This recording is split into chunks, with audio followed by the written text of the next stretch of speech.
Hello, darlings. Good evening.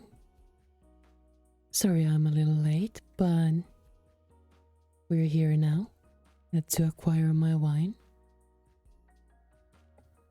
How are we doing on this fantastic little Saturday? I, for one, am a little sleepy. Also, it's a weird day. Elise! Hello, darling. Hello, hello. Happy to have you here. Because it is a comfy Saturday visual novel reading night. How's your day been so far?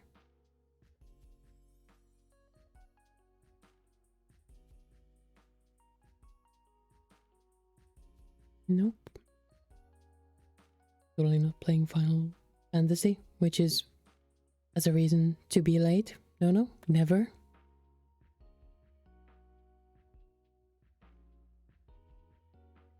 Better.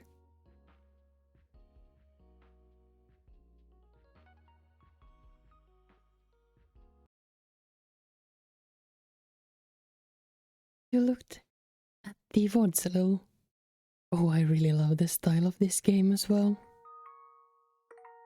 I like that it has the anime elements to it, but it's very stylized, you could say, I guess. You know what I mean. It's quite distinct, is what I'm trying to say, I think. Yeah, like you can clearly see it has like a little bit of like an anime inspired style, but it is indeed a very mature, and it's a very, I quite haven't seen a similar style that much, if I'm honest. I do very much enjoy it though. Very, very much enjoying it. Also, it's a little bit of a weird evening. Hello, hello. It is indeed a little bit weird of an evening because Misia is working tonight, and today is a florist's nightmare. The day before Mother's Day.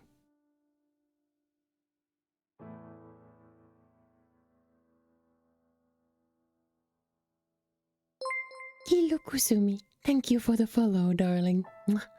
Welcome. Oh, indeed. She texted me earlier today.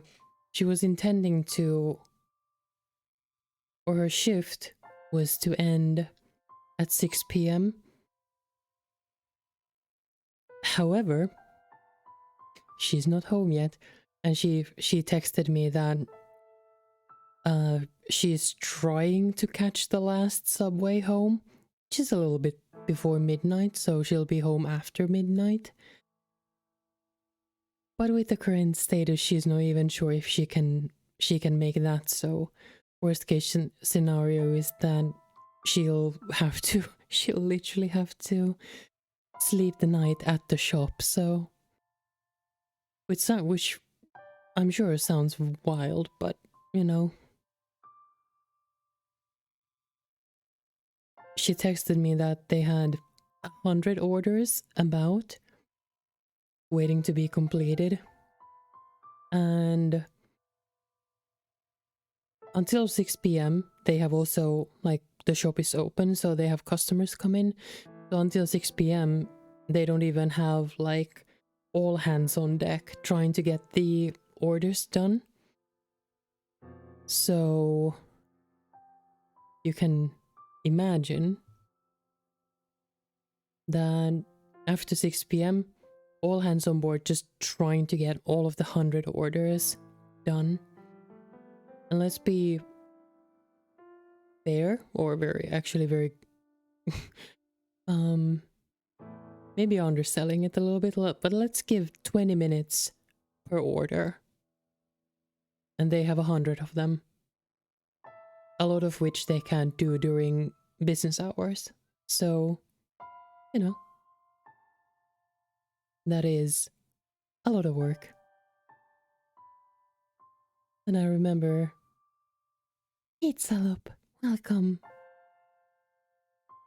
Misia posted on Twitter, I hope you saw that, but she posted a humble reminder to order your flowers early. And I hope you've seen the post. But here's my less humble and less friendly reminder. If you make this Mother's Day a horrible experience for florists, your kneecaps are mine. I'm going to collect on them, darlings. In Minecraft, of course. Kneecap collection only in Minecraft.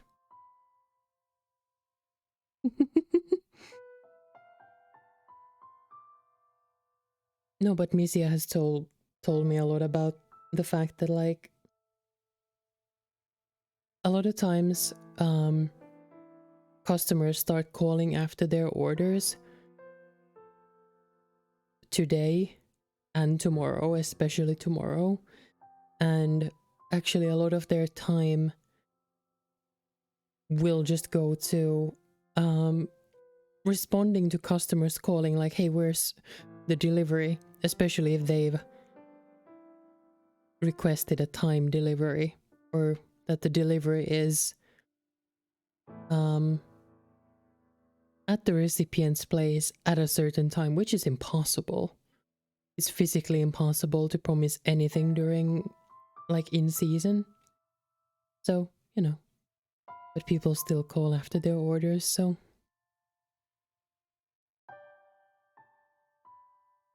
I love hearing the stories, however. But shall we start, darlings? We're about to start the 4th story. And the little intermission in between.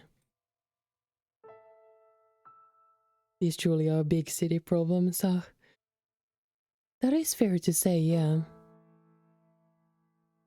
And I mean, though there are a lot of flower shops around here,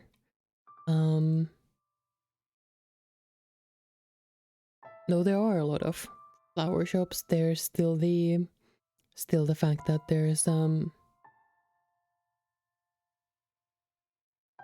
a lot of people around, and a lot of people want specifically flowers for Mother's Day. So that is one reason Mother's Day is the worst day for florists in the year. In the entire calendar year. Not even Christmas compares to it. But shall we start, darlings? Thank you for listening. And please heed my less humble reminder. Don't make a florist's day hell, or you have resigned your kneecaps to me.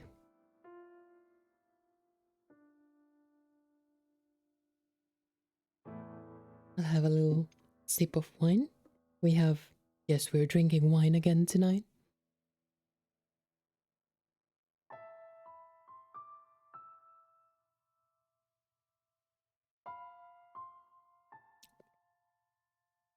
Oh, indeed, Deli. Normally you have, like, Christmas is the second busiest season for florists, but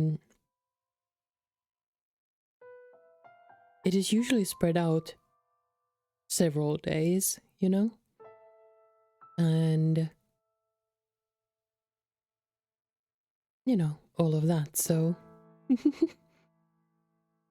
Oh, Misia has the best stories because that is her profession. I'm just recounting what she's told me, darlings.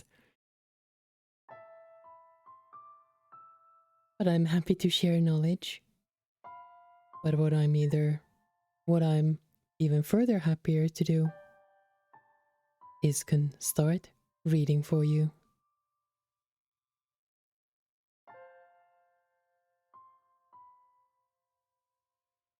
And I'm again sorry that I didn't stream yesterday. It was truly a little rough day then, but...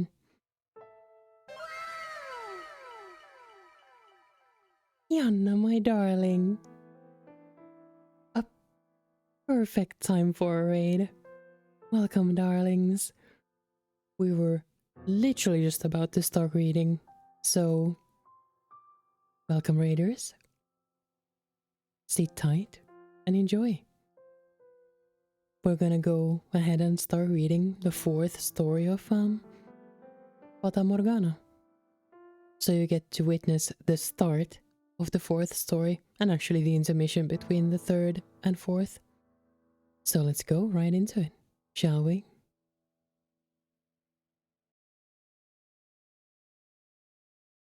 Did you have a comfy stream, by the way, Janna?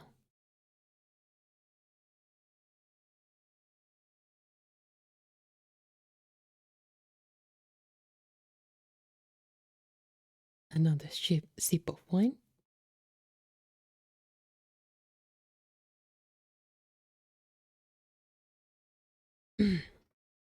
Next stretch, posture check, and let's go.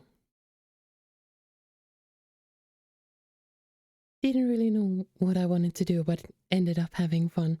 I'm very glad to hear that, darling. That's exactly the reason why I try to pre-plan my schedule for the week. It really helps me like think what I want to do and kind of keeps my entire like schedule, entire idea of what I want to do and the games I want to play controlled, so I can manage everything.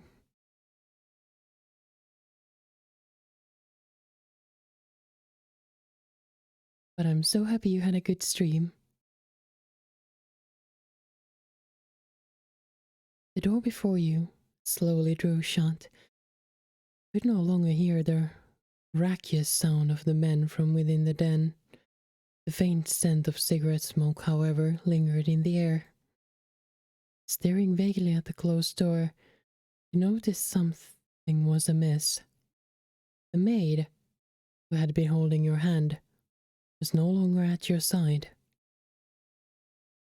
You glanced around, but she was nowhere in sight, and she indeed told us not to let go of her hand. So... Down the corridor stretched only darkness. Not having anticipated this, you were unsure how to react. What's the matter? You lost? Or you just trying to take in the sights? A voice called out to you, but it was not the maid's voice. Caught off guard, you spun around, confused, in search of the source. Where you looking? I'm over here. Yeah, there you go. Little more to the left. Following the voice's instruction, you found yourself facing a wall. You look like you've seen a ghost. Hey now, come on, don't turn away. Yeah, you got it. I'm the one talking to you. The voice was coming from within the painting. When you had passed by this wall on your way to the 3rd door, a magnificent landscape painting had been hanging there, but now the canvas was a deep shade of black, as if it had been dipped into a vat of ink. It's been a while since I've talked to anyone, so tell me, you can hear me all right, can't you? Splendid. Been so long since I've had a conversation. I was afraid I might have forgotten how to talk. So tell me, who might you be? You don't know? Well, isn't that quite the pickle? Then, how about we have a little chat, You got yourself turned around and aren't sure where to go, yeah? Well, I'll be happy to tell you anything I can just ask away. The painting sounded rather high-spirited. Perhaps he was simply excited to have the opportunity to speak with someone. So you decided you would ask the painting a few questions. Oh, that choice.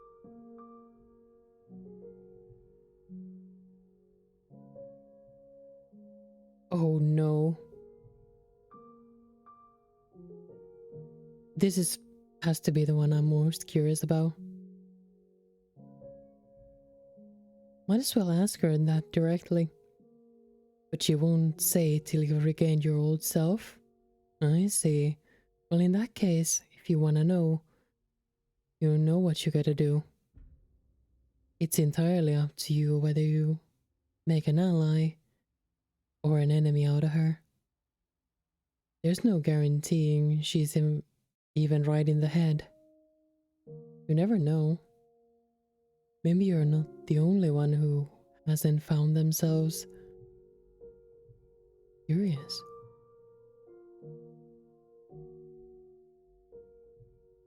Me? Well, as you can see, I'm painting. Why did I end up as a painting?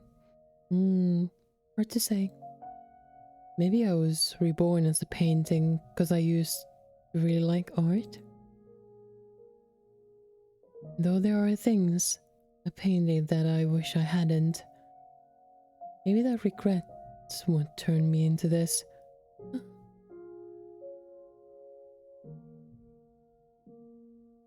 I'm having a thinky thought again. Any darlings who witnessed the first story where the painter might be just a random painter, or they might not be a painter at all. But one thing that came to my mind, we had a painter in the first story, the one who painted the kids.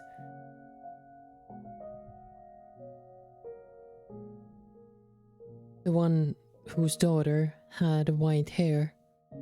Remember? Could this be them? Just a thought.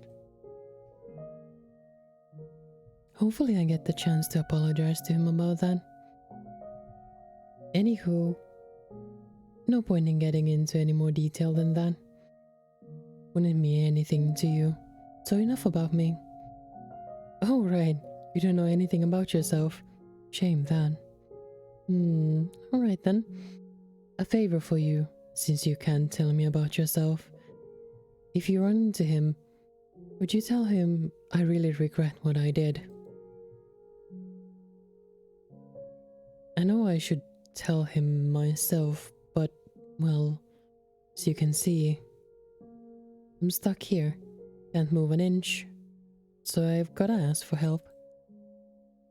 I feel absolutely terrible about painting that picture. I know, yeah, the deadline's way past on that one. But that's what makes it regret, yeah? Because you can't take it back. By the time I had realized, it was too late. He was already dead. He is long since passed away. Huh? Are you supposed to give a dead fellow a message? Oh, for all you know. The dead could be wandering these halls too. So please, if you come across him, tell him I said that. That I didn't mean any harm with that painting. Or maybe you are him?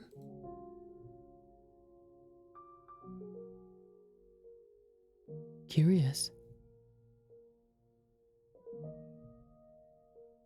And just because you don't know who you are, doesn't mean you can go asking other people.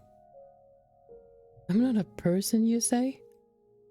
Oh, no, you're right, but I'm not gonna know anything about you that you can't tell me yourself. I mean, from where I'm standing, you look almost like a walking cloud of shadow. Can't even tell what you look like. The maid who was with you before, did she call you master? I see. But the question is, which era's master are you? How many doors have you been through? 3 doors, huh? Any of those, did any of them bring back anything? Well, it's not an easy thing recovering yourself. Or maybe you weren't behind any of those 3 doors. Yeah, that's gotta be it. That was your first time witnessing those tragedies. Yours is another door. So tell me, how'd you feel looking behind those doors? Was it frightening, saddening, heart-wrenching? Well, let me tell you something. You were able to bear them because they weren't your tragedies. If the next door you open is yours, will you be able to bear it? Will you be able to accept your own tragedy? It's one thing seeing others suffering but your own. You have to face emotions you want to keep buried, secrets you wanted to keep hidden away, and pain you wanted to forget. Do you think you'll be able to accept them as your own? You can't. I wouldn't blame you. I wouldn't accuse you of running if you chose not to reclaim your old self. Nothing wrong with erasing your memory of something if it was so bad you didn't want to face it in the first place. Let it be rewritten as someone else's story. That'll make it a whole lot easier on you. Because you never know. The most unfortunate tale of all may well be your own. Or perhaps that goes for everything about you. You won't know till you see it. Oh, that's true enough. But once you do, there might not be any turning back. Or do you mean to reclaim your old self no matter the cost? If you do, if you're sincerely prepared to do that, then be wary of the tale that comes next. Any tragedy that seems too beautiful to be real is precisely that, fabrication. If it turns out you're someone warm from behind the next door, then perhaps you're my...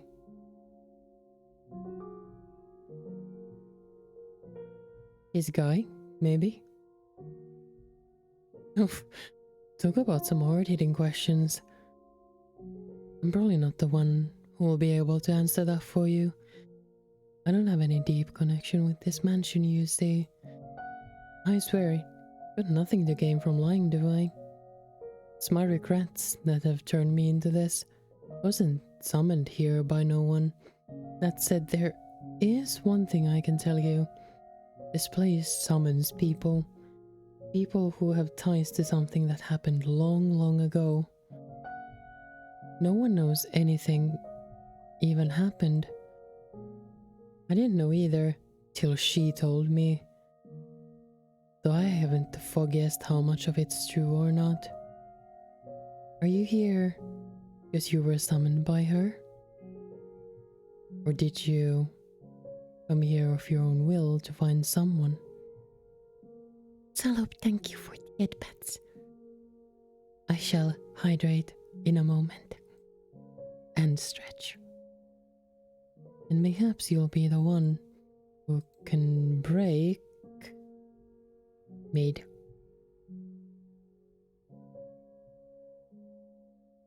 Oh.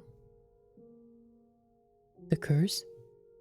I assume the place is cursed as hell, so... A little sip now, and a little stretch.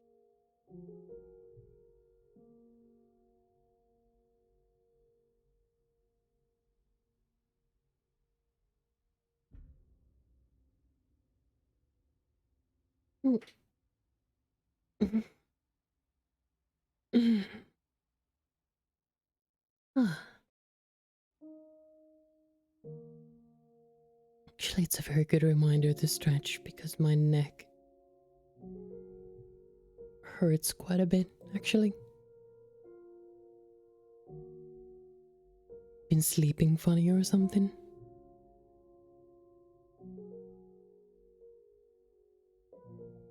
Haven't talked that much in a long time. Feels great. And now that I've got that out of my system, I should be able to get some good sleep. You're probably still wandering in the dark right now, but I really hope you find the outcome you want. And I mean that. You can either reclaim your old self, or you can toss it aside. The choice is yours either way. And now, since it looks like your escort isn't showing up, what do you plan to do next? But taking a look around the place, since you've got a little free time. Could be you come across some things you wouldn't with her around. Alright, if you're gonna go exploring, I've got the perfect thing. Stick your hand into the canvas, would ya? Painting was still wrapped in that impenetrable darkness, a perfect, all-consuming void. The man had told you to put your hand into it. You...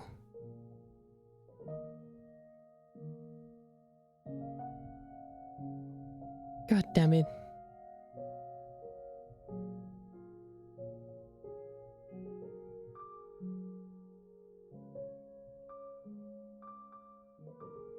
This is...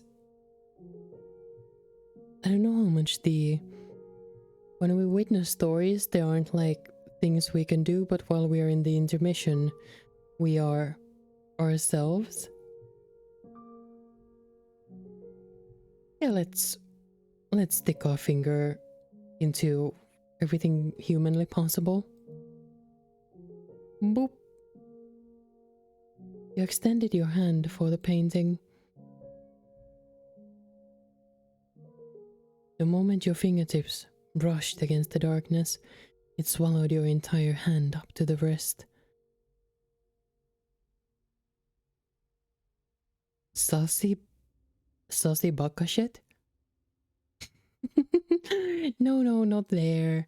That tickles a little to the right. As the man in the painting had instructed, you groped around the inside of the darkness. Before long, you felt some...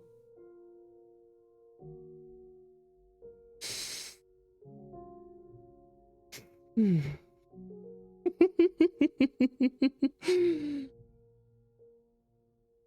felt something hard at your fingertips. Clenching the object, you withdrew your hand. Your arm was still intact.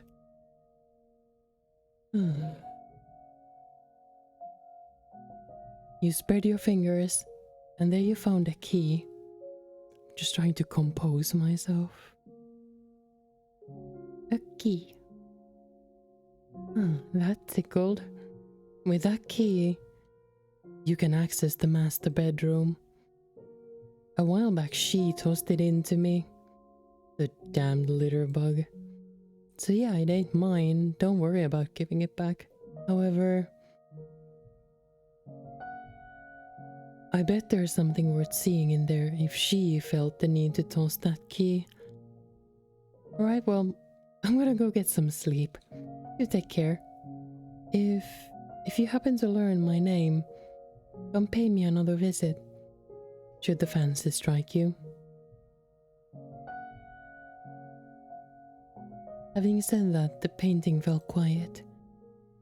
In your hand lay a small key, seemed rather antiquated and vaguely familiar.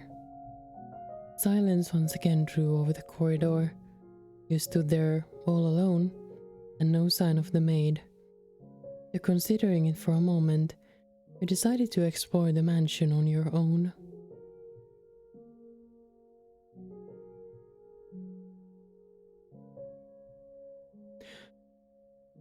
This is a lot of choices for my little brain, but we just got the key to the master bedroom, so I assume there is something very interesting in there.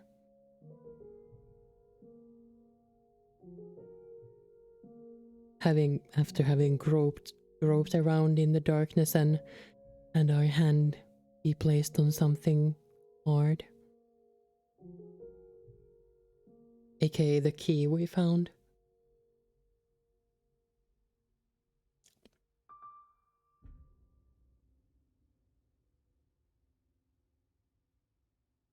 I want to see the master bedroom. Do you agree, darlings? It is as much for me as it is for you.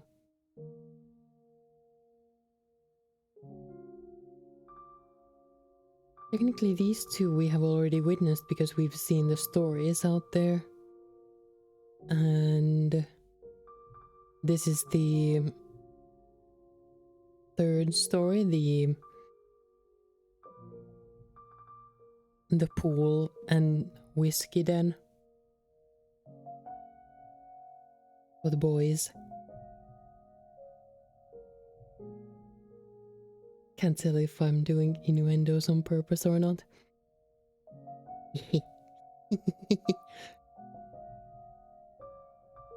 We're gonna go see the master bedroom.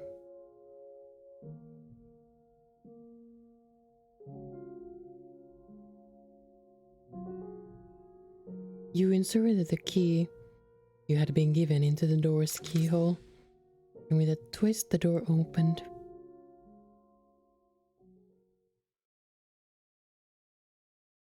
The master bedroom was shrouded in darkness, much like every other room in the mansion. It had evidently been left unused for some time. The air in the room was stale and forlorn. Master? A voice seemed to ring out from somewhere. Come on, get up. Up with you, Master. Angie.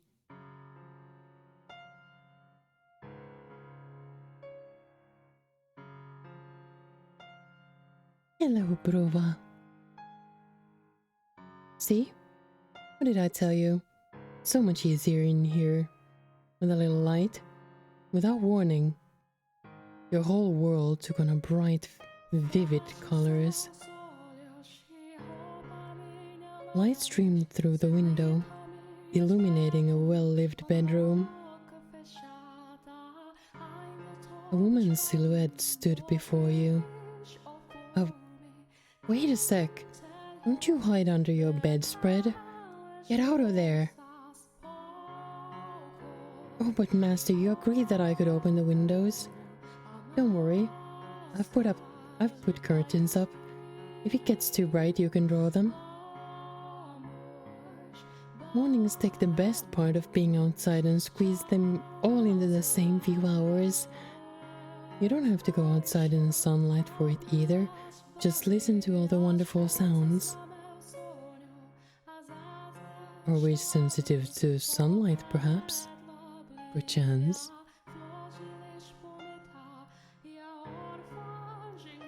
The joyous songs of the birds, the swaying of the trees, the rustling of leaves. You tried to call out to the silhouette, but it did not respond. Reaching out for her, your hand simply passed through her body. It did not seem to be you that she was speaking to. Perhaps you were looking at a scene from some other period of time. Am I being as pushy as I feel right now? I completely misjudged you. You're the exact opposite of what I thought you were. Let's see. Thought you were cold and cruel, heartless and incomprehensible, but I'm beginning to get a better idea. Try to put on airs. But you're really rather childish. You have a short temper, but you can be surprisingly playful. What else? You have a pretty difficult personality too. Roasted? Okay. Now, hear me out here. That's not everything. You gave me a chance to talk and you listened intently. You can be kinda nice too. We agreed that we would live together, not just in the same house. So we've got plenty of time to add more to the list, and I hope you can make your own list about me too. It's just the beginning after all. We've got a long time ahead of us. And enough to get to know each other now. Let's not waste any time then. What do you say we do something today that we haven't been able to before? Should we begin? Oh, I know. We can get this place cleaned up. Now that there's some actual light in here, I can see all sorts of things we'd probably rather not. Like dust all over the place.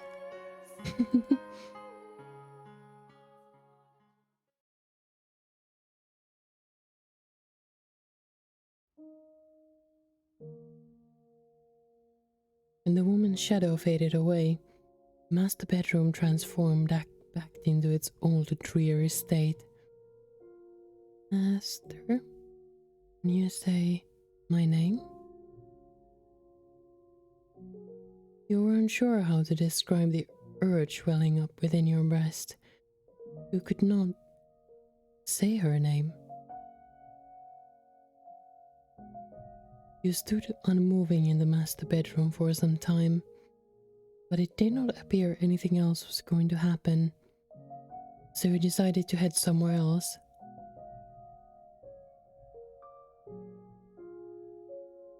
But we're gonna have a long intermission, I think.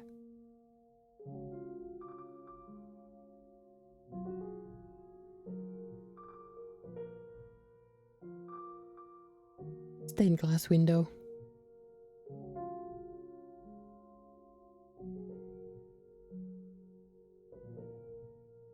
You approached the stained glass window. An array of pews was arranged facing the stained glass. There seemed to be an air of tranquility about the room. You sat down in one of the pews and stared quietly forward for some time. For a moment, you felt like you were on the verge of recalling something, but ultimately, the memory never managed to surface. The maid did not appear to be there. Where could she have gone? You decided to resume exploring the mansion. Call for the maid? No, we're gonna explore, darlings.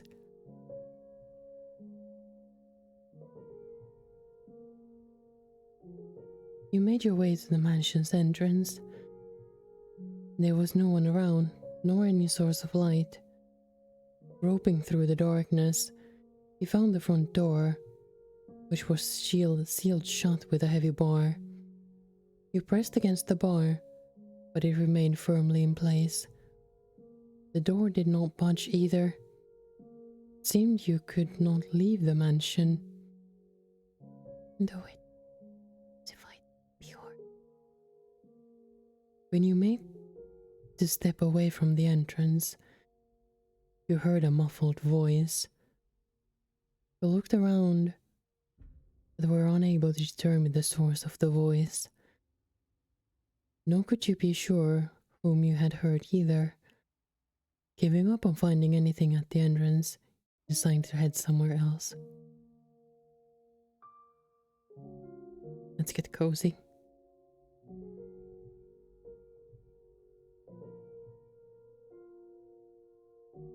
You made your way to the room with the fireplace. What remained of the fire crackled away, leaving the room in a veil of darkness. You remember that you had awoken here. Out of sheer curiosity, you sat down in the rocking chair you had been asleep in. Creak, creak. It was as soothing as a cradle to a baby, and in short order, you found your consciousness drifting from your grasp.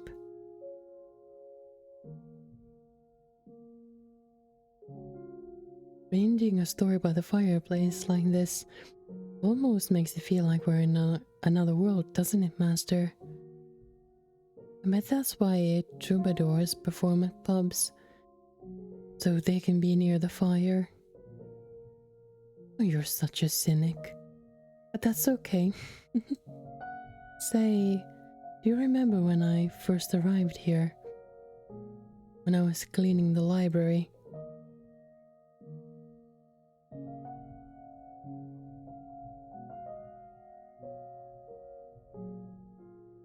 Your eyes slowly slid open. Fragments of a pleasant dream lingered in the back of your mind. The crackling of a fire, taste of warm wine. As long as it's red. I like my white wine cold, thank you.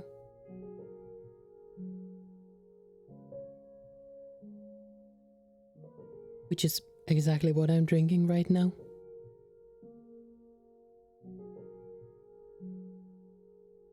I realize I'm literally holding up my wine glass as I read.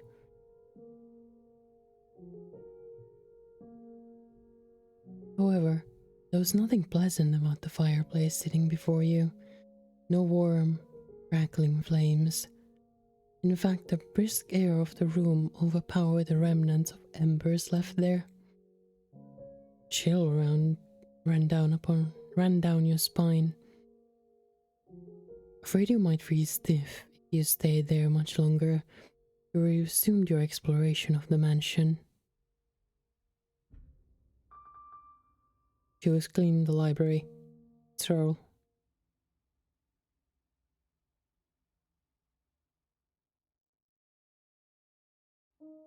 The smell of dusty books filled the air of the library. You approached the shelf to examine one of the books. And suddenly, an avalanche of them came falling to the floor. You stared blankly at the mountain of books. They had fallen down on their own, but they showed no signs of putting themselves away. Since no one else was there to do it, you began placing books back on the shelf. 1, 2, 3, dozen.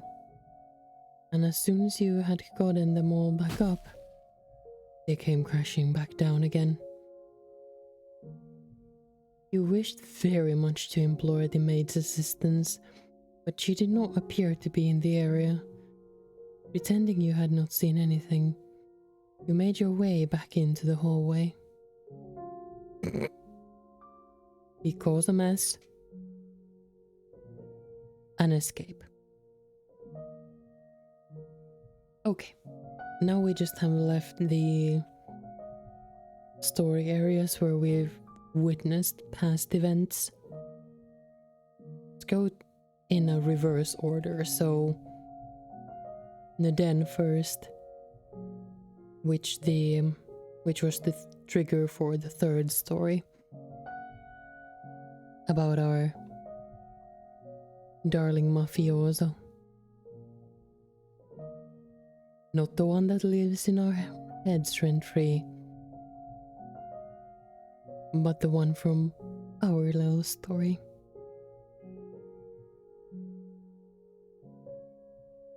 The scent of cigarette smoke lingered in the den. However, the room was silent. Not even an echo of the men's chattering remained. Something was moving. The billiards balls. There was no one present to strike the balls. They rolled spontaneously around the table. Thank you, Tom.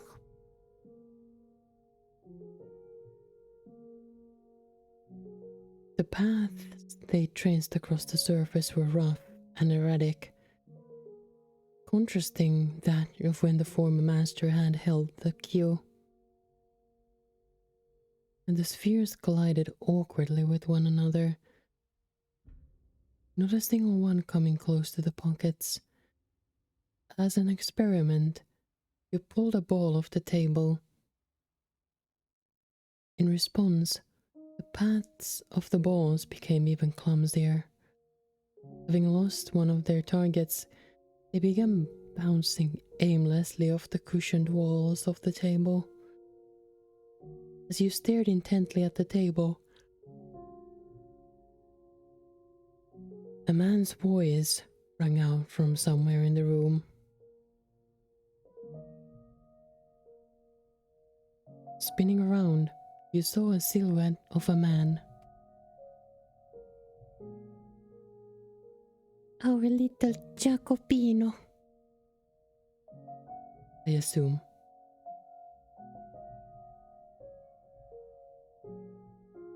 The man thrust his finger at the table. He appeared to want you to return the ball. You reluctantly placed the billiards ball back on the table. When you did, the balls resumed endlessly colliding with one another, never landing in any of the pockets. You looked up to find the shadow gone. Having determined that the maid was not going to appear in the den, you exited the room, making your way back into the corridor. Let's check the cellar. Mountain of corpses, rivers of blood, or nothing. When you descended into the cellar, you heard a beast-like snarling. Along with it came a sour odor and the sound of ripping flesh. You could not see the beast, but that did not make it any less unpleasant. You made to retreat from the cellar. Well, but before you could, a shadowy creature lunged at you. You reflexively squeezed your eyes shut. After several moments, you opened your eyes again to find the silhouette of a man standing in place of the beast. You and the shadow stared at one another for some time. You asked the shadow a question, and the shadow responded.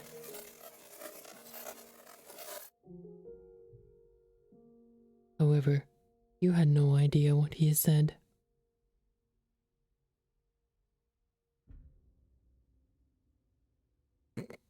Hello, Babbo. Give me just a moment. I'll get to the start of the fourth story. We're still in the intermission. And before we start, I'm gonna give you your reading. The shadows seem to be trying to communicate something to you, but trying to make sense of something you could not understand was pointless. Having no reason to remain in the cellar any longer, you made your way back upstairs. For context, that man just doesn't speak the same language as we do. Guy just speaks Japanese, you know?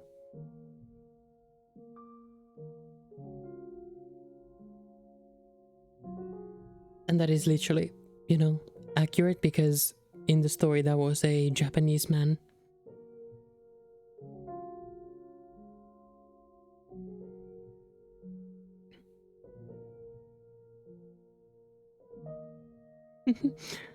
Look at your head, it's covered in roses. I assume. Mel?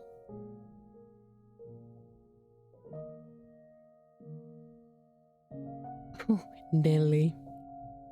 I assume. Nelly? Your petals on the book. This isn't mine, I can't afford to. Thought you could hear the sound of children laughing, but you could not see them. Regardless, their cheerful voices warmed your heart. You decided to linger there in the garden for some time. Along with the children's laughs, wafted a sweet fragrance. The wind blew whisking flower petals up into the air. It was an enchanting sight. But after a while, the roses began to wilt. You could no longer hear the children's voices either. A young man stood alone in the withered rose garden. As you drew nearer, you called out to the youth. But the young man did not appear to notice you.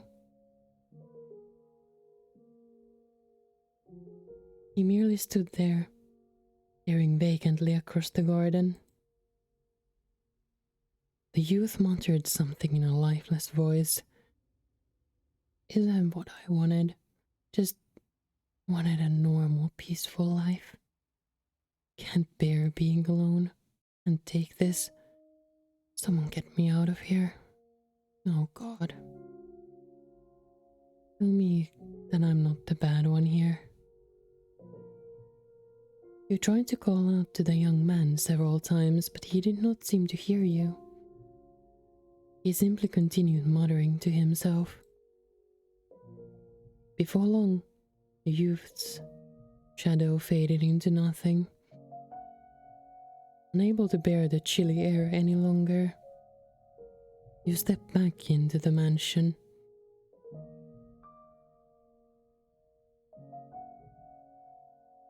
Curious.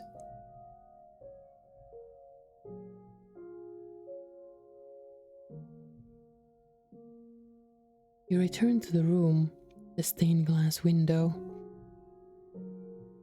You had searched throughout the mansion, but you had no luck finding the maid. You felt somewhat tired, though. Though you were not quite sure whether it was physical exhaustion or otherwise. You had little interest in doing any more moving about. Taking a seat in one of the pews, you gazed up at the stained glass window.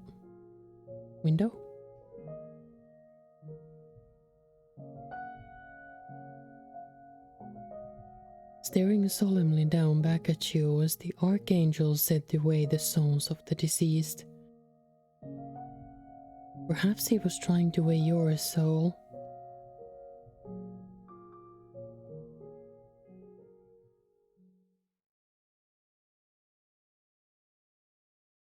Master! Oh, there you are, Master. Gave me quite a scare. Returning from the third door, you disappeared without a word. Was I who disappeared? That is quite strange. Did not go anywhere as far as I'm aware. Nevertheless, I'm glad I have found you. Would have been a complete loss for what to do if I had been separated from you yet again. I did indeed say that when you first arrived. Been waiting for your return for a very long time. For centuries, as a matter of fact. That would make me a ghost, then, you say? I am very much not a ghost. Would I be able to hold your hand if I were? Saying this, the maid took your hand. It's cold enough to send shudder down your spine, completely devoid of life. Though, as chilling it may have been, you still took comfort in the feeling of her hand in yours. The maid looked down at you with gentle eyes. After a few moments of silence, she sat down beside you.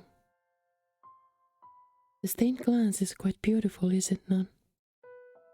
Every time I see it, it brings a tranquility to my heart. Dreadful, deep-rooted curse afflicts this mansion. However, this room is the one exception. You feel the purity that hangs in the air, Master. Yes? What is it, Master? You are correct. The stained glass window had been shattered and was not present in the time period of the previous tale. I wonder. Perhaps it is because the mansion we're in and presently resides in a realm separate from the real world. We're in a world constructed from myriad memories and histories. I'm sure that when you regain your own self, Master, the mansion too shall be restored to its original state. So do try and remember, alright?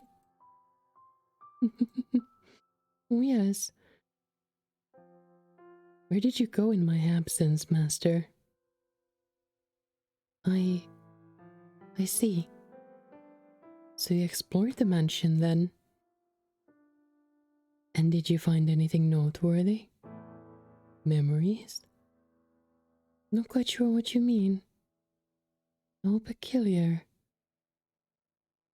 As a servant of the house, I pride myself in being aware of most everything present within these walls. I wonder whose memories they could be. The key to the master bedroom?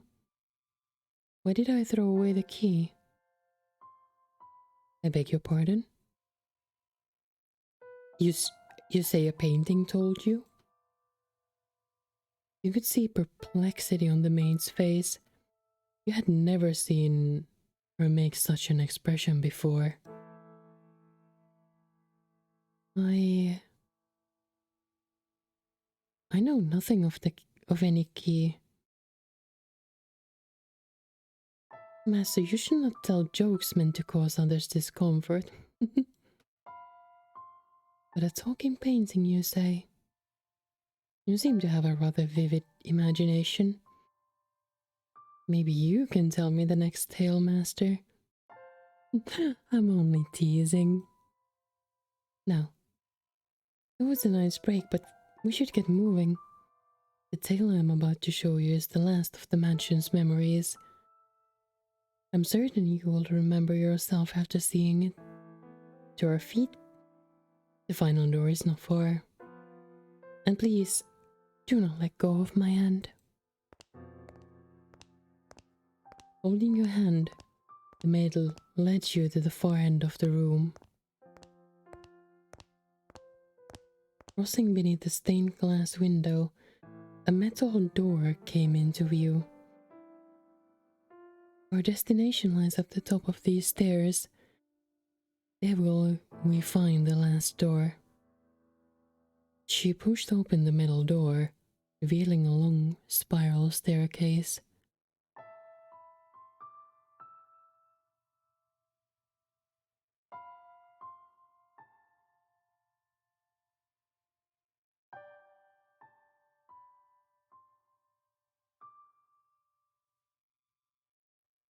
It will be a bit of a walk, so let us be on our way.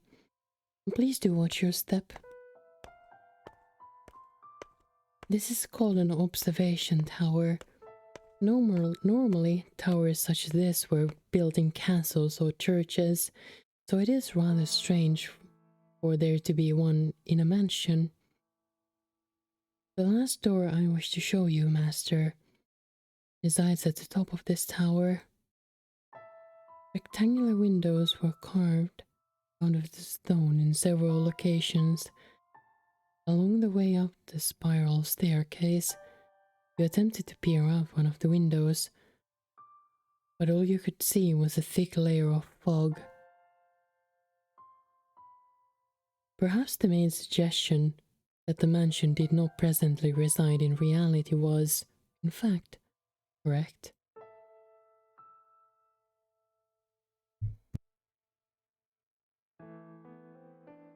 With each step upward, you found yourself gripped by an indescribable sense of anxiety.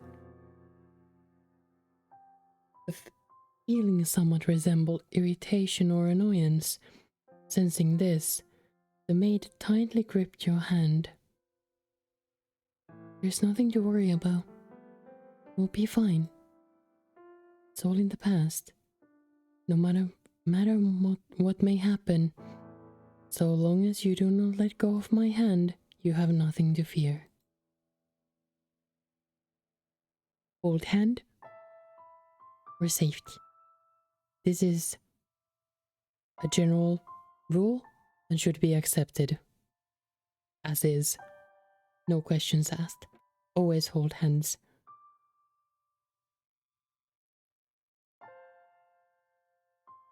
You and the maid continued climbing the stairs, up and up, around and around, marching ever nearer the supposed final door.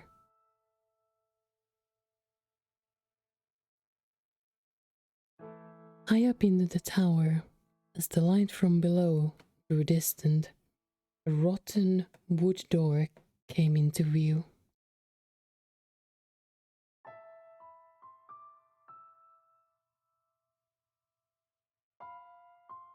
Moment, getting my cords untangled.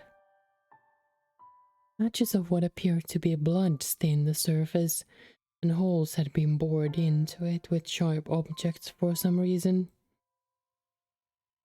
You heard a scream from far below, where no one should have been. Kill the witch, kill the witch, kill the witch. Burn, burn.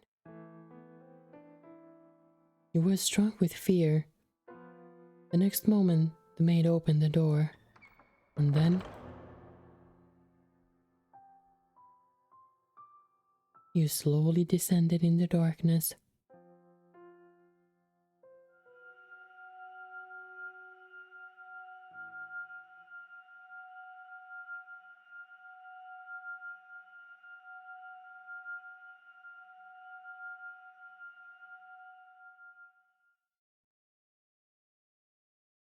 Year 1099.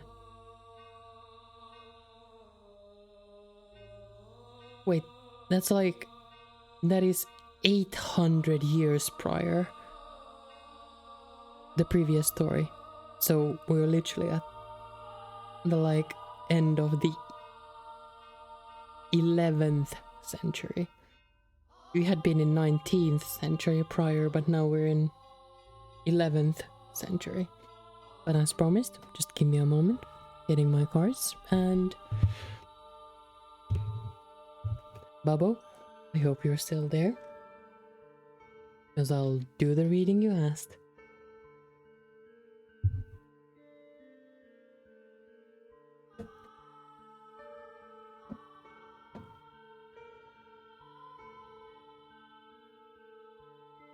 Now go.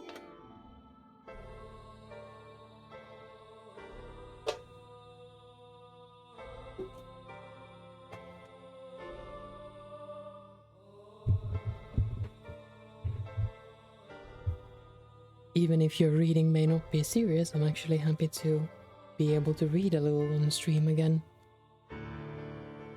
And do remember, there is actually the tarot reading redeem you can do. I don't want to do readings for money. I rather do readings as I feel like it, but as a redeem. It's better than offering them for money. Alexi, hello, hello. Welcome. Just about to get to the story, but we have a little tarot reading to do. And Bobo, our darling requester, please actually indicate you're still there, so, you don't miss your fantastic reading about Cory. Perfect, darling. Plating it up right now. Hey, my timing is perfect then. Let's see. Records.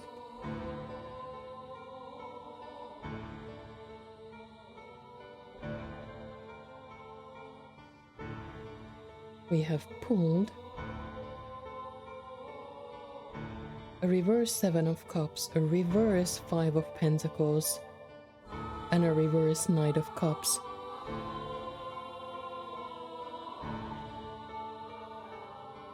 I see some improvements you can make in your Cory perchance. First try perchance. Reversed cards generally say no.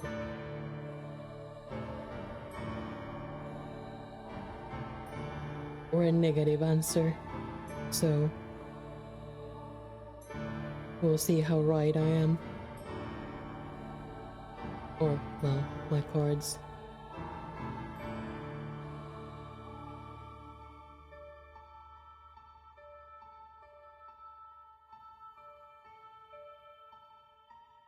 I'm gonna clarify because 3 is a little rough.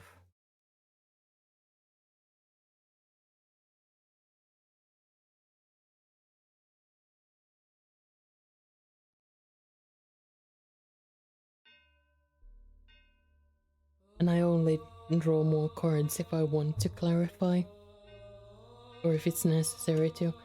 Seems you'll have a good time with your curry anyways. So I pulled the sun, so that's about as positive a sign you can get, so enjoy your curry, darling.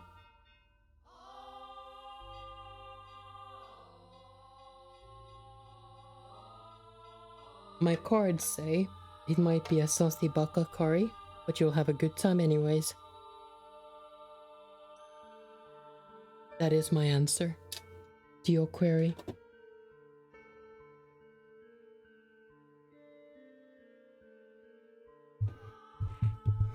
Posture check.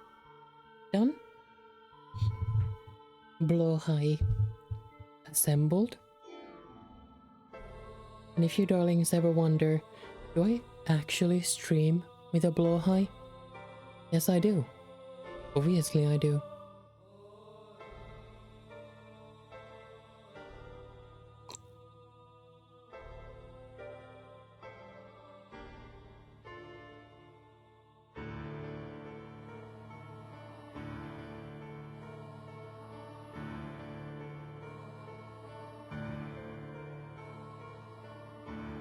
Refill hydration.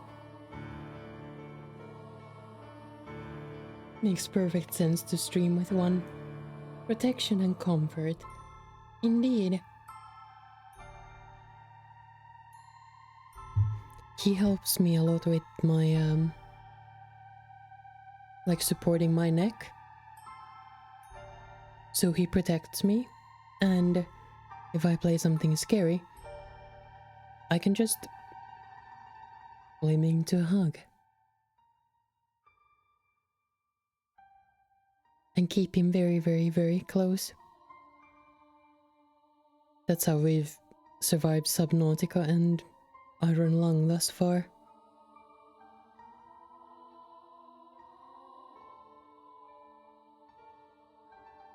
But it's mostly with jump scares, considering this is also a horror game. However, as you may have noticed, there's no jump scares whatsoever. So it's just the unsettling stuff of it. It's nothing too graphic or too upsetting, or extremely upsetting.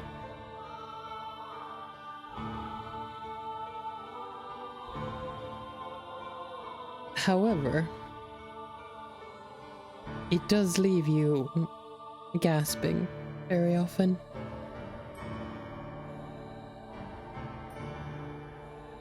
Or sad. It is a tragedy after all. So let's go. Sit on the pot, set it on. Also pour water into it. Gather the pieces thereof into it. Every good piece, the thigh and the shoulder. Fill it with the choice bones. Take the choice off the flock, and burn also the bones under it.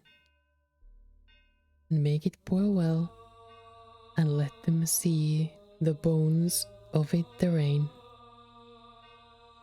Thus saith the Lord, woe to the bloody city, the pot whose scum is the rain, and whose scum is not gone out of it. Bring it out piece by piece, let no lot fall upon it.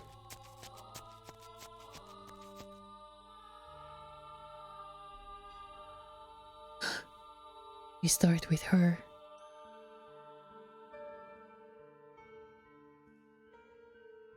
Where is she? Where did she go? She came down this way, I'm sure of it. Find her. Find her and burn her. Burn the witch. Burn the witch.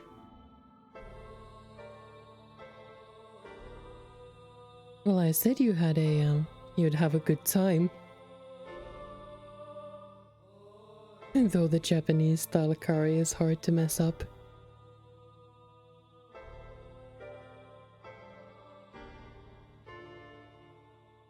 Darling, I simply tell you what the cards tell me.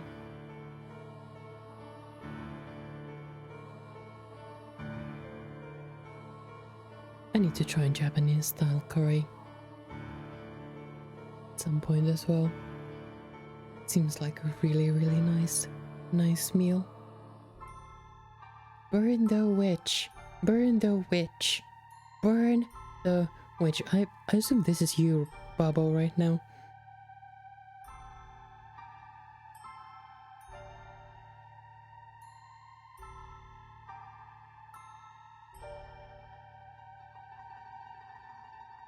Then will I leave thee upon the land.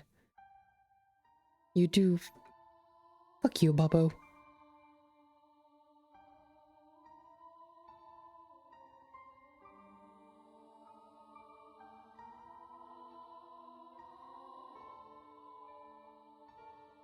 Fuck you, Babo. Then will I leave thee upon the land. I will cast thee forth upon the open field.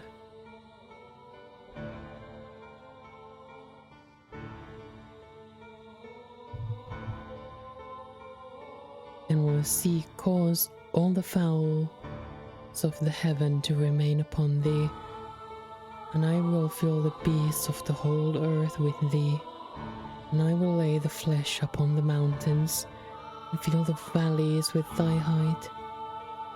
I will also water thy blood, with thy blood the land wherein thou swimmest, even to the mountains.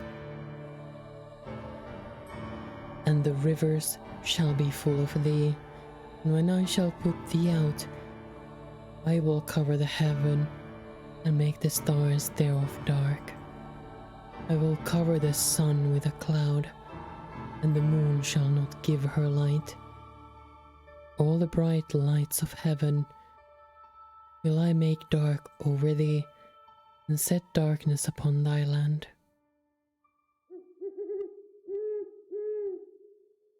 Kind of JRPG villain monologue is this. It's a good ass villain monologue is what it is. Seem to have lost them. Where am I? Where should I go from here? What am I to do? Darkness spreads. As far as the eye can see, another ray of light shines down upon me. All the strokes my cheek, tendrils of darkness. Oh, this is our story.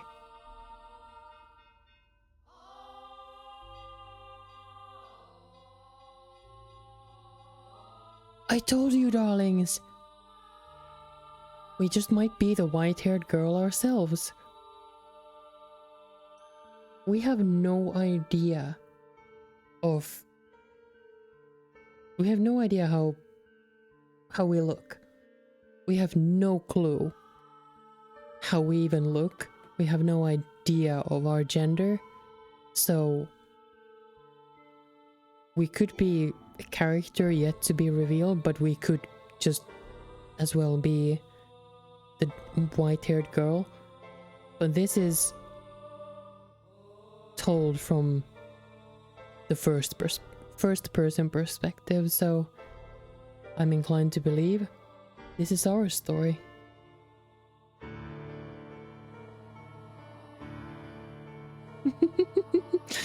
That is very true, Deli. But there is a character that has thus far only been referred to as the white-haired girl, and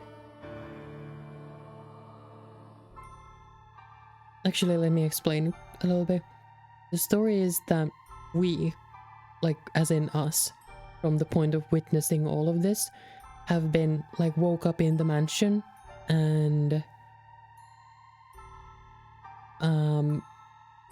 and the maid came to wake us up, and we don't remember who we are. And then she started showing us stories from the mansion's past, different families, different owners, different masters of the house. And they were all of the stories were told from the maid's perspective. So the narrator was the maid. The maid was the narrator for all of the other stories. But as you can see, the narrator has changed. So, and this is either our story, as in the person witnessing all of this and the true master of the house, or this is the maid's story. AKA, she is still the narrator, but instead of her recounting another story, this is her story. If that makes sense. So let's continue. Not a ray of light shines down upon me. All that strokes my cheek are tendrils of darkness. Every passing day, every fading hour, my world is engulfed in ebony. There exists no kindness in the shadow, only solitude. Of course, Deli. I think this is the first time you've watched one of my streams about this visual novel, so I'd rather give a little explanation on it, and who knows, there might be someone else who hasn't seen a previous stream. I usually do a little recap, at least, so happy to do a little recap and refresh on the story thus far. I've lost track of how long I've been on the run, wandering aimlessly, lost until I arrived at this dark forest. No longer have anywhere to go. This is told from the white-haired girl's perspective, and the narrator has changed. I'm going to give my prediction, and it is that we are the white-haired girl, and I'm 95% sure of this.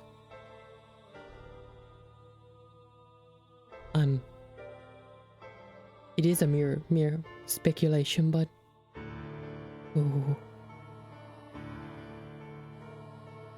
Oh Father, who art in heaven, I kneel to thee in my heart and ask thee thy blessing. O Father who art in heaven, I ask thee to shine thy light upon me and show me the way. Please have mercy upon my soul. O Father who art in heaven, I do love thee dearly. Hallowed be thy name. Please show me the way. I may be shunned and persecuted, and I may have no place to go, but nevertheless I'm unable to give up on life, to cast aside my hope. O Father who art in heaven, please guide me unto salvation. Father who art in heaven, please guide me. This is truly the Dark Souls of the Ends. Not inaccurate at all, actually. Luna. Luna, you absolute dork. It's so adorable that you like the redeem so much. Dork.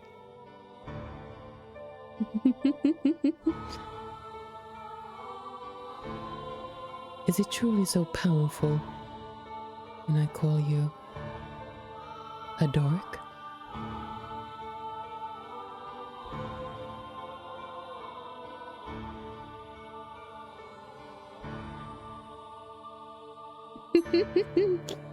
Adorable. My sister in Christ, this is bottom behavior. It is, and we respect it. Not necessarily as other bottoms, but we respect it. And we cherish. Well, you're on your own with that, Bubbo.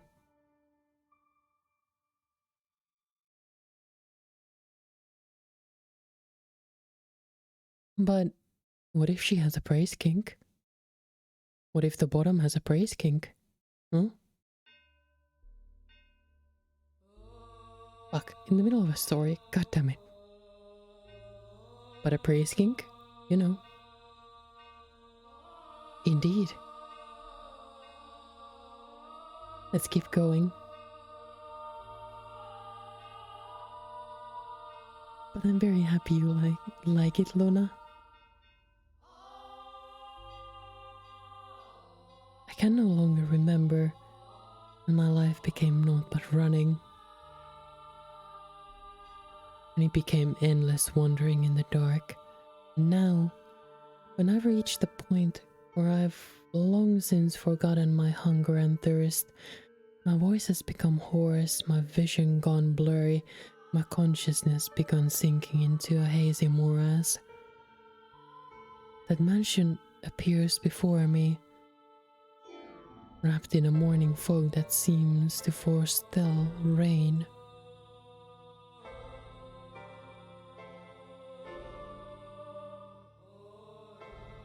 Speaking of from experience, nope.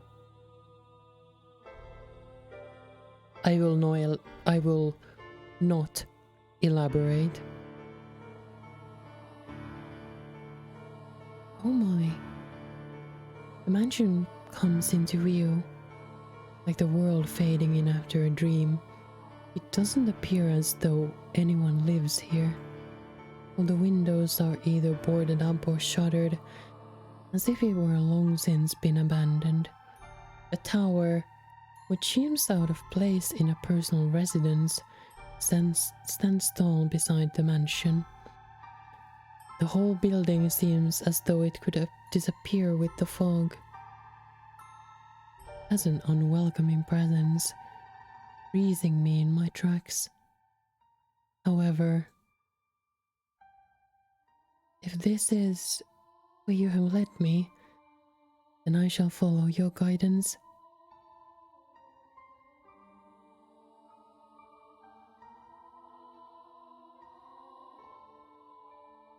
Having nowhere else to go, this mansion is my only salvation, the light that guides my way, and so I must have faith that no matter what I find, whether spirits or wild beasts dwell within these walls, that this is where I will find peace.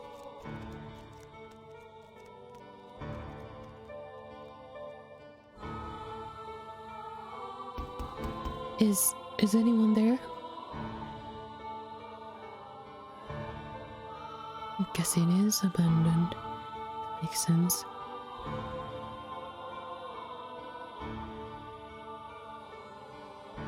It would be more unusual for someone to be living in a house so deep in the woods, so far from civilization, like it's been forgotten to time.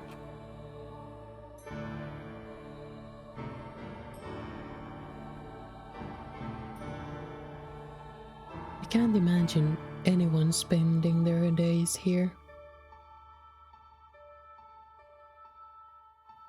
Also, I remember I did a little more high-pitched voice for high-pitched and a little airier and more gentle voice for the white-haired girl. But if you don't mind, for tonight, I could spare my voice just a little bit and do a more mid-range voice, like more my usual voice.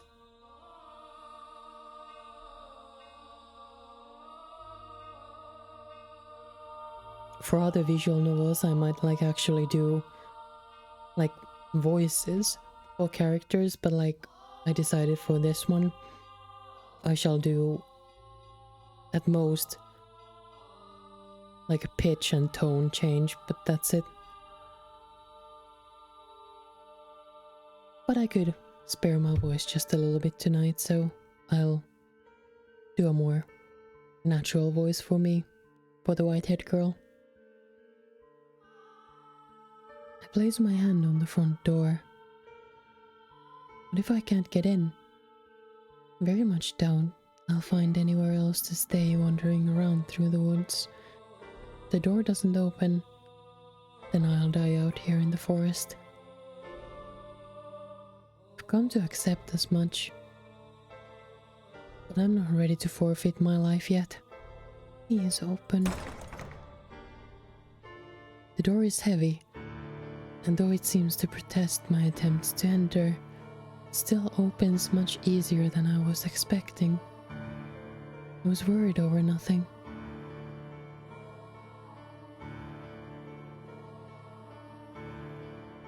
Looking in, I get the strangest impression.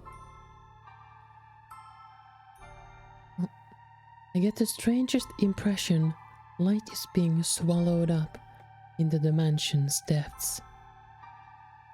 Rather than going inside, it feels as though I'm about to step outside the boundaries of this world.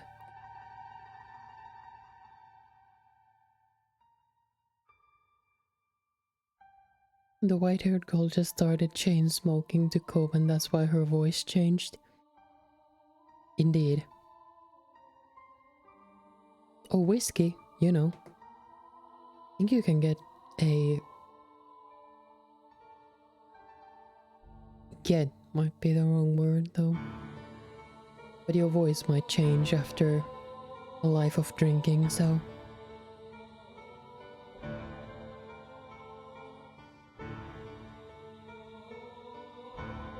There we go.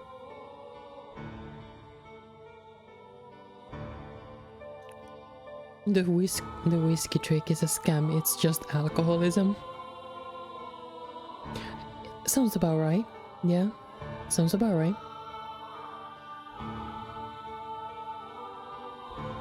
But also whiskey doesn't give you a beer belly, right? It's because beer has a shit ton of carbs as well. Or does it? I'm not sure.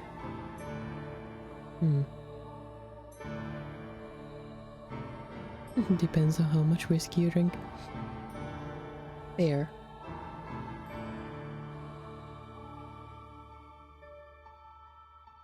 When I close the door, it is so dark, I can't even tell where I'm walking. I wonder if the window's open. All alcohol is bad for the old belly. Okay, that makes sense.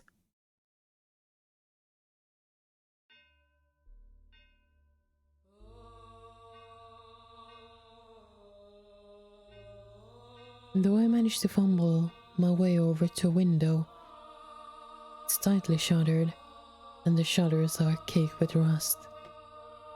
I'm probably not getting it open without a fight. Only had some source of light. Can't even see my hand waving in front of my face. Feels like the floor will fall out from under me, and I'll sink into eternal darkness if I don't watch my step. Fighting back that fear, I slowly walk forward, tracing the wall with my hand. There's a door at the end of a long corridor. I pull it open, and a wisp of bone-chilling air brushes past me. It's too dark to see anything, but I can feel something different present in this area than the rest of the house. Uneasiness grips me. Is anybody there? My voice simply disappears into the void. No response. So I'm pushing forward through the freezing air. For a split second, I spot a shimmer of light. Squinting my eyes, I'm able to make out a large window Unlike the others, it's not shuttered, but covered by drapes. My chances are slim, I imagine, but if there's even a slight possibility of getting some light in here, it's worth a shot. So I pull open the drapes.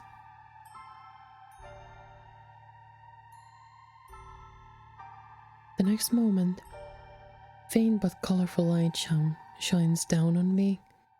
The stained glass window.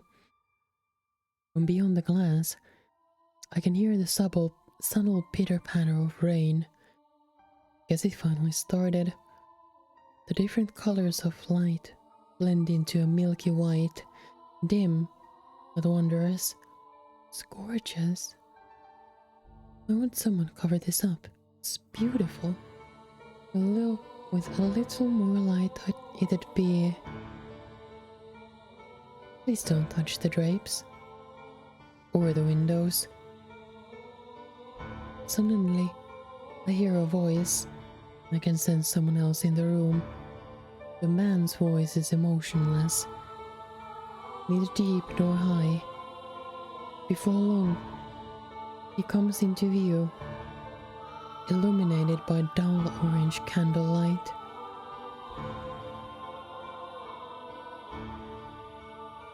Him! Our sexy vampire man.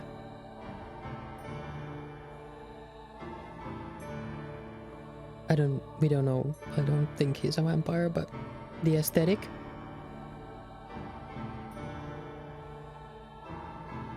The aesthetic, if you're an Alucard fucker, you know that aesthetic, and it will bring you vampires to mind.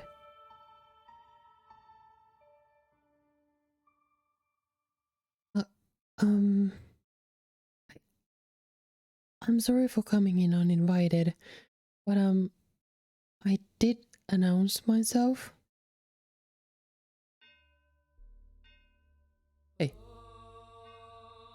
We've been here before.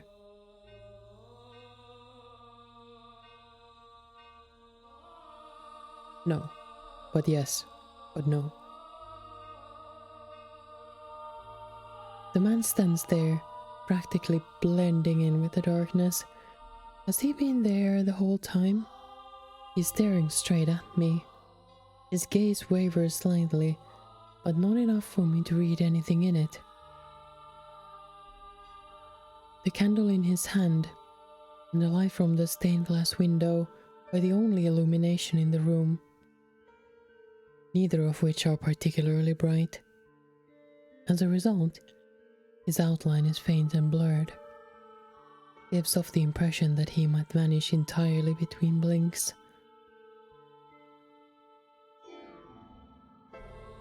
I'm going to finally be smart and actually take care of my blood sugars during stream. Give me just a moment.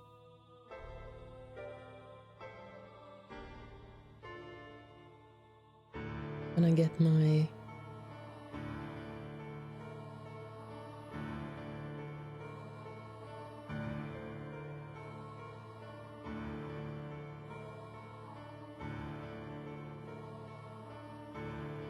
and there we go.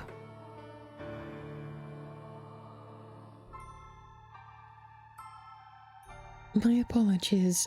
I assumed the house was abandoned. I suspect you would have preferred it to be abandoned. Not at all. Is this, do you live in this mansion? Yes, I have for a very long time. Well, I had barred the front door, but it would seem I left it open. What brings you here?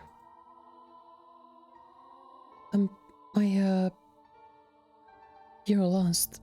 Happy to give you directions. There's a village west of here. Should take you maybe half a day on foot. If you're in need of money, help yourself to some of the furniture. We have been here before. Between the second and the third story, we touched the mirror and witnessed this exact interaction then, very briefly. He said these exact same things. Trade it for food at the village, then make your way to a larger town. Please allow me to stay here.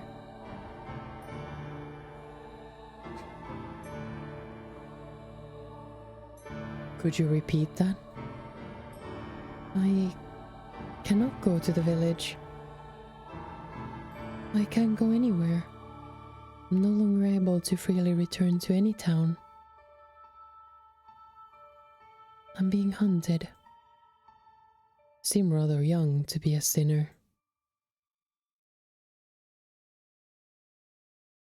So you have transgressed.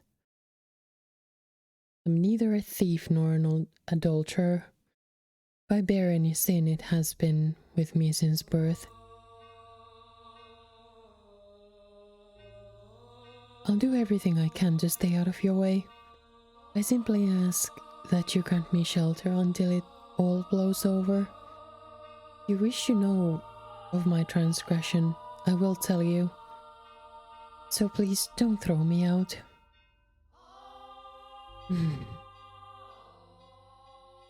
I see. And do you ask this of me, aware of how people refer to this mansion? Pardon? It is said that a witch once lived in this house. And not just any witch, a cursed witch. This house has been tainted by her seething hatred, and all who dwell within it meet their demise. But you live here, don't you? Like her, I too am cursed. Huh? What kind of curse? The one thing I can tell you is that your life is in danger if you get involved with me.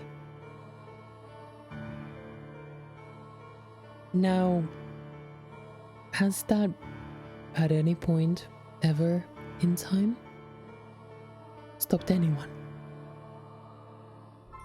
Anyone? Wouldn't stop me. Girl, same.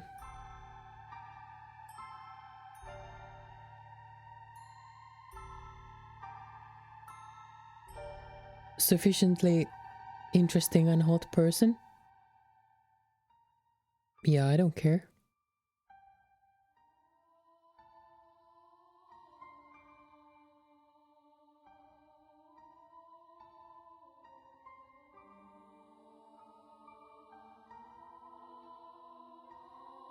Huh.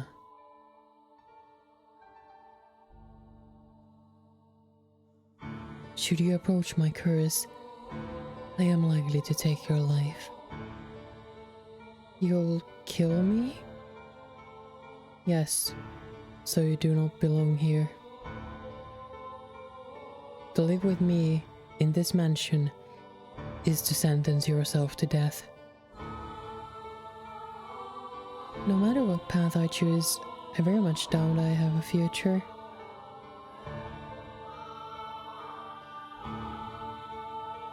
And if that's the case, then I shall live how I want. I don't care what people say about you or this mansion. I wish to stay here. You might think I'm rather strange, but my heart tells me that I must stay here, that I was guided here. And hearing what you have to say only reinforces that. What are you scheming? Not scheming anything. Simply tired of running. So if your curse is going to kill me, then perhaps that's for the best. At the very least, you won't be hunting me. You won't try to flay me or tear off my arms or rip the flesh from my bones. And that's enough for me.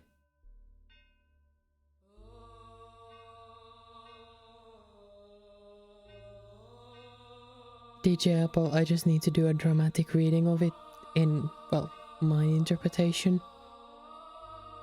Oh no, don't get involved with me, she said, hotly. It came naturally with a hand motion, so.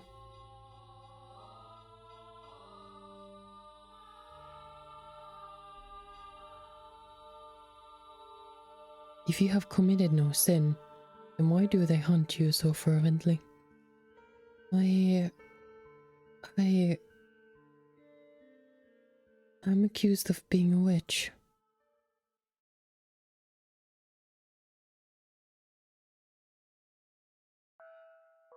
Master, master. Oh, master, master, please wake up. Return to me. You come too, master? Apologize for sending you through the door without warning. I must have given you quite the scare, but I beg your forgiveness. I heard a terrible screaming from down the stairs and I panicked. You say you saw the white-haired girl? I see. So you made it into the world beyond the door before me. I am deeply relieved that I was able to take your hand before losing sight of you. I presume you have already grown familiar with the atmosphere of this time period, Master. If you have seen her, as you said, then you should have a basic grasp of the situation. She was a very misfortunate girl in this era, accused of being a witch, abused and persecuted. Her life was in constant danger. It was, again, her appearance that brought this upon her. Snow white hair and those ruby red eyes.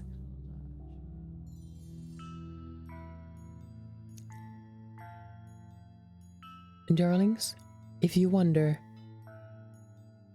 the irony has not passed by me.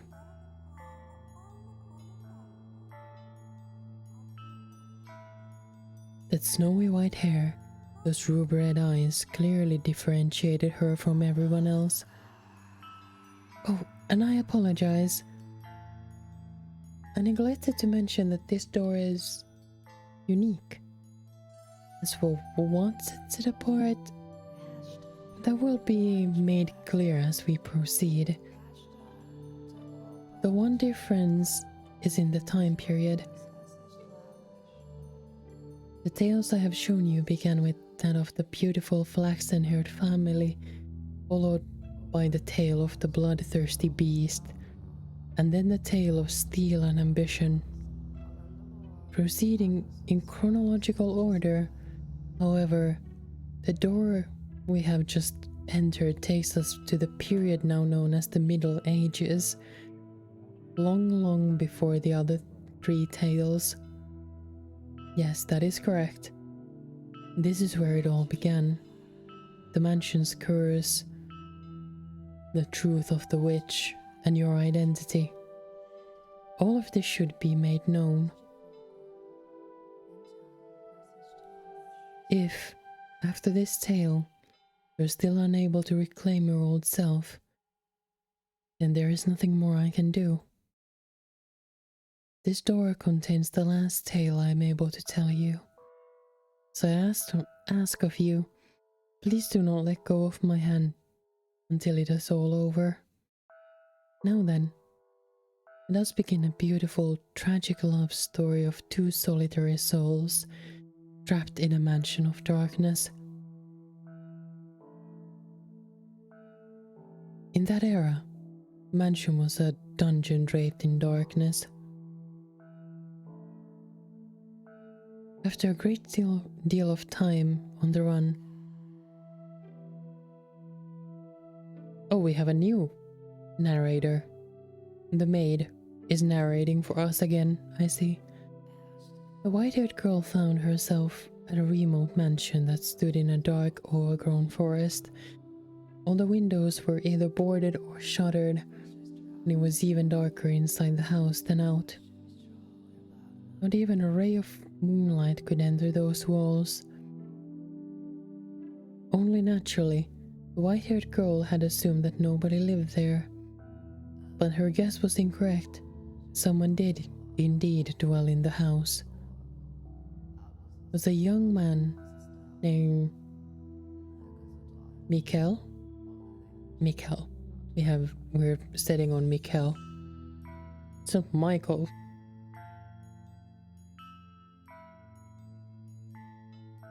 But it's Mikkel.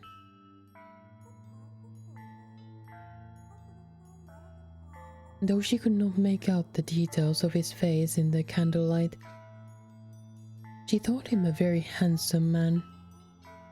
However, he proclaimed that a witch resided within the mansion, and that he too was cursed.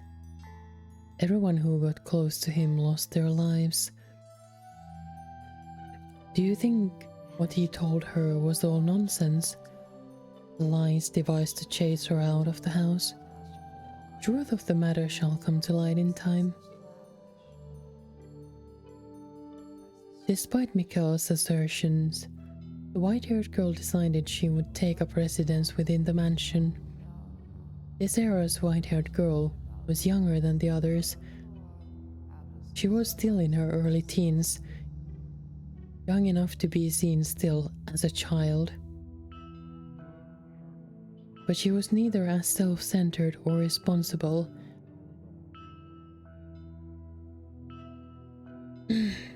As you might expect of someone her age. Sorry, I might be yawning a little more. My blood sugar is a little high, so for some reason that makes me yawn a lot.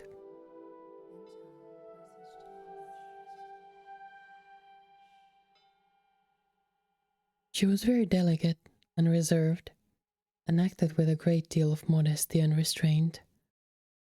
The accusations of her being a criminal and a sinner were grossly inappropriate.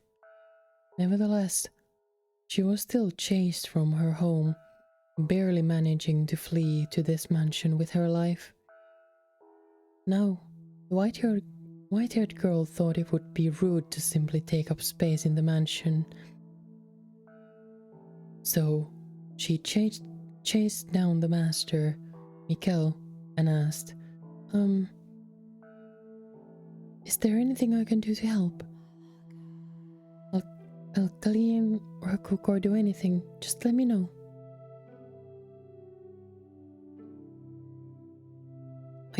I want to repay you for allowing me to stay here. Thank you, is greatly appreciated. You need not feel indebted to me. The weight of that obligation will only turn into disdain. But I can't just stay here and do nothing. Do whatever you like, as long as you do not enter my room. Sorry, I think Missy just texted me.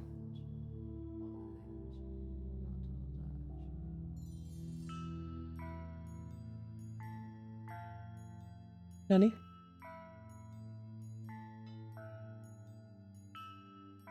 Oh, she's on her way home.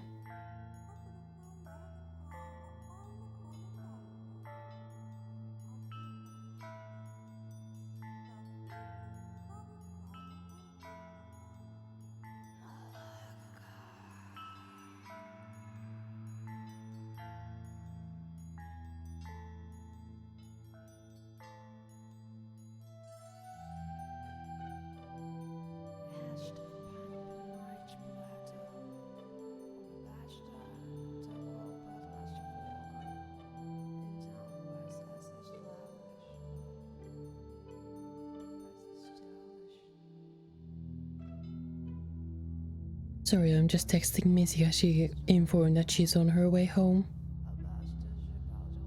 For context, she's been working up until now.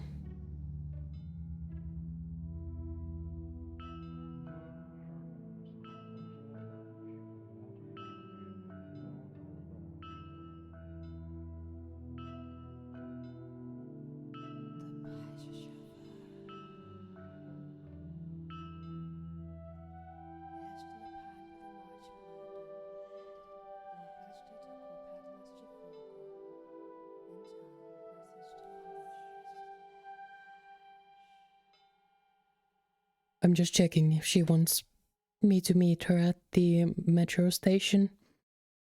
Because it is 11 p.m. and I promised her that if she wants me to meet her there, I will meet her there.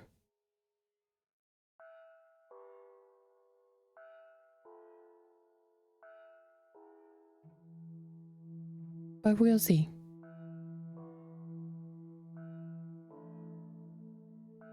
In any case, I'll just be taking a break for that, and I won't end the stream there.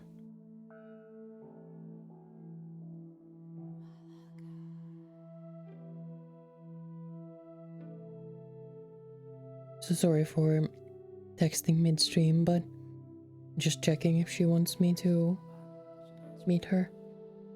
Considering it is late and the metro stations are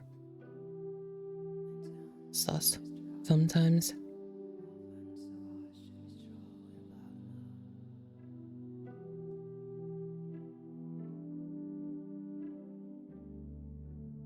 Meanwhile, she answers. That is all I ask of you.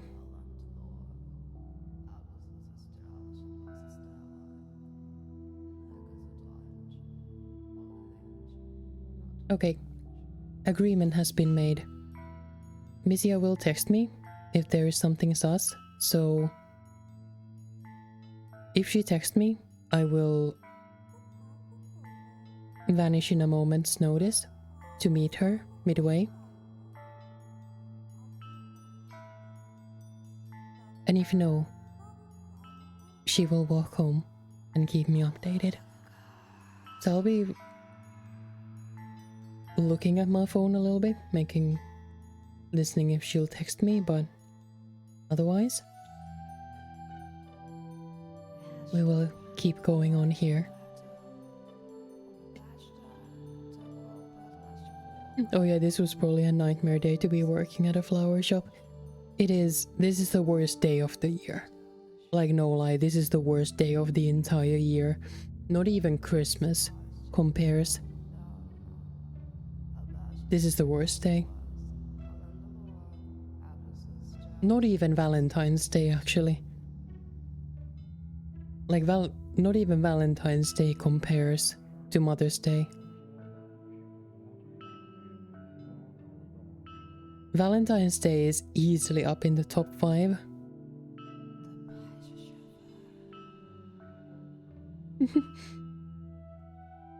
Indeed.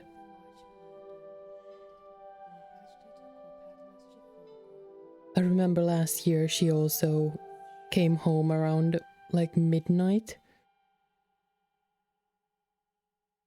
Because she had just like they just have so much work then, and because they have orders they need to make for tomorrow so that they can go out tomorrow afternoon. That means that they just need to have everything ready by then. And the thing is that today, business hours, they only have few people. They literally only have a few people to just work on the orders, and they have a lot of customer service to do during business hours. So there's actually a very limited window of time they can just fully focus on orders. And as a rough estimate, they had 100 orders, each of which take like 20 minutes on average to complete. Misia! Hello!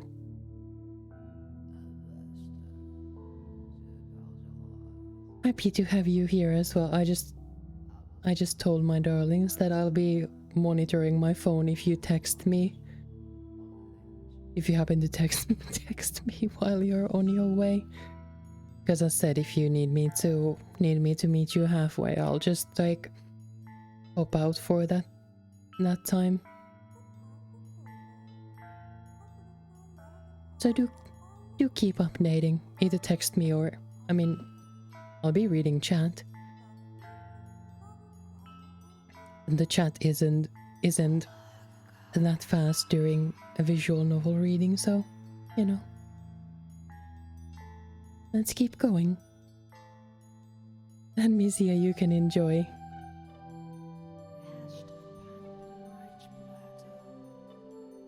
Oh no, Misia is fucking brave, not gonna lie. I'm just 6'5", so if somebody wants to, you know, fuck with someone, not in the fun way, I'm generally a person you want to avoid, if that is your intention.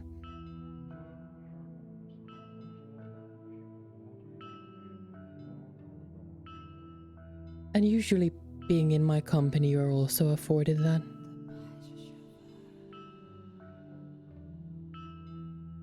This is tall people privilege.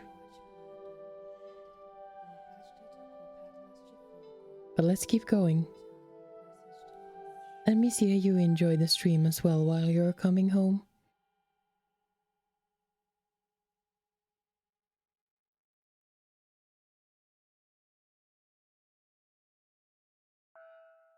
He said emotionlessly, turning away and walking off. Mikkel was not, I believe, spurning her.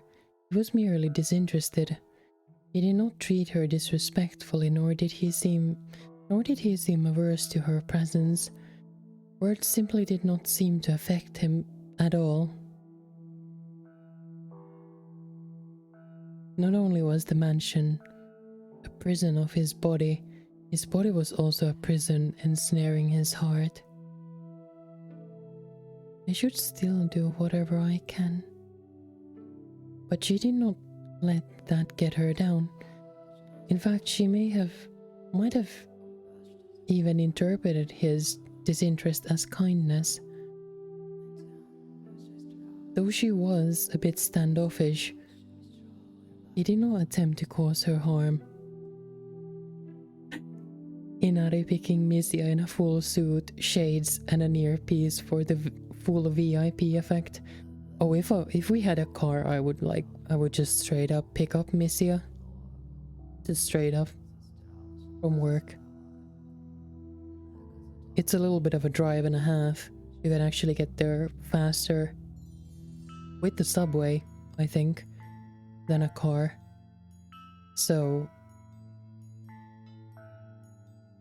still, we had a car. Yes. And I'd love to do that in full suit, shades, earpiece. And do not forget the most important parts. The black gloves and the black leather shoes.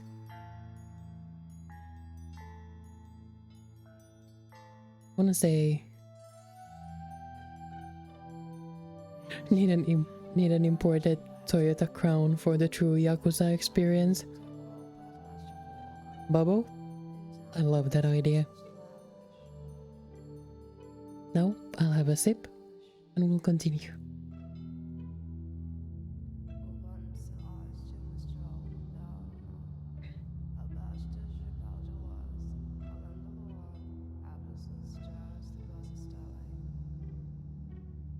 Though he was a bit standoffish, he did not attempt to cause her harm. He was nothing like the people who had accused her of being a witch and forced her to flee for her life. And she was deeply grateful for that. Thus began their quiet life together.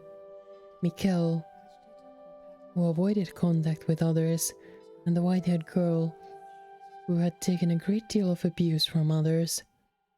Two people who knew hardly anything about one another, who were too distant to really be said to be living together. Mikkel spent most of his day in his chambers, so they only ever saw each other occasionally, and they hardly ever spoke. Though they stayed in the same house, They both still lived solitary lives. Nonetheless, the white-haired girl wanted to get to know Mikael better. She wanted to know why he called himself cursed, why he lived alone in this dark mansion.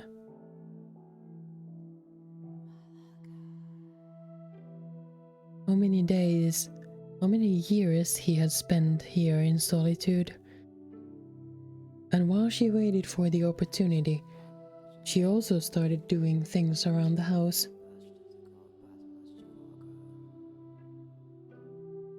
The first project she set out to take care of was cleaning. As the windows were all firmly shut, her only source of light was candles. For whatever reason, there was a great deal of candles stored in the cellar. Also, I hope you hear the music. I really... It's a little somber, but very comfortable.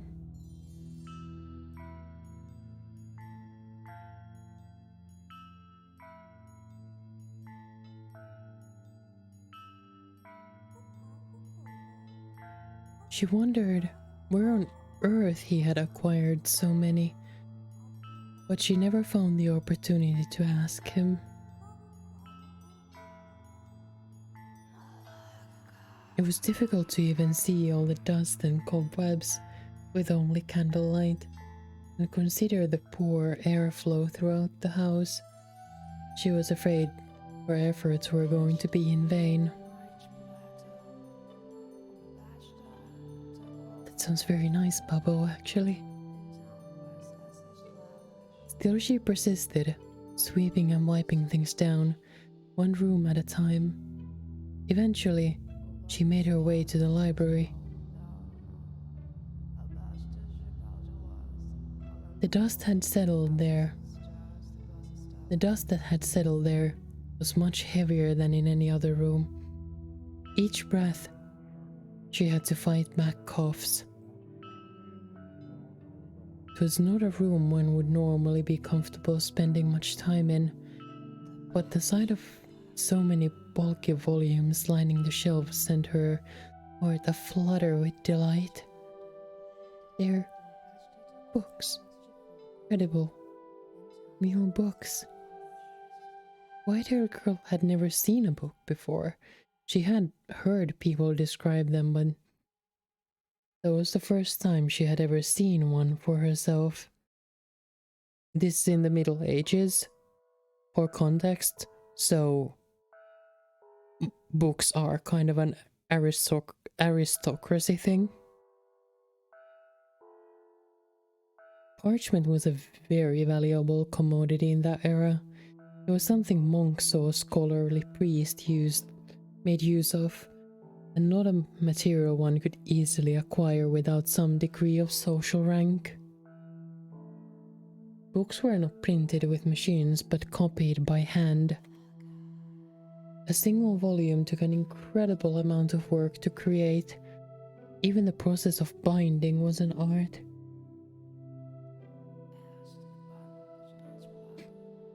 Yeah, we're in the year 1099, so...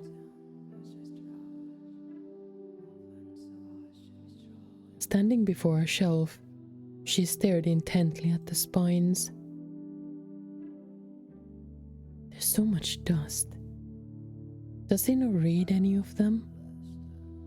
Just a peek. Just a tiny little peek, she said, making excuses to the empty room as she reached her hand towards one of the books. The tome that caught her eye was on the upper shelf. It bore gorgeous jade embossing and looked like it belonged in a treasure chest. Almost. Though she tended to act older than her age, the white-haired girl was still in her early teens and not especially tall. Even standing tiptoe, it was still just barely within reach.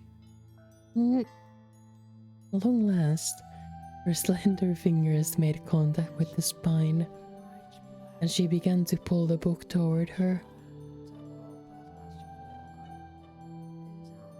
The library had sat abandoned for some time, causing the covers to stick together, so when she attempted to pull one out, several others tilted with it. And then, almost all the books on the shelf came avalanching down onto her.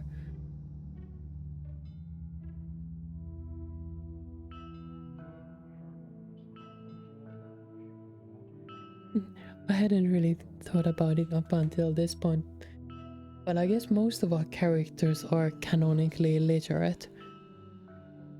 The first story was in the 17th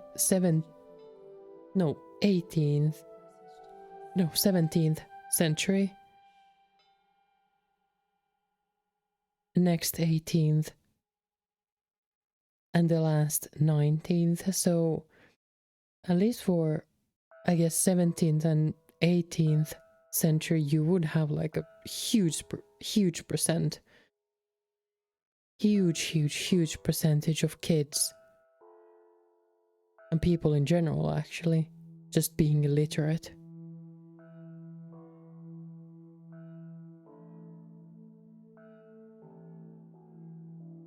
I mean, Mel was an aristocracy from the first story. He was fucking goated, you know? He was a boy of money. Of course he was literate.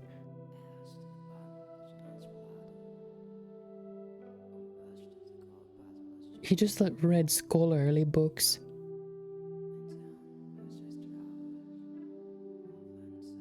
And we know about scholarly books that they don't make you any less of a dweeb. Any less maidenless, you know?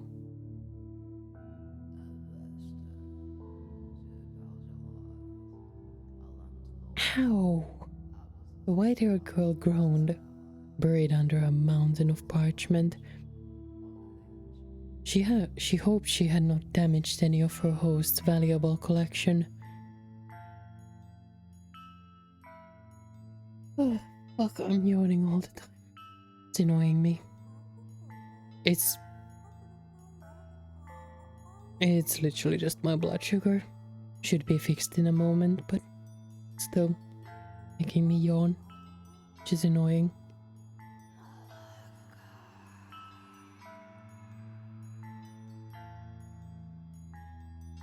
She hoped she had not damaged any of her host's valuable collection, but the mess was enough of a setback already in her attempt to express her gratitude. Looking around, she saw one volume that was almost torn in half. She did not know whether it was in that condition before, or if it had happened in the fall, but nonetheless, she felt horribly guilty. Sitting there, unable to get back to her feet, tears began welling in her eyes. Then suddenly, a shadow fell over the dejected girl. It took a book in its hand and returned it to the shelf. For a brief moment, the shadow's hand reached hesitantly towards the white-haired girl, then changed course towards another book. It was Mikkel. There was a hint of perplexity in his otherwise emotionless eyes. Perhaps he had heard the noise and come to see what had caused it. I'm sorry, your books, what were you doing? I'm sorry, I wasn't trying to make a mess. Didn't mean to damage such precious books. There's no need to panic. I'm sorry. You make it sound as though I'm admonishing you. What? Did you want to read a book? Um, I do, but that's not what I originally came here to clean. Clean? Yes, I felt guiltless simply being idle. I did say you could do as you pleased, but you have no responsibility to clean anything. I just ended up making a bigger mess anyway. I'm sorry. You needn't apologize. Okay. If you want to read, help yourself to any of the books. But DJ Correct. But I don't know how to read. Just thought the cover was pretty, so I wanted to hold it. You're free to use them however you wish. Looking at them is enough for you, by all means. These are all your books, aren't they? They are. That's incredible. I have so many. Must have taken you a long time to acquire them all. One per month. What? My family sends me one every month. Every month?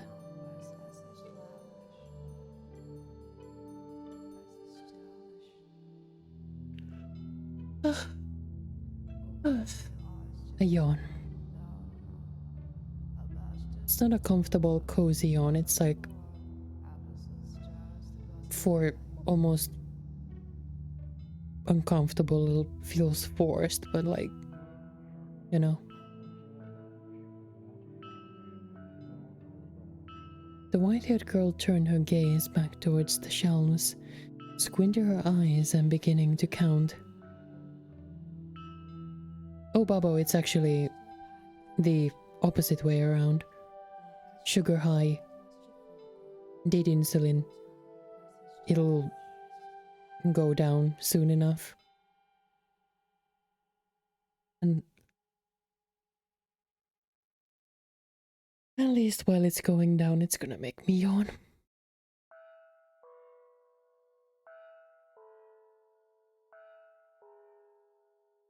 Nope, it was bound. How dare you?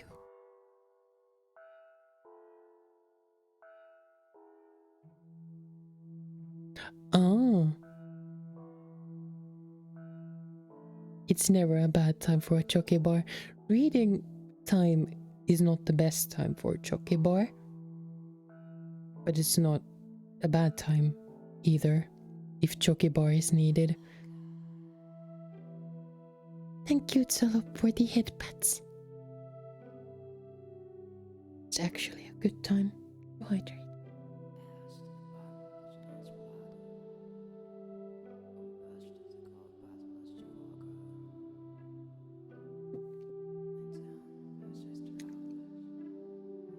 Hope my yawning ends soon. It's not a tired yawn, it's just... It's a weird yawn. And unless you're diabetic yourself, I don't think you can exactly know how it feels to have high blood sugar. It's not like very high or anything, but it's just a little to the high side, so... Because a non-diabetic person will never, like, get high blood sugar. Low is possible, not high. At least to the same extent.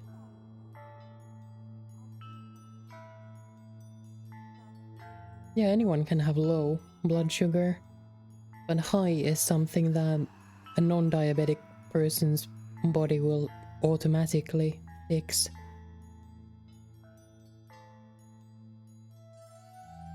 So only a diabetic person can, like, ever know exactly how it feels to have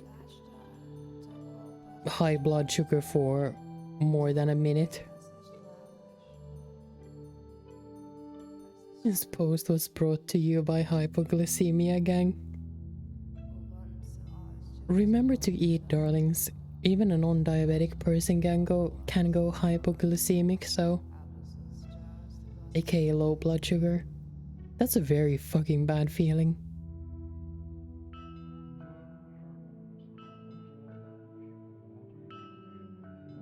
The white-haired girl turned her gaze back towards the shelves, squinting her eyes and beginning to count.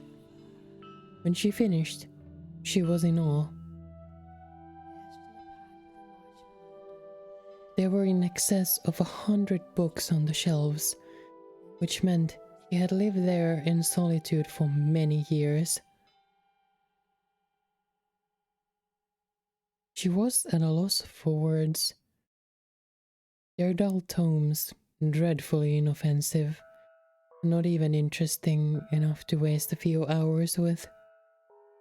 Decoration is all they're good for. I see.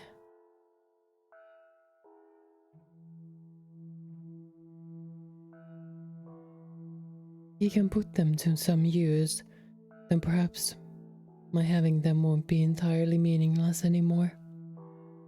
I'm going to return to my room. Don't feel obligated to clean up. Just a minute. Is there something else?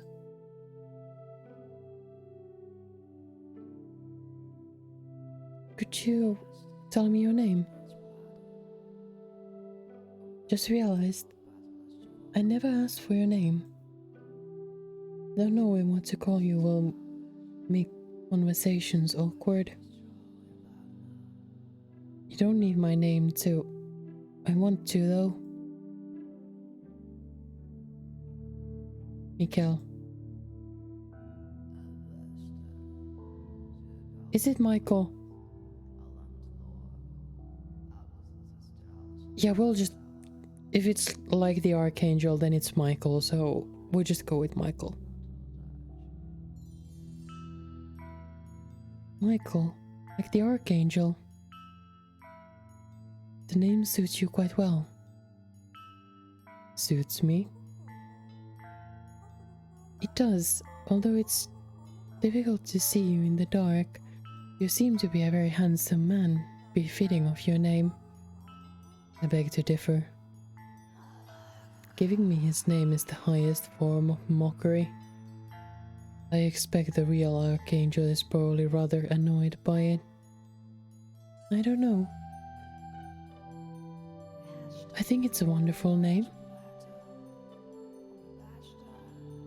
And you're... No, never mind. Oh, my name? My name is... Giselle. This is a stopping moment because we have never... ever heard the white-haired girl say her name before. It's always been a blur in previous stories when said out loud by the maid. But this is the first time we've ever heard the white-haired girl say her name.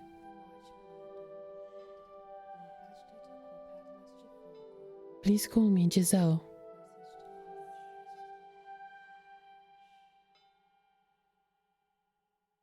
Key. Welcome, Ducky.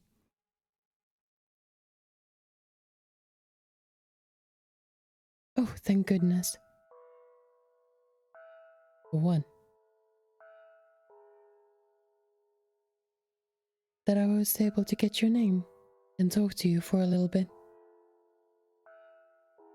We haven't seen much of each other since I first arrived, so I'm glad that I got to hear your voice. So very glad.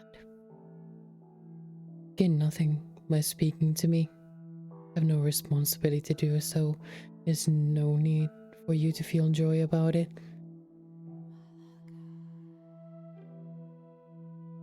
I'm not pleased out of some sense of responsibility or necessity.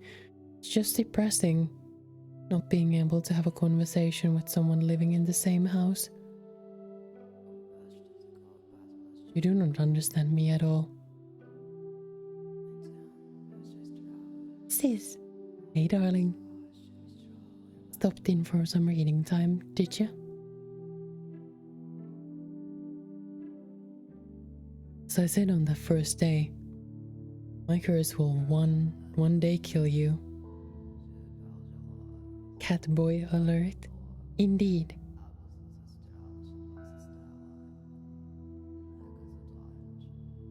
But I'm still alive, aren't I? You're welcome to believe I'm lying, or that I'm merely out of my mind.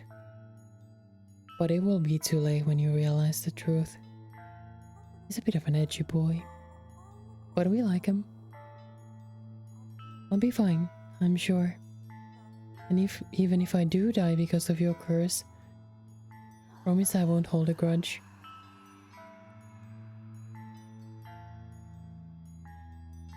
Could you possibly be keeping away from me out of concern? No, I simply have no interest in interacting with anyone. I would like to interact with you. You don't mind, that is? How the cat boy doing?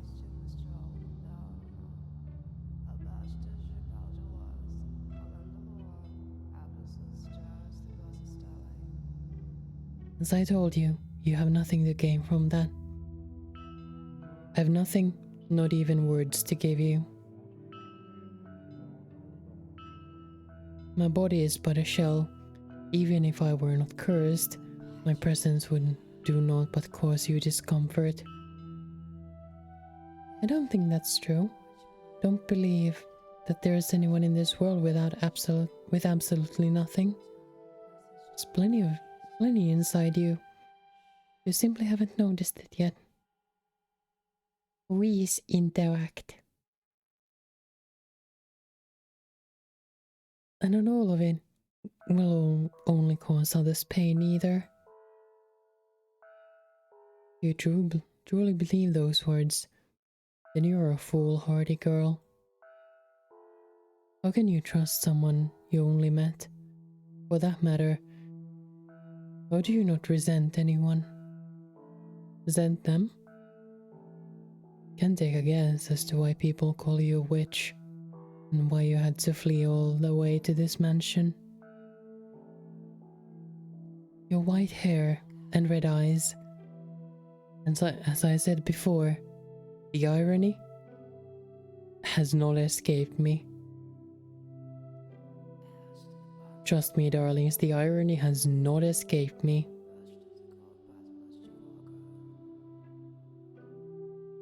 Also, Missia, if you're still listening to the stream, if you would text me an update or something.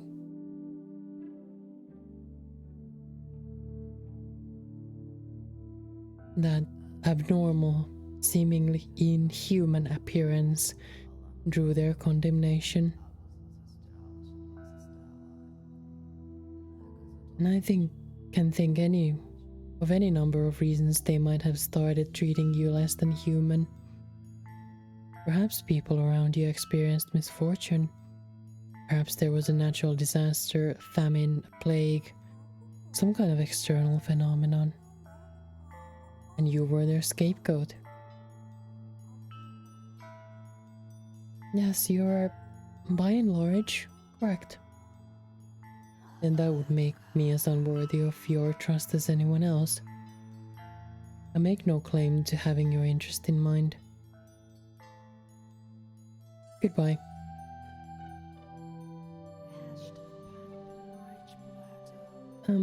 If you don't mind, could you teach me how to read sometime? Did you listen to anything I said? I listen, yes. I have no intention of idolizing you. I don't expect you to do anything for me, and I don't wish to burden you in any way. Simply wish to be allowed to be at your side. Does not matter to me what kind of person you may be. That is all I want. Apologize for keeping you. Please consider it. It's not too much trouble.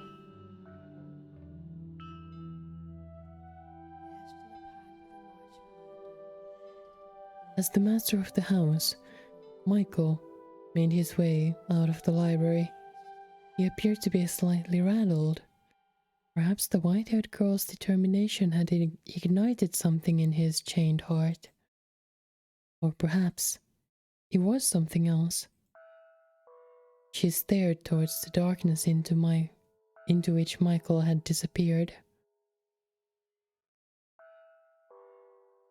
Then she carefully wrapped her arms around the jade-embossed tome, a soft smile spreading across her lips. He's a decent man, I'm sure of it. We're alike, he and I. And thus began to blossom within her a faint sense of fellowship as someone who also knew solitude.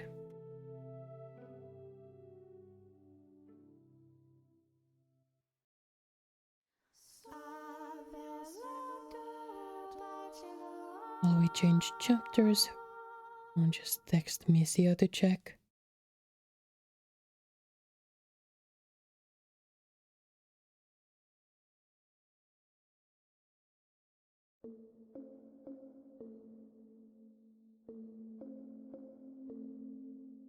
Because, again, for context, Misia is still on her way home from work.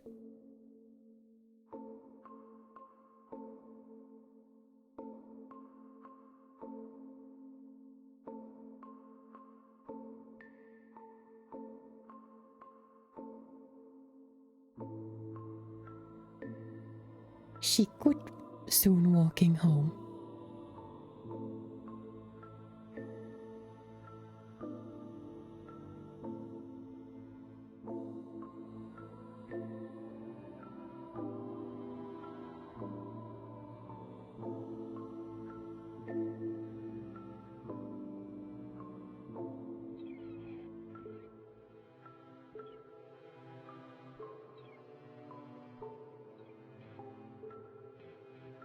There we go.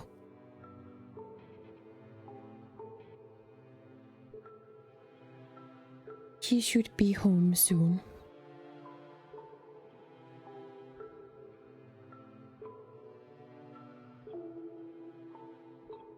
It had been about a week since the white-haired girl had taken up residence in the mansion. Staying up in that house devoid of light was, I imagine, a very claustrophobic experience. To anyone blessed enough to have sunlight as a part of their everyday lives, it would have been unbearable, but for her, the mansion, with its prison walls and lack of either illumination or recreation, was the one place she could find respite. She and Michael continued to be distant, however. He spent most of his time in his chambers, which he had explicitly told the white-haired girl to stay out of, leaving her unable to close that gap. Nonetheless, on the occasions they did cross paths in the hallway, their eyes would meet, if but briefly. Still very interested to see how the maid comes into this story, because this is told from her perspective. Again. Me asking for a date. Maybe we could hang out? You could teach me how to read? That is a very 11th century Middle Ages thing to say. Sorry, I'm doing a little posture check, just a moment.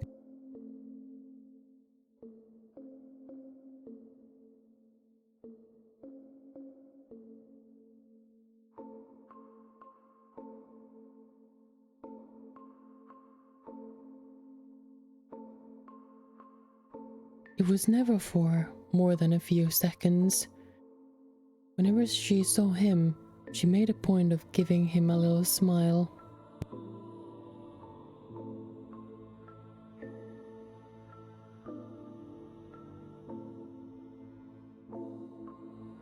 He never said anything, but still, When she had first arrived, he would not have even met her gaze. He seemed to be taking more and more notice of her. One day, the white-haired girl stood in the cellar, a frown on her face. This is troubling. Can't go down to the village. But if he don't do something soon... The cellar was where their food was stored. An assortment of non-perishables and dried foods, smoked meats and cheeses. Her daily meals were taken from the supplies there. However, the stockpile was beginning to grow quite small. Were she not on the run, she could have gone to the village to procure more, or perhaps, were she a little tougher, she could have captured a wild animal for its meat. But master, you know, a young, delicate thing like her was hardly up to the task of hunting for food. How does he normally get his supplies, I wonder? From there, other questions about Michael started rising in her mind. No matter how lifeless he seemed, surely he still had to eat, right? The white-haired girl nodded, then made her way out of the cellar, intending to head for his bedchamber. But on her way there, she spotted him standing by the entrance, staring motionless at the door, lit by a single candle. He appeared to be waiting for something.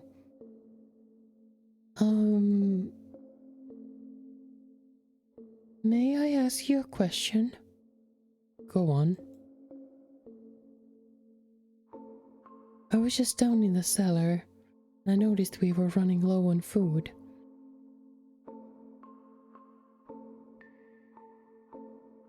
Do you normally go down to the village to restock?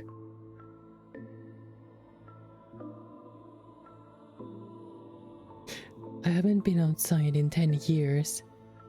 Then how do you... What if I told you I don't eat? What? That I'm not of this world, and as such, I have no need of sustenance. What would you think of that? That sounds very, economical? Can survive without having to eat. That's one less thing to worry about. If it were possible, I'd like to have that ability too. Would seem trying to frighten you is a waste of time.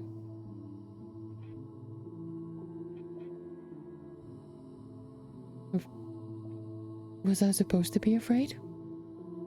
Never mind. Doesn't matter. You asked about the food in the cellar. It's getting to be about that time. Wait and you will find out. What do you... It's here. Oh? If you want to know where my supplies come from, open the door. But I'm in hiding. There's no one at the door anymore. The knock is nothing more than a signal. Signal?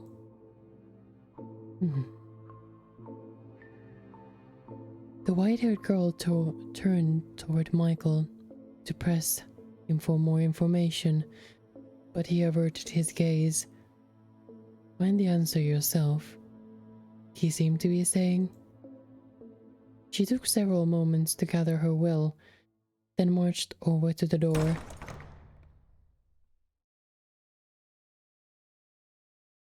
The sunlight, which she had not seen in some time, was so bright it seemed to burn her eyes. Although the sun itself had not gotten any brighter, she had simply spent so much time in the dark, her eyes were no longer accustomed to that much light.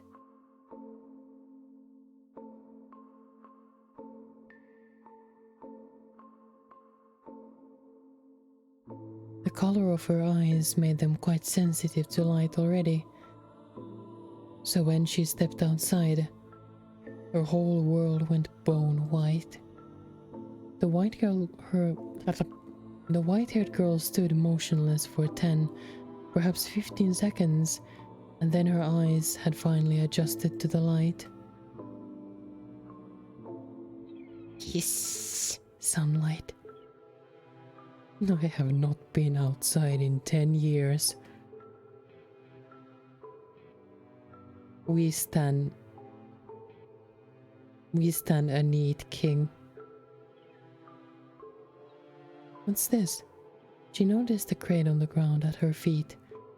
She turned her head back to ask Michael about the box, but the mansion was so dark it appeared to be wholly severed from the outside world. From where she stood, she was unable to distinguish Michael from the shadows. A pang of nervousness struck her. She wanted to return to that darkness as quickly as possible. The white-haired girl had begun to yearn for that world without light more than the one with. The crate was fairly hefty. The slightly built girl had considerable difficulty bringing it into the house, but eventually she did manage to drag it through the front door.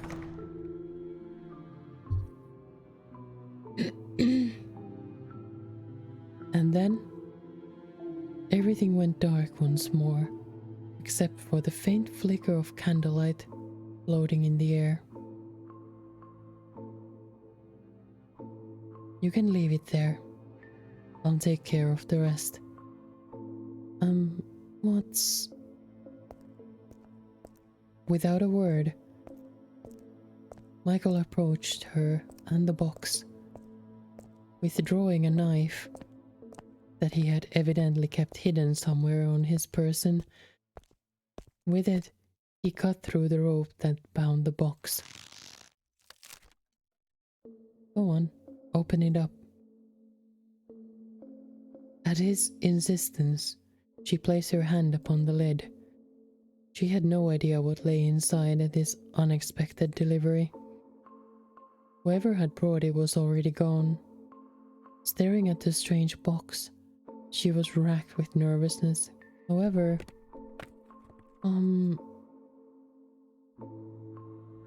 what she found when she pushed aside the lid was completely ordinary food.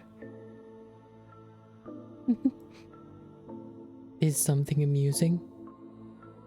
It was just rather anticlimactic. Here I was worried about what might be inside. We were just talking about the supplies in the cellar, so we were... Completely slipped my mind.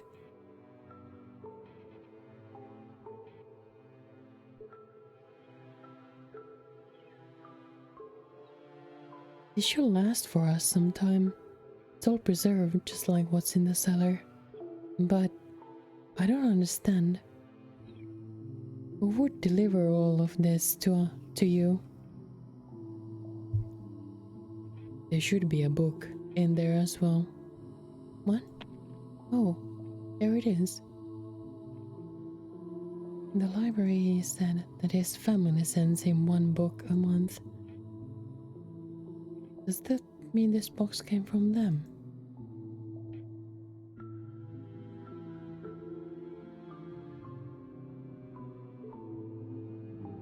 If so, then why did the person who delivered this leave without speaking to him? What happened between him and his family? Is he here because they want him here? Or because he chose to be here? Take the book to the library, please. I'll bring the rest of the supplies to the cellar. But it's a big box. I'm sure you could use some help carrying it. That won't be necessary. Take the book and go. But fine, then stay here. I'll take care of everything. Wait, hold on, please. What is it? You don't have to answer this if you don't want to. And I'm not trying to pry, but can't help but be curious. Say what you have to say, please.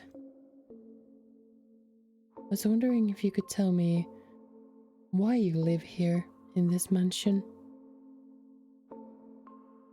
Why did whoever deliver this box leave before you even open the door? Could you perhaps be imprisoned here?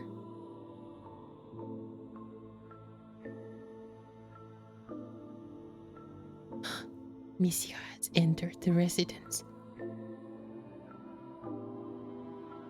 I told you this the very first day. I am cursed.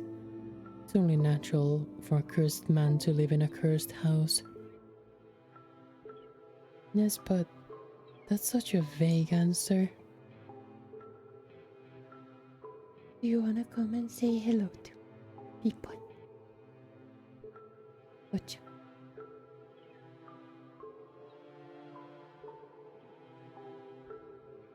Misia has entered the residence. Misia is home. Sorry, Chad, this is real life.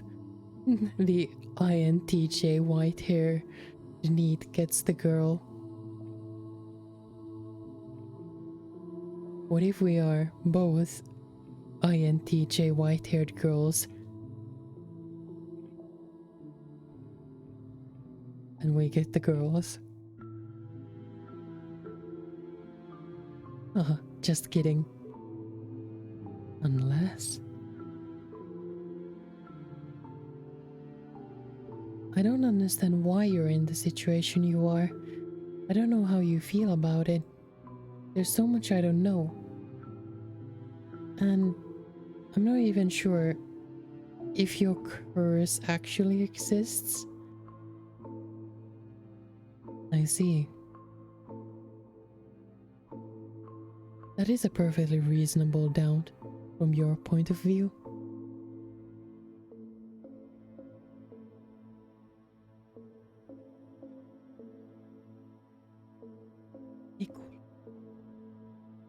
Hello. This is Misia speaking. She has worked tirelessly and she is now home. Say hello and welcome home to Misia if you would, darlings. She's been working since 8 a.m. and it just hit midnight. So, yeah.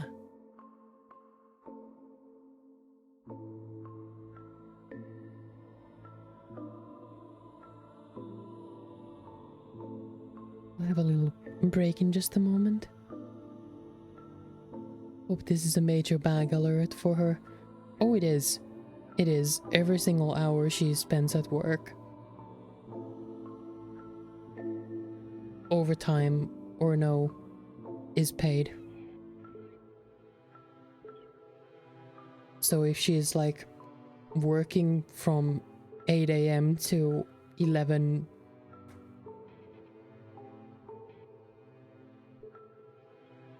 Oh fuck, I hate the AM PM system. It's 11 p.m. right? In the evening. Yeah, 8 a.m. to 11 p.m. all paid. So, yes, I pledge allegiance to the bag. We respect our florists here. And our resident florist is now safely home. I'll read for just a little bit longer and then I'll take a little break. I'll probably say hello to Misia and welcome her home. And also get some more hydration and feed the boys. So let's continue, shall we?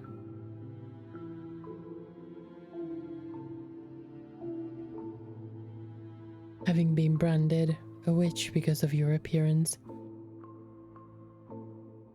it would make sense that you would think my curse might be fabricated, or perhaps a metaphor for something else.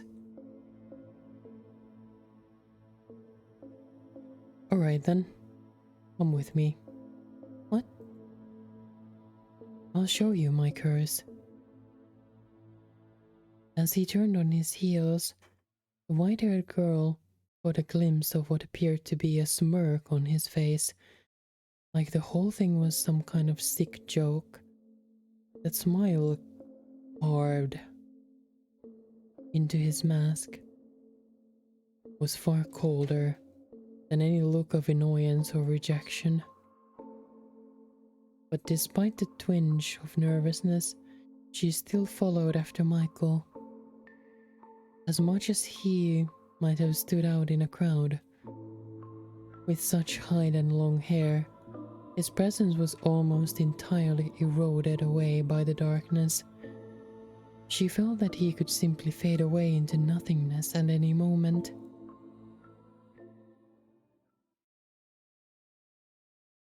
Many things are buried here. Huh? Mice, insects, wild cats, and dogs.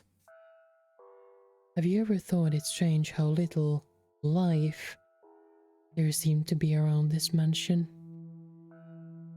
You're right. Haven't seen a single creature since I arrived. The only sound you can hear is the wind blowing. Now that you mention it, it did seem peculiar. They were all killed by me. Or rather, they lost their lives because of me. You have your answer now. A butterfly fluttered its way into the ruined garden, dancing up and down through the air. Michael held out a finger before himself, and the butterfly, mistaking it for a branch, drifted down upon it to rest its wings. Had the scene stopped there, it would have been a picturesque moment. All that comes in contact with me loses its life. Skin,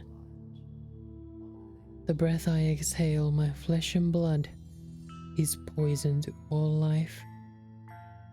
But the butterfly's movement began to slow. It spread its wings in one last futile attempt to fight gravity, and then, without warning, it shriveled up into a dry husk.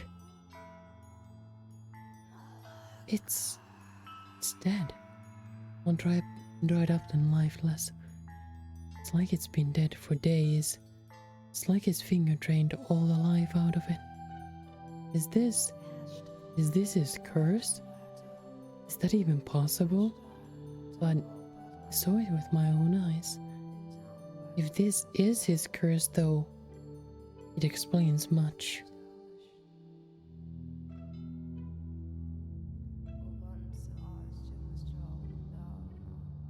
Is this what happens when you... Yes, Bubbo. I showed you my curse, please answer.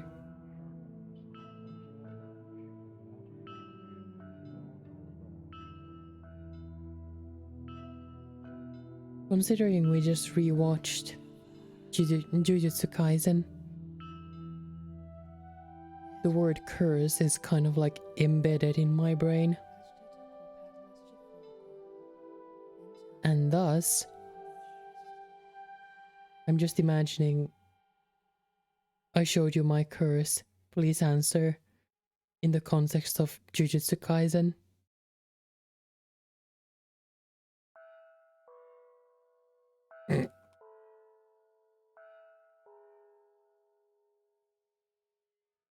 Weeb alert. Darling, you know what I'm talking about. So, I don't hide it.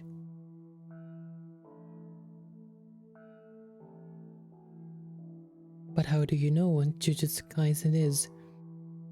If you know it's a weeb thing. Hmm?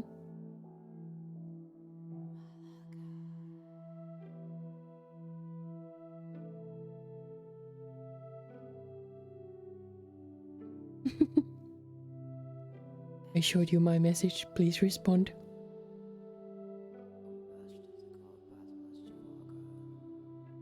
Yeah, okay, Bubbo. Alright, sure, I believe you. In your dreams. There are more than just insect and animal corpses buried here too. Servants who came to visit me long ago are here, beneath the ground.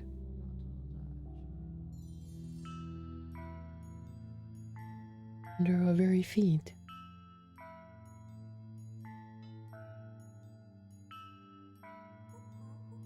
Exactly, Meta. And same with us. Movie was also good.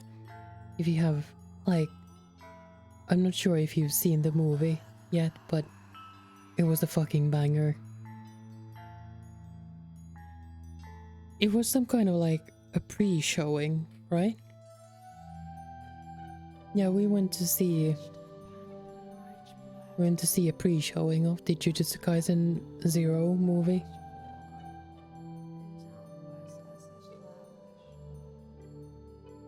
And the story is extremely relevant to the story that is in the anime, but it's basically a prequel to the movie. Yeah.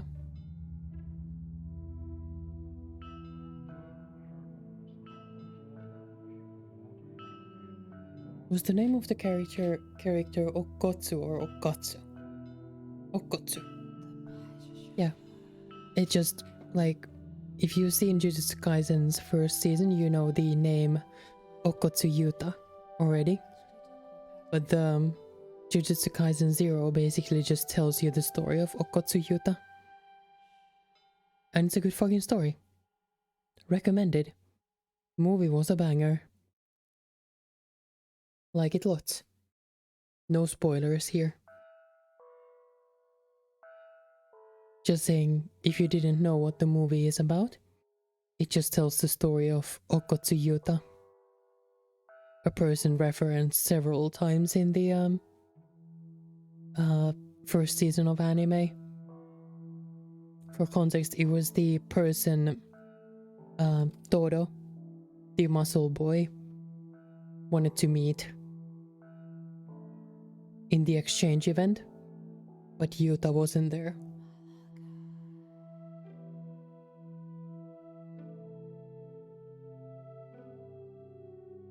But we've seen glimpses of him in the anime too. So, recommended.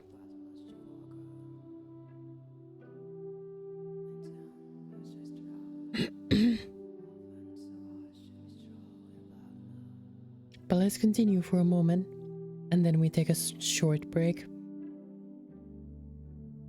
That's why the servant leaves before I open the door. Should he touch me, should he get near me, his very life is in danger. No one is interested enough in seeing me to take that risk. No one will have anything to do with me. Nary a soul even wishes to see my face. Now you understand what I meant when I said I would eventually kill you. So that's why you have never once touched me. When I knocked the books down in the library, you didn't offer your hand to help me up. and only one of us ever made contact with the box at the entrance at a time. When I offered you to help you carry it, you refused, because you didn't want your finger to accidentally brush against mine. My actions were not out of concern for you, simply dislike people. Sundara. Others' interests mean nothing to me. What an odd face you're making. Do you not believe my curse is real? No, I do. It is certainly irrational, inexplicable, unbelievable. But you've shown me more than enough evidence. And I don't believe you're lying to me right now either. In which case, you now understand how dangerous it is to be near me. You said that if you left, you would be killed. But it's been some time since then. If you're careful to cover your tracks, you could make your escape. You do not belong here. I was telling the truth about being cursed, and a cruel burden to have to bear. I can't imagine just how much he's given up on. How many lives he's inadvertently taken. And how he must have felt every time it happened. How much pain that loneliness must have given him. How much despair he must carry in his heart. How much sorrow must be weighing down on him. So no, I will not leave. I'll stay here with you. Leave this place. No, I will not. Why do you insist upon remaining in this house after learning what I can do? You have no reason to stay. Tell me then, why do you try to drive me out? If you don't care for others, as you say, you're not concerned about anyone else, then what does it matter what I do? What does it matter if I die to your curse? You're a very kind-hearted man. You've been watching out for me since the day I arrived, doing whatever you can to not inadvertently kill me, to not afflict me with your curse. No, here's what I think. No one capable of showing genuine care for others can honestly, truly dislike all people. They can't possibly be indifferent. No, that day we met before the stained glass window, you heard me out. You listened to my plight. You didn't try to chase me out. That day, I thought you to be a good person, and I still believe that. I simply assumed you would leave on your own when it was safe. Never thought you would be so foolish as to want to stay in a house like this with a man like me. How does that make me foolish? Do you not value your life? Oh, him angry. Him just a little angry. Isn't he? Isn't he just a little angry?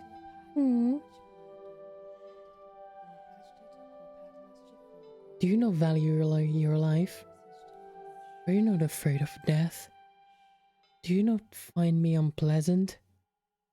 The thing I fear the most is loneliness. You're probably right that by now I could safely sneak away, get myself somewhere far from here.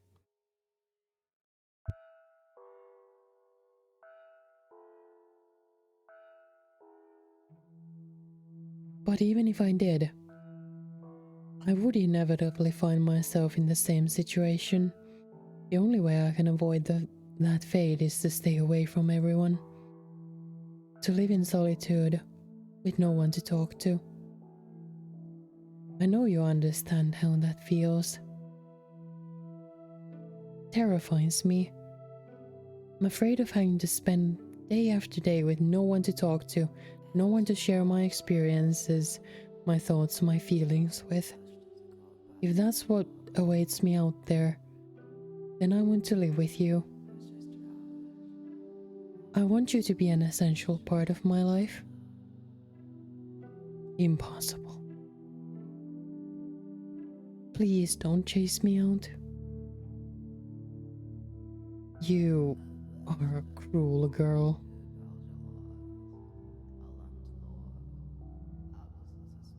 Never again will I allow myself to get close to someone only to watch them die. Never again. My mother was the first to die. It happened shortly after my birth. Next was my wet nurse. 2 deaths could be considered a coincidence, but as the number rose, it became clear that I was cursed. I was forbidden from making contact with anyone, even at home. Regardless, being in the same house, accidents will happen. Numerous people lost their lives. Attendants unfamiliar with me, or those who simply brushed up against me by mistake. I couldn't take it any longer. So you chose to move here, to this remote mansion, to keep yourself away from your family. You weren't imprisoned here. You elected to live alone so you wouldn't hurt anyone. For better or for worse, I was born into a noble house. So rather than abandon me, they provided me the means to live out of sight. I will be very careful. I will do everything I can to ensure no accidents occur, to keep you from being alone again. I will not, for any reason, touch you. You have my promise.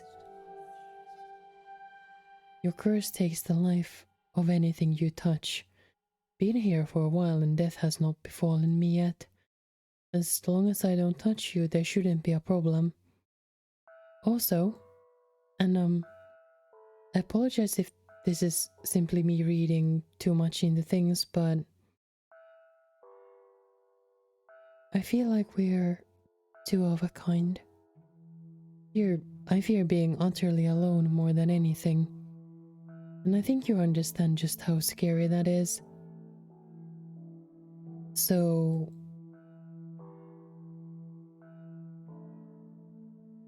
why are you so stubbornly insistent on it being me? I'm sure there's someone else out there. Someone you're meant to be with. Someone you may not have found.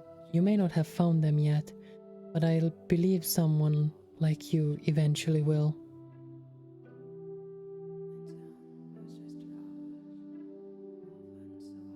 Just unlike me, you still have the vigor to press forward. Has to be you, I'm certain of it. Why? Because well, you can't tell me. No, I can't just, please don't get upset with me. I think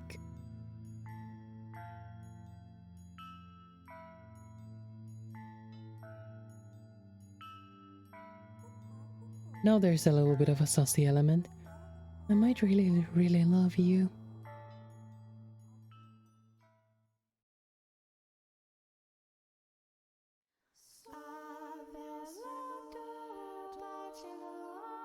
It's not like there hasn't been sussy themes before, but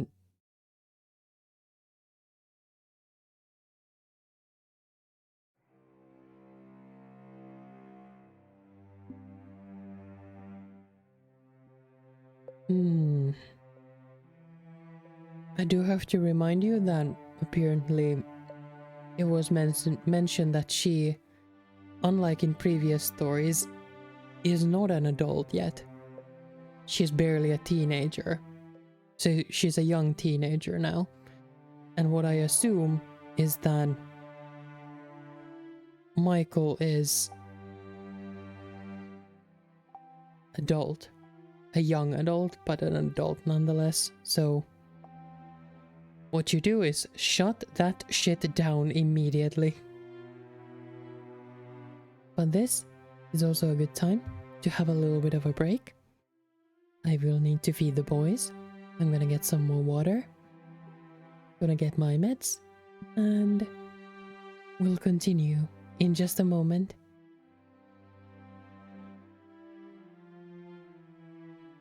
Perfect timing, Andreas. So hello, darling. Been enjoying thus far?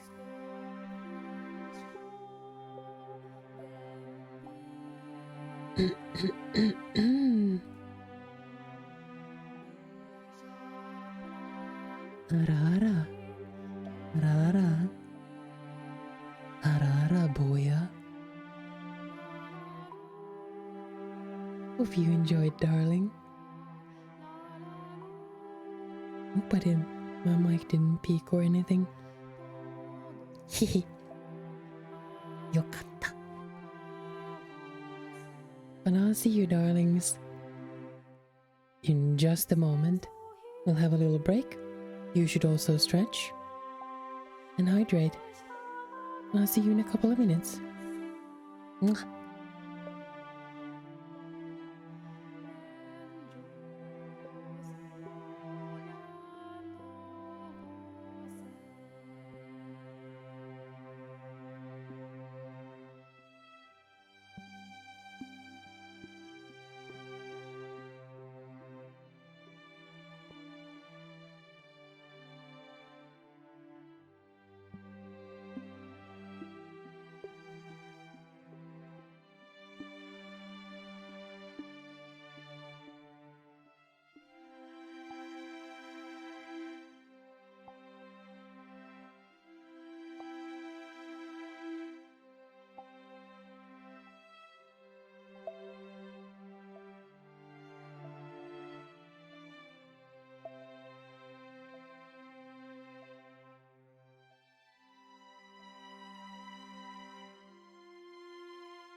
Hello. I return.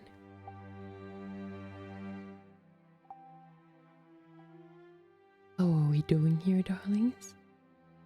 It's getting very late, but I hope you're cozy and feeling like you rather like to continue, at least for a while still. Also getting a little sleepy, but it's ever more pleasant to go and sleep after a nice and comfy reading stream.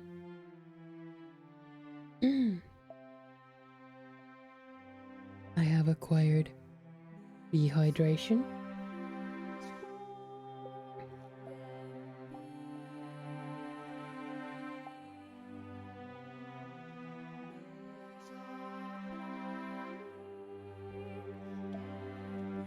Shall we then?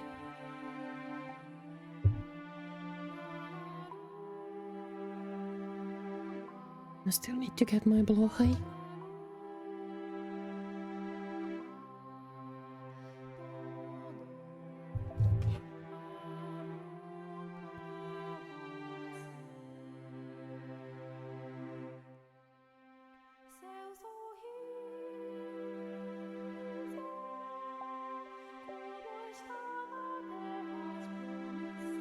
Thank you for the hit, pet Stucky.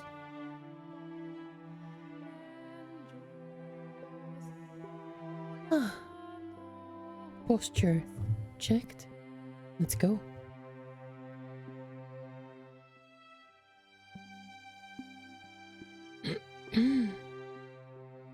This was a powerful power that evoked images of witches or demons, the unclean and the impure.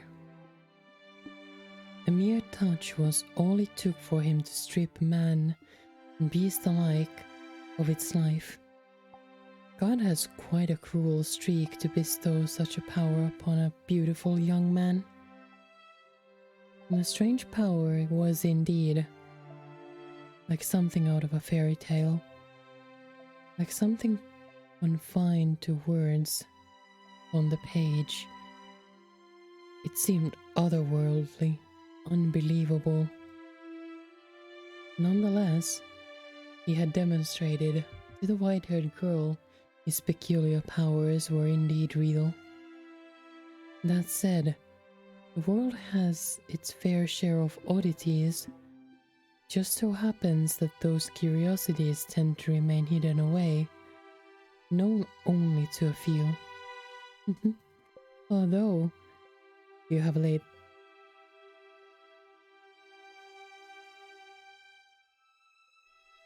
my mic's not picking it up, but we have a very, very noisy boy.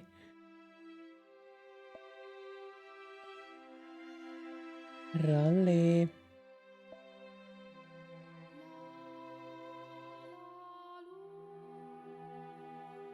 He has been fed, so he has to sing the song of his people to me now.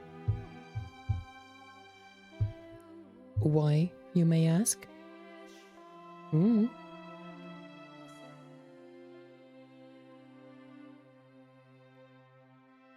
Although you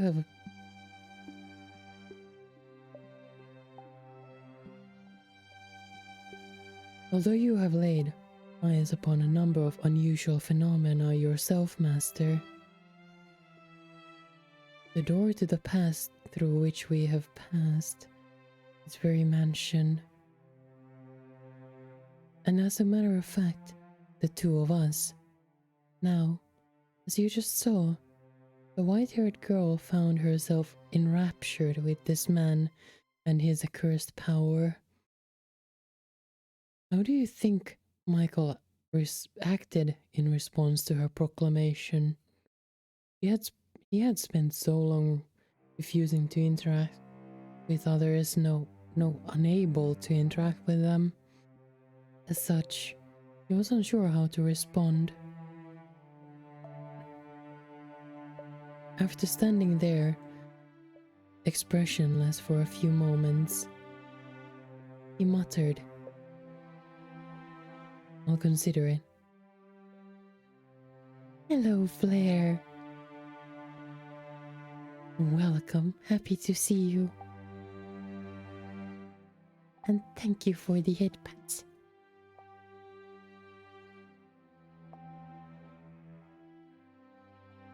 Also, my cat is driving me nuts because he has the Zoom after meal zoomies and singing time. And it fucks the flow.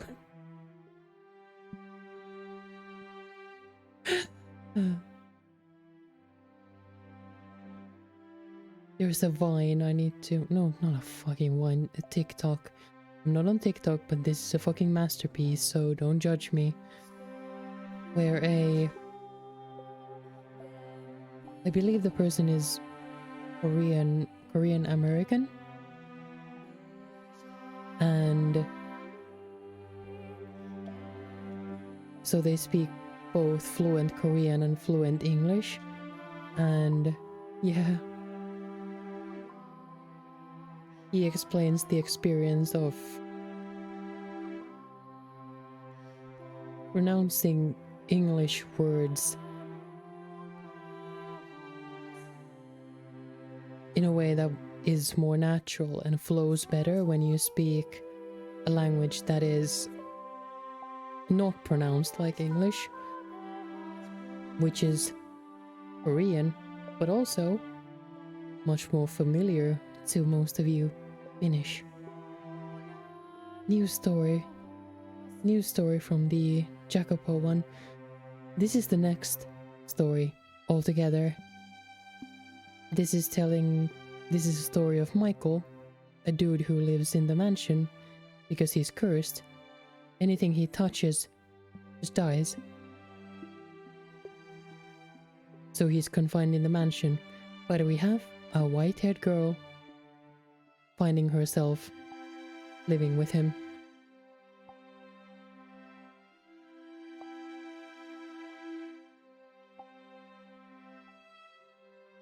The year is 1099, so we're 800 years back in the past. And also, how you doing, Claire? And how you doing, Ampar? Welcome both.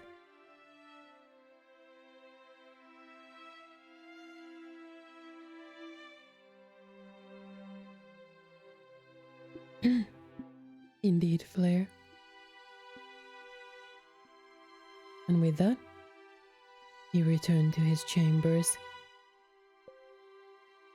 Well, he was not someone who wore his heart on his sleeve. I personally do not believe he was completely devoid of emotion. Don't worry, Ampar. The vote will be up, and I hope you enjoy the rest of the stream. We are not that far in that you have lost much context from this story. That's the main context. We have white-haired girl found her way back to the mansion, and in the mansion in the year 1099 lives a guy called Michael who is cursed, and his curse is that he mostly kills also just anything that comes near him, but anything that he touches is just doomed, just dies. That is all we know thus far. So, and he just demonstrated this curse of his to the white-haired girl, and he tries to get her to leave. But she doesn't. And she also just confessed her love to the man Michael. So, you know.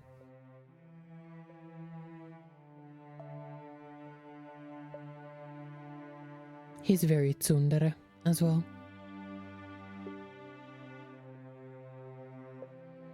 And he's simply forgotten how to express them. He had simply forgotten how to express them in his extended solitude, which is 10 years for context. So I think he was, in that moment, in a state of complete panic. She had, after all, just assaulted him with a stream of incomprehensible declarations that, knowing the truth, she still wished to remain in the mansion, and that knowing the truth, she loved him. The love she had declared for Michael was not a fleeting puppy love. There was a genuine tenderness and warmth to her words. But he had gone through his life shunned, feared, pushed away. To him, that was normal. He had never given anyone reason to have any fondness for him. So he found himself utterly unsure how to take the affection she was showing. Of course, he was not the only one rattled by the whole affair. Oh dear. Several days had passed since Michael had asked for time to think. He had still yet to show himself again. This is all my fault. The white-haired girl paced anxiously through the halls. On the off chance she might run into him. As per his request, though, she kept her distance from his bedchambers. Nevertheless, she was beginning to worry about the fact that he had secluded himself away for so long, so she worked up the courage and made her way to his room. What if he doesn't want to see me ever again? Didn't consider I might be overstepping my bounds before opening my mouth. Every step she took was slow and laborious. Her mind raced with worry and doubt. I should at least tell him I'm sorry. Other than out of a desire to know how he felt, he was compelled by guilt and a desire to apologize. After walking for some time, he arrived at a door, sitting in an utterly unlit hallway. She drew in a breath of musty air, then let it out, repeating the process several times. Next, she reached her hand up to knock on the door, then pulled it back, also doing this a number of times. Oh, how adorable she was. I wanted nothing more than to give her a little nudge. After all, she was too sweet a girl for her worries to be anything but misplaced. Just can't find the courage. Maybe I should come back another day. But what's the point of waiting? Need to apologize and get the weight off his back now. She gathered her courage once more. This time, determined she would do it. The white-haired girl moved her small fist toward the door, which then swung open.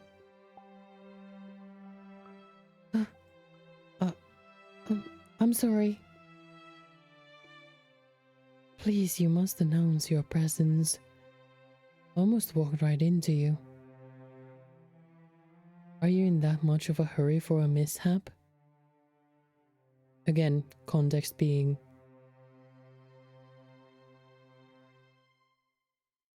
anything that touches him dies. So if he were bump into her, she would presumably just die on the spot. I'm sorry. And I believe I told you to stay away from my chambers.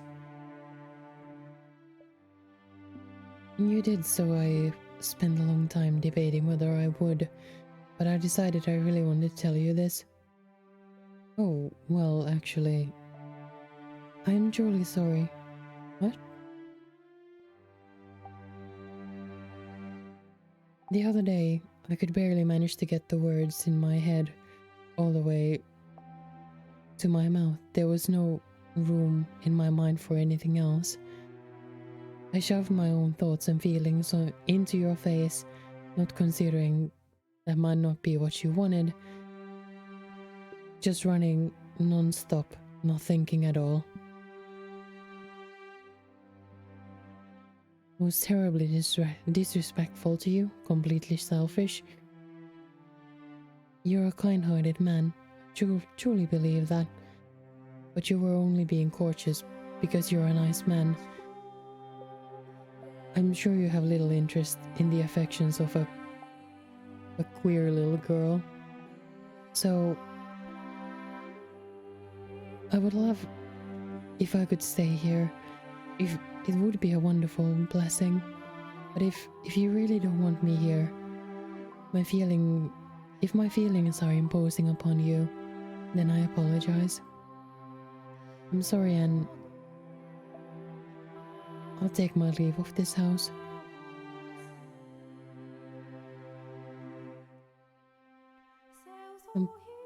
I'm sorry. Don't be. My mind went blank for a moment. ADD King. ADD/ADHD King. We have been there. Mine just flatline. Nothing.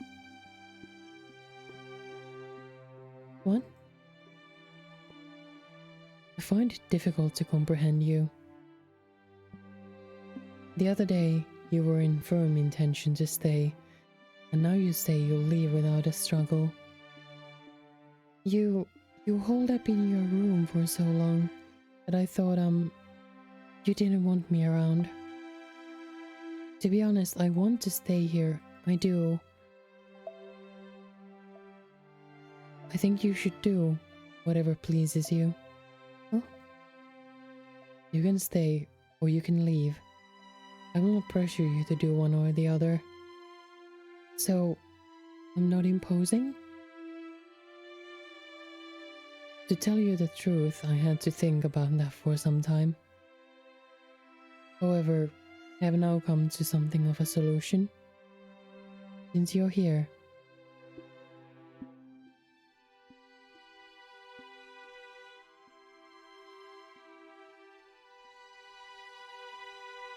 come into my room. What? But I thought I wasn't allowed to. To prevent what almost happened a few moments ago. So we don't accidentally run into each other. Sorry. You're forgiven. Now come in. Okay.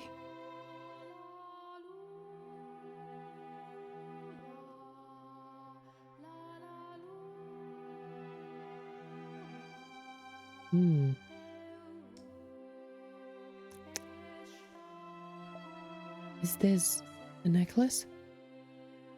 If that's what it looks like to you, then I suppose that means I succeeded. Pick it up.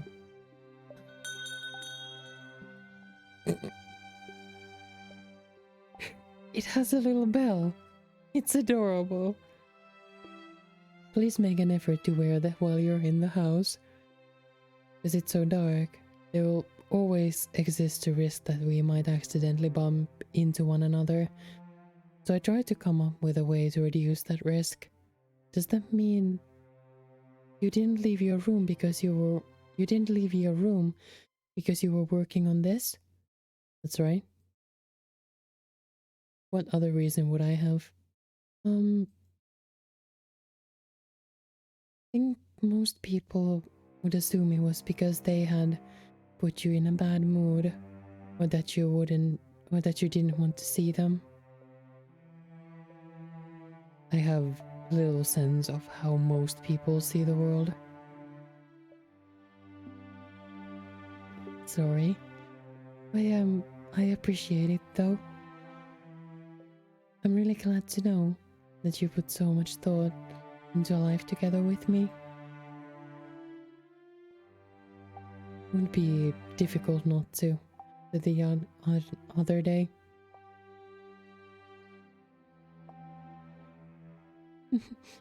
So happy right now. Can't think of any better word to describe it. Couldn't be happier. You're being dramatic.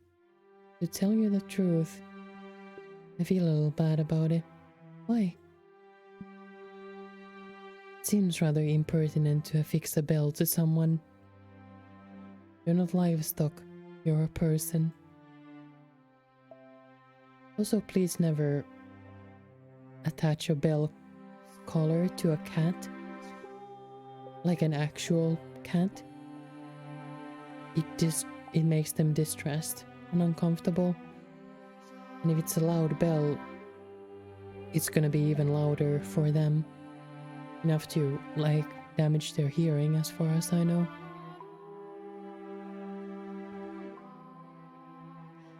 What do you can attach a bell to a human? It's just a little what Bobo just said, but you're into it. You're okay with it. I wouldn't know anything about things of that nature, however. I am pure and innocent. That's why you turned it into a necklace? Thank you very much. I'll keep it on me at all times. I really truly appreciate it, Lord Michael. Don't call me Lord, please. Alright, then don't say it. I'll just call you Michael. And will you please call me Giselle? The windows. What? We could open the windows. Never mind. I was just thinking you wouldn't need the bell at all if we could get some light in here. They can't be opened? They're rusted shut. All the windows have been shuttered for as long as I've been here. I assumed you had boarded them all up. Those done long before I ever arrived. For so many years here, though, I hardly consider it an inconvenience anymore. It also serves to repel wanderers. Really? There's something odd about that. No, it's just I realized I had the wrong impression about a number of things. As I learn more, I see things in a different light. See you in a different light. And I'm sure there's still plenty more for me to learn. Of all the people I've ever met, you're perhaps the most difficult to predict. Not only do you have no aversion to the darkness, the dark has always been a close friend of mine. Which isn't to say I dislike the sun. Its light can simply be a bit too strong for me. I'm like some kind of unholy monster that can't be exposed to sunlight. You're anything but unholy. My name would suit you much better than me. That being Michael the Archangel. Yanni?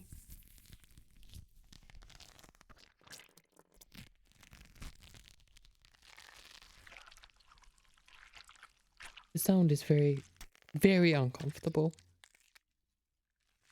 That day, when I first saw Giselle, I was wary of her, apprehensive.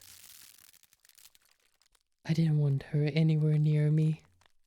But, as my doubts about her faded, I began feeling something very different, as though the lump in my heart had been melted away. I began to yearn for her to be at my side, knowing full well it couldn't possibly last.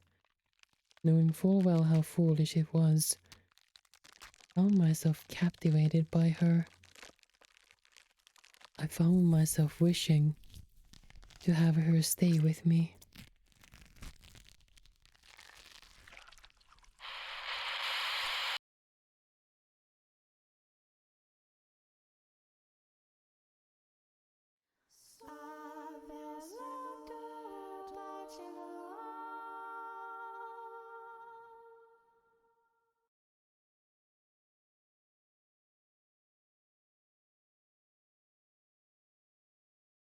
There are no jump scares, but that was legitimately disconcerting.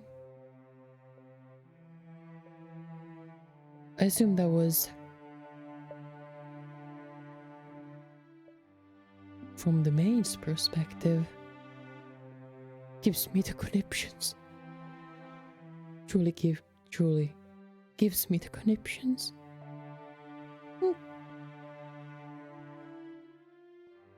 And that marked the true beginning of their quiet days together in the dark mansion. I have a lot of thoughts about who just spoke there, and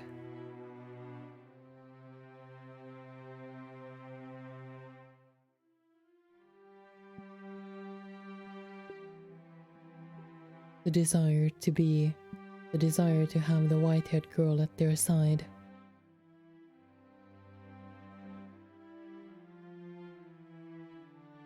Considering she has appeared in every single story thus far. Oh.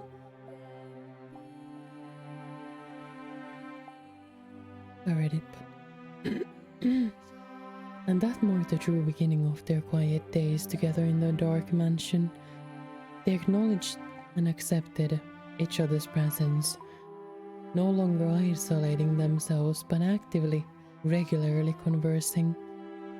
As mundane as it might seem, it was something they had been unable to attain until then.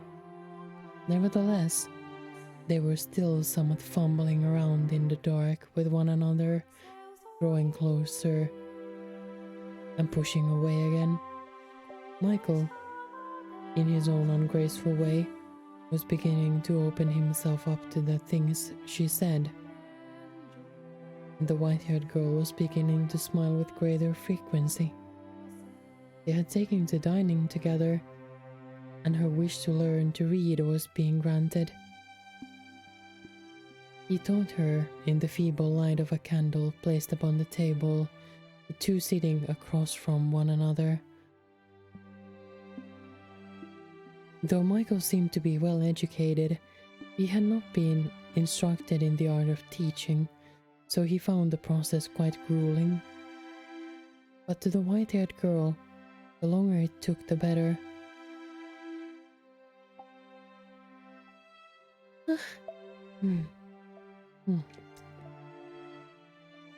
Her primary objective was, after all, to spend time with him.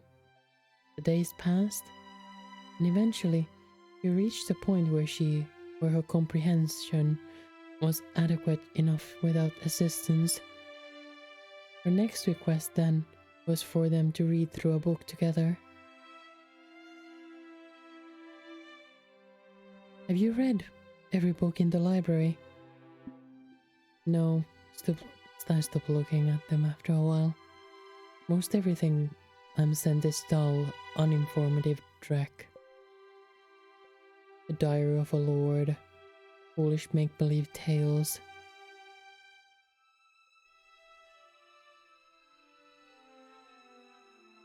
You're not fond of fiction, I take it? What value is there in lies and fantasies of another? Stories can be invigorating.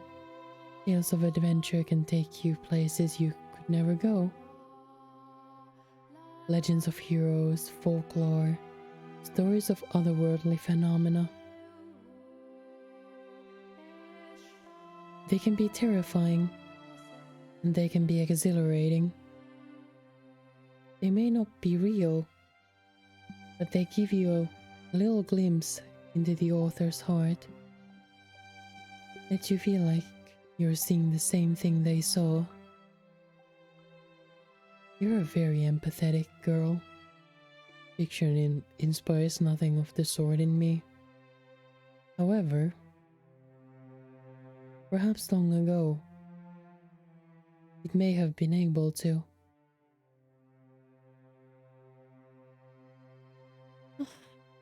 Though I can no longer remember what it feels like. I'm sure it'll come back to you. You're not an empty man. Sorry. Making you uncomfortable again. Um, how about we read this book today? It appears to be a collection of legends. You haven't read this one yet, then? That's good to hear. It'll be more enjoyable if it's a new experience for the both of us. Looks nice. Record of local legends. It's divided into several sections, though it appears to be mostly superstitions. I am curious what kind of stories this area has.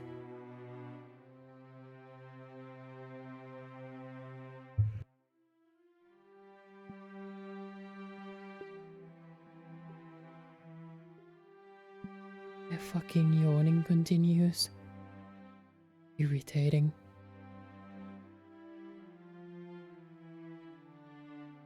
The two of them were looking down at a simple, undecorated volume. As the white-haired girl had said, it seemed to be a collection of local legends passed down generation to generation. They sat across from one another at the table, her turning the pages, and Michael simply watching so as to not brush against her. Eventually, her eyes were drawn to a particular word on one of the pages, bringing her hands to a stop. The witch. That chapter detailed the story of the witch, or more precisely, said a witch's curse. The story went something like this.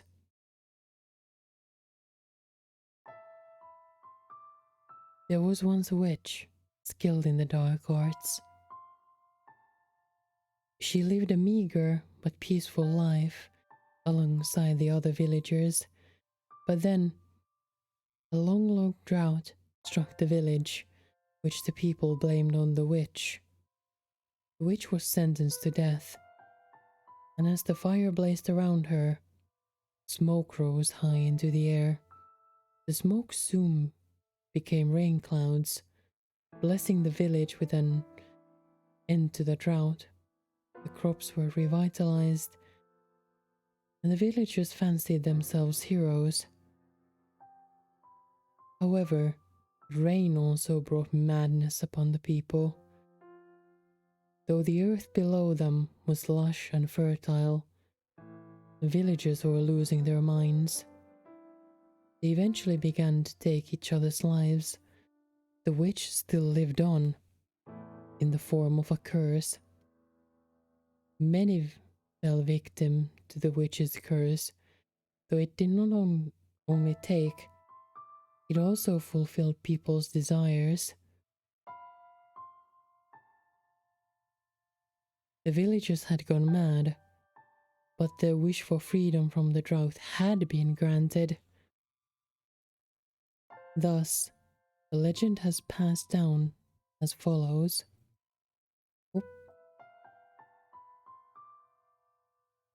The witch will grant you a wish in exchange for a great sacrifice. As smoke in the sky, he watches down upon us from above. To reach the witch, climb for the heavens, but know that road is a road to destruction.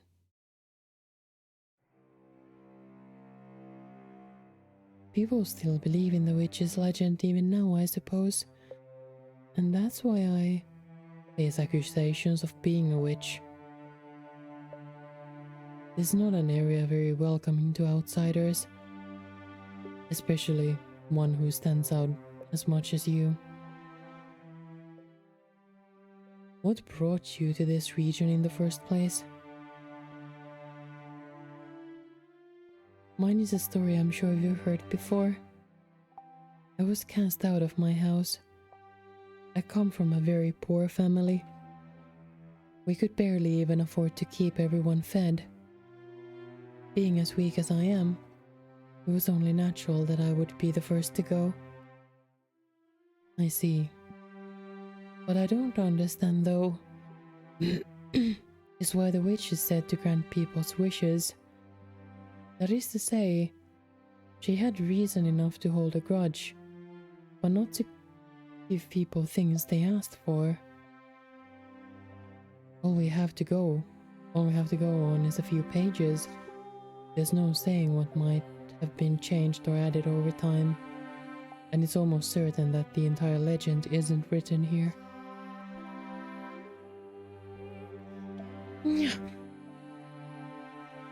Yawning, resumes.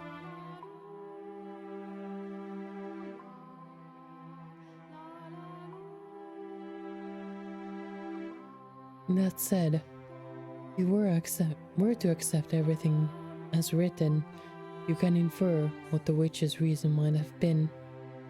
And that is, if you truly want it that much, you can have it. But I'll make certain your suffering outweighs it. Despair that comes after a moment of happiness is far more agonizing than despair alone. I presume that is why the witch decided to grant people's wishes. That is one way to look at it. May I ask you something? Go on. When I first arrived here, you told me that a cursed witch used to live in this mansion. After reading this legend, I'm now finding it hard to believe you made that up simply to scare me away. I appropriated the tale, nothing more. It is said the witch was born in this house. What? Quite the place my family found for me. But it was a clever decision putting me here, I think. Not many people are likely to come near a house with such a pedigree. But no, never mind.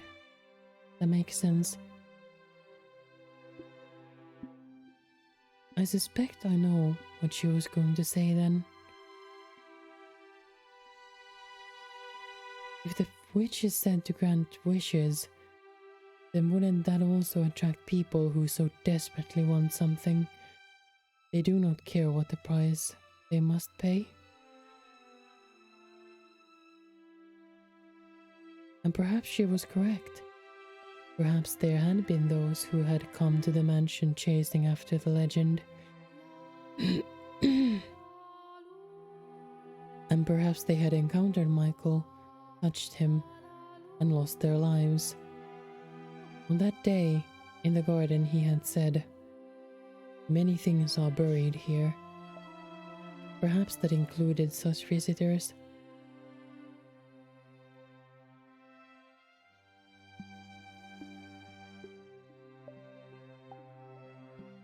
Oh, hydration needed.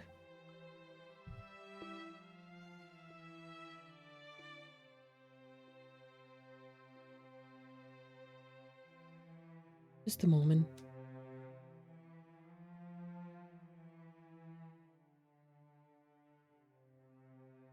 Gonna check.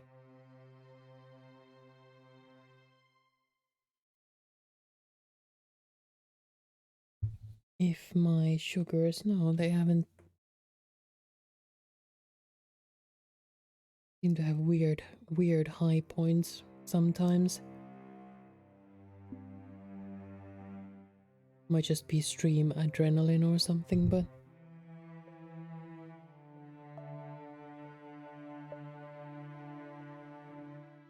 find myself yawning.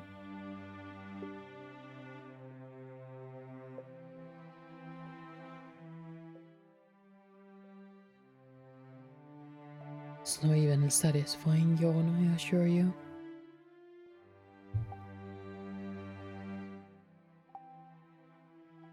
And thank you for the headbutt and the redeems, Jello.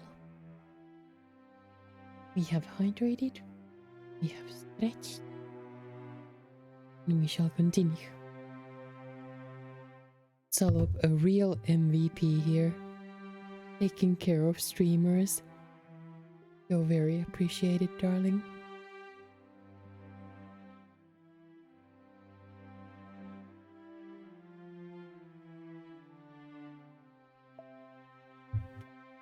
There we go. Let's continue. I wonder if that story might be more than mere superstition. If the witch of legend really did exist, what would you do? Might be nice to talk to her, maybe. That's all? Really? I feel a little bad for her, though. The only people who ever visit her are there to ask for something, after all. Can only imagine just how lonely that must be. I swear I cannot comprehend the way your mind works. Sorry. Although, if we assume the legend is true, I have an idea what climb from the heavens might mean. Oh? The mansion has an observation tower, or I suppose what used to be an observation tower. At any rate, it is quite a tall structure. This is the house where the witch was supposedly born. A tower reaching for the heavens seems like the perfect place to find her, if she really is here. Oh yes, I remember seeing a rather tall structure as I first approached the mansion. Would you like to see it? Of course. Please lead the way. Are we getting latte?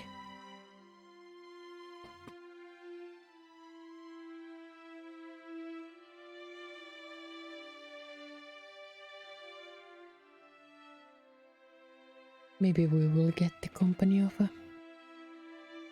a little cat boy.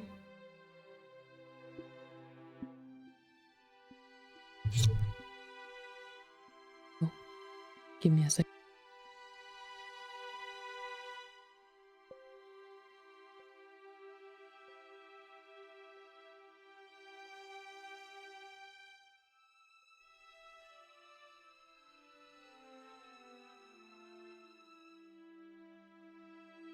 And there we go. The two of them left the library and made their way to the room with the stained glass window. At the far end of that room were the stairs to the observation tower. The tale of the witch had piqued the white-haired girl's interest, inspiring her to put herself forward to satisfy that curiosity.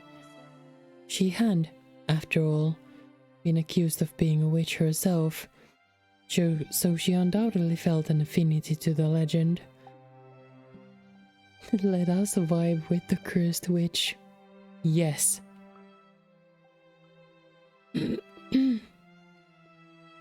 What a sweet girl she was.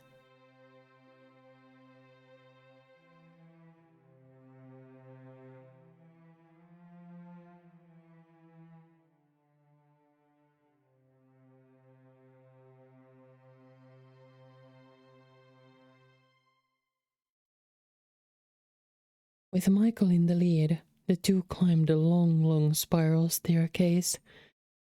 There were many more stairs than the white-haired girl had anticipated, and she soon found herself short of breath. Rectangular windows were carved out of the stone in regular intervals.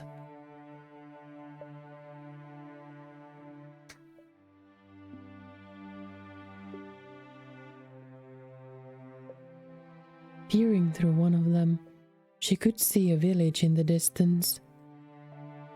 A pleasantly cool, high-altitude breeze brushed across her face. After much climbing, they finally arrived at the top, where a door made of partially rotted wood stood. Michael pulled open the door, revealing a small room with no windows or doors in sight.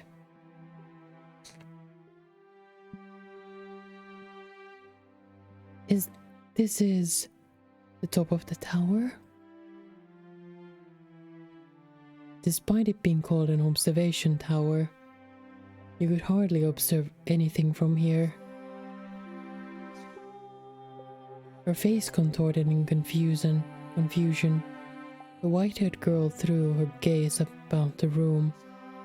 Glancing up, she only saw a darkened ceiling, and slightly below it, a single small window through which shone a little ray of light. The being cleaved through the darkness like the sharpened blade of a beautiful sword. The darkness draped over the rest of the room only served to make more impressive that solitary ray of light. It had a magical, fairy tale quality to it, as if being pulled in by it. She drew toward the light. I suspect there was once a large window in this room. If you look closely, you can see seams in the stone of the wall. The color of the stone differs slightly on either side of the seams. I presume something caused them to seal off the window after it was built. Though I don't know what that something might be.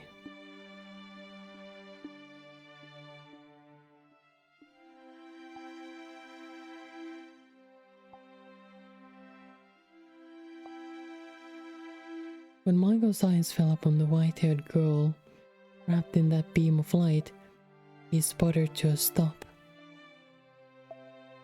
A man who never flinched at anything, who had long since distanced himself from such stirrings of the heart, was utterly bewitched. He had never seen her illuminated so vividly before, and he was having a great deal of trouble finding the words to describe her striking beauty. For someone who had been chased out of her home and accused of being a witch, the white-haired girl looked less like a practitioner of the dark arts and more like one of those of the host of heaven. Michael undoubtedly felt the same way, for his gaze was affixed firmly upon her. Dazzling, isn't it? Like a staircase leading to heaven? Yes, perhaps so. Is something the matter? No, I'm fine.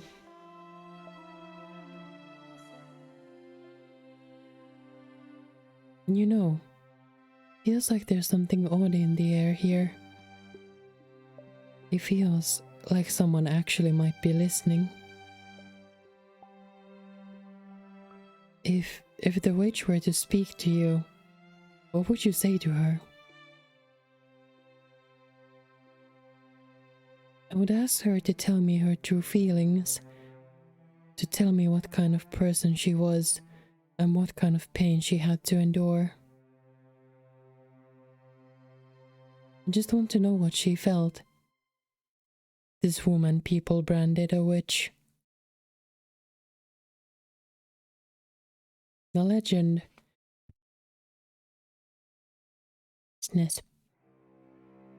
The legend was written from a neutral perspective. It's possible that she was a fearsome witch. It's also possible she wasn't. I get the feeling she was just persecuted, like me. like me and you. Unlike you, I truly am impure. Disagree all you want, but my touch kills. I'm a strange, incomprehensible, irrational creature. Or maybe I'm not even a living being. And that's why when I touch something that is, I bring them death.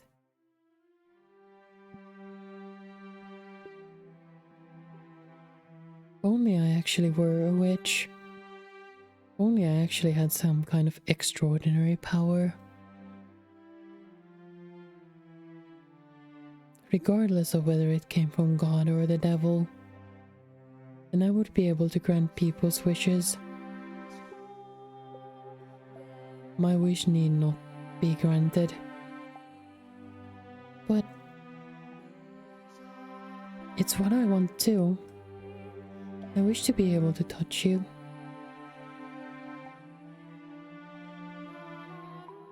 I would be perfectly content with nothing changing, with us never being able to touch one another.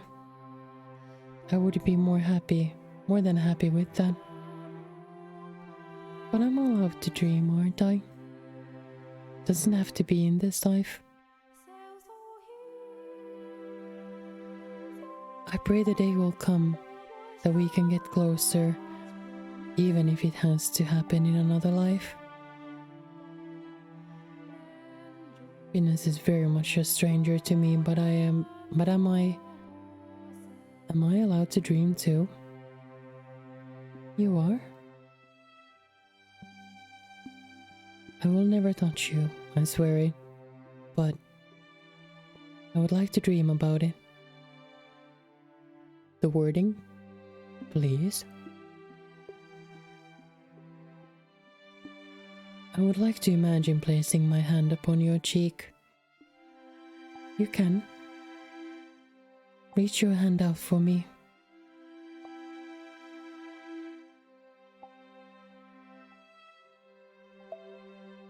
I will imagine it too. I'm imagining your fingers running through my hair, brushing up against my skin, and feel your warmth. There was a wall between them, a wall they could not cross, or if they did, it would mean the white-haired girl's death. No matter how much they yearned for it, they could not touch one another, so they did so within the confines of their imagination. Envisioning it, as much detail as they could manage, it was sad but sweet, a moment of pristine, untainted beauty. The two of them emanated serenity. As fitting as the word cursed might have been to the mansion as a whole, the top of the observation tower, a pure bond was being shared, a fleeting moment between a young man with a cursed touch and a kind-hearted, beautiful girl.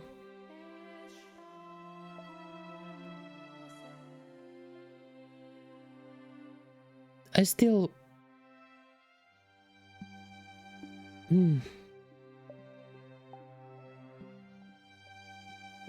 think they did mention that she would be like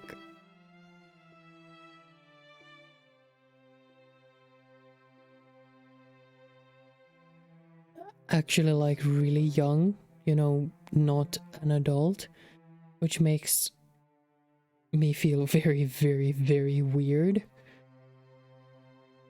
But maybe they did mean that she's like, 16, 17, I don't know. Because I assume Michael has been in the tower. He's been in the tower for 10 years. And he was sent there when he was very young, I assume, so. Young man. Maybe 18, maybe 19. And 16, 17. That's not too sussy.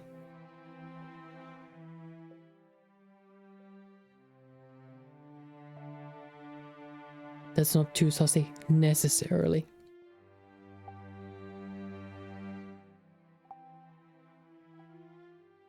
But anything younger than that would be extremely saucy.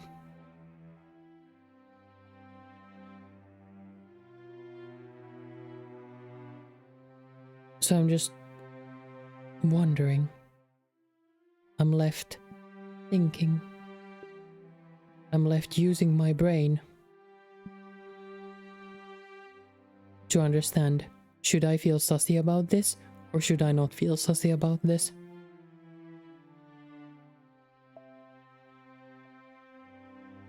But let's continue.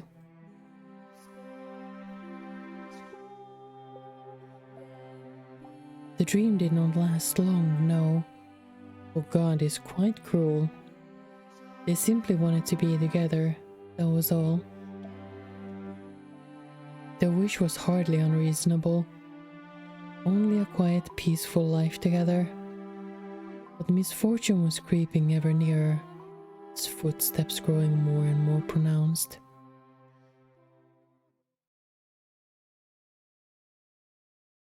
I mean, yeah, technically, if you think about it, that situation is a time bomb. One wrong move with this guy, and without even him wanting it to happen, she will just die. One little mishap, she's dead. So, God, am I gonna talk about snakes again?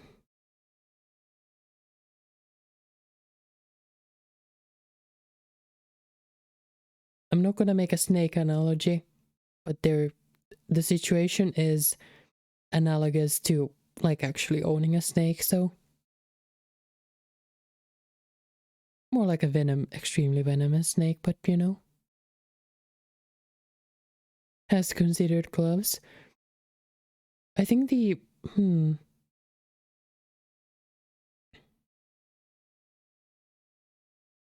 I'm sure it cannot be a workaround as easy as that.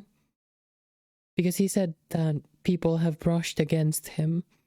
So even fully clothed, I assume that means that even if he wears clothes, someone bumping into him or touching him will just kill them. Regardless if it's bare skin or through clothing.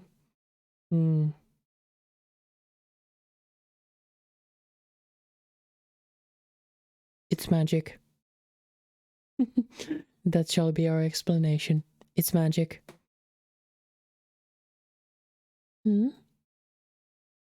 Someone at the door? The flow of time was hazy within the mansion's walls. They had little way of telling whether it was night or day, preventing them from knowing exactly how much time had passed. The white-haired girl had made a habit of climbing the observation tower every so often to see whether the sun was up, which allowed her to approximate the time of day. Consequently, when she heard the knock on the door, she was aware just how deep the night was outside, that forest and beasts alike lay quiet at rest.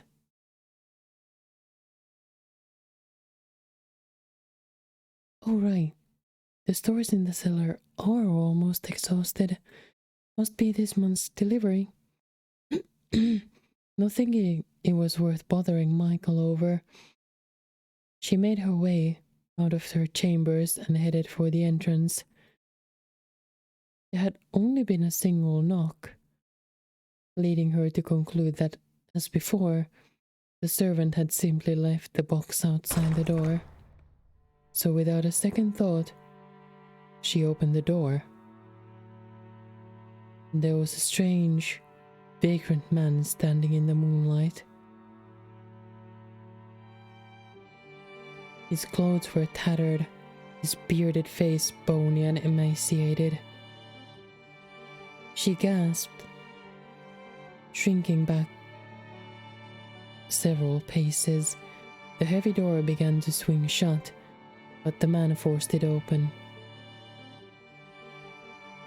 glaring down at her with unfocused eyes and mumbling, "Are you the witch that'll grant people's wishes?" It was in that moment that the white-haired girl realized she had been careless. The man had sought out the mansion because he believed the legend of the witch, and he did not seem particularly right of mind either, perhaps a result of wandering through the forest for several days, or perhaps it was because he was so beaten down that he thought to ask for a witch's help. In a word, he seemed mad. No, there's no witch here." "Sure there is, don't you lie to me." Can hear the witch's voice. "She led me to his house." "I promise you there isn't. No, please be on your way." "Have you any idea how long it took me to find this place? How many days I've gone without food or water? And you're telling me to get lost? I don't know what you want from me. But to give you a little food, so please." "Is there really no witch?" "There is no witch here. It's nothing but a legend. If she does exist, she doesn't live here." "I see. And that means you're just an ordinary person. Just a person. Just a girl. So there ain't anything you can do." Now get away from me. What are you doing?"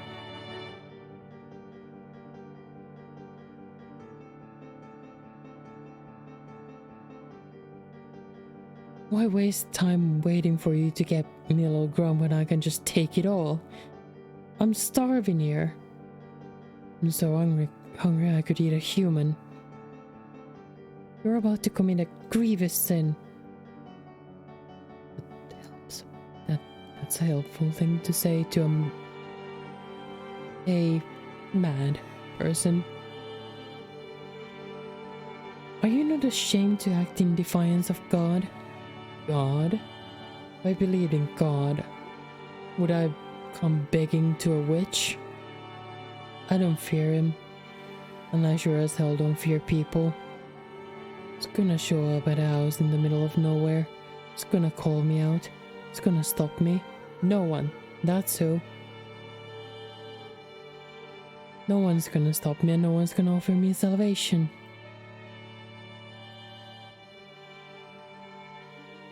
Oh shit, I see where this is going. There's the thought. You're a woman, so before I kill you... What are you doing? What? There are other people here? The white-haired girl lay pinned on the floor beneath the yelling bandit, pleading for help with her ruby eyes. As soon as Michael grasped the situation, he tossed his candlestick aside and left for the man. The candlestick gave a sharp clang when it hit the floor. The impact extinguished the flame, bringing the mansion to a near-perfect darkness. Oh, for fuck's sake, oh shit. Something glinted in the bandit's hand, and then, without hesitation, he thrust it at Michael. "Michael! How stupid must you be? Come at me unarmed." In his hand, the man held a knife, its tip dripping with Michael's blood. Red spilled from the gash in his arm, the flow growing heavier with each passing moment. "You're the only other person here by the looks of it, eh? Perfect. I'll take you both out." "You... what?" "You don't appear to know whose house you tried to break into. What are you on about?"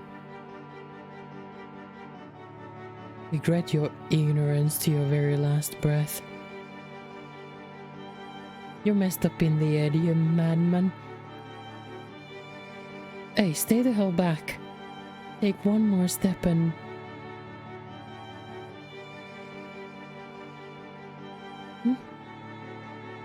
I inherited the witch's curse. Let go. Michael clutched the man's face in one hand. The man raised his knife to strike back, but... What's happening? The strength drained from his fingers. The knife falling to the floor. The man writhed in Michael's grip.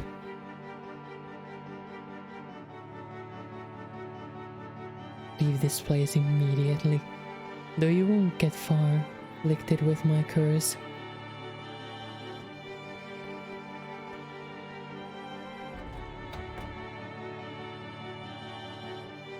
Helpless to fight back, nay, helpless to even consider fighting back. The bandit fled from the mansion in a terror.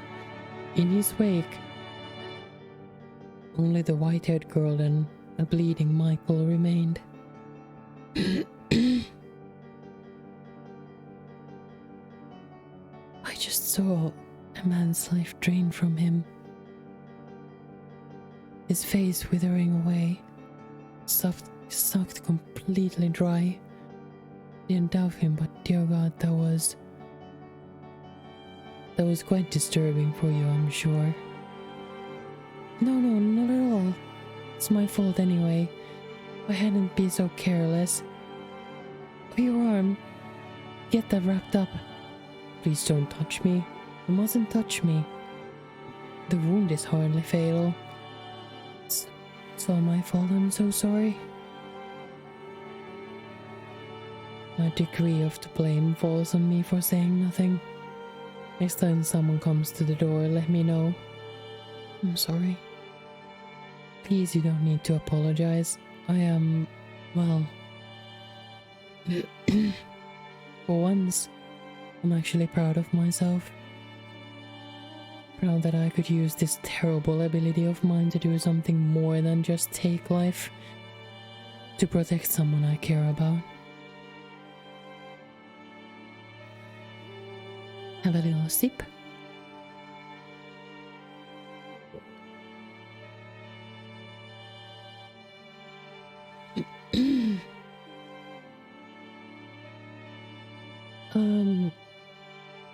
So like I said, please don't apologize.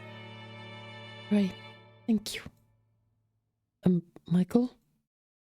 I'm glad you're here. Care about you too. Thank you.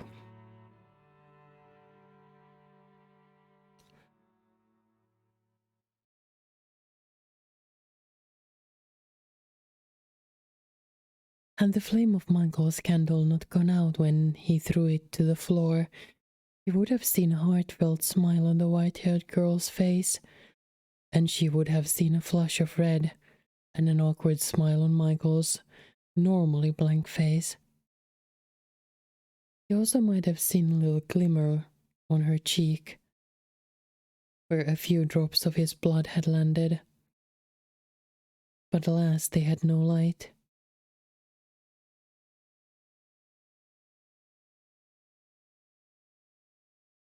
That's ya, boy.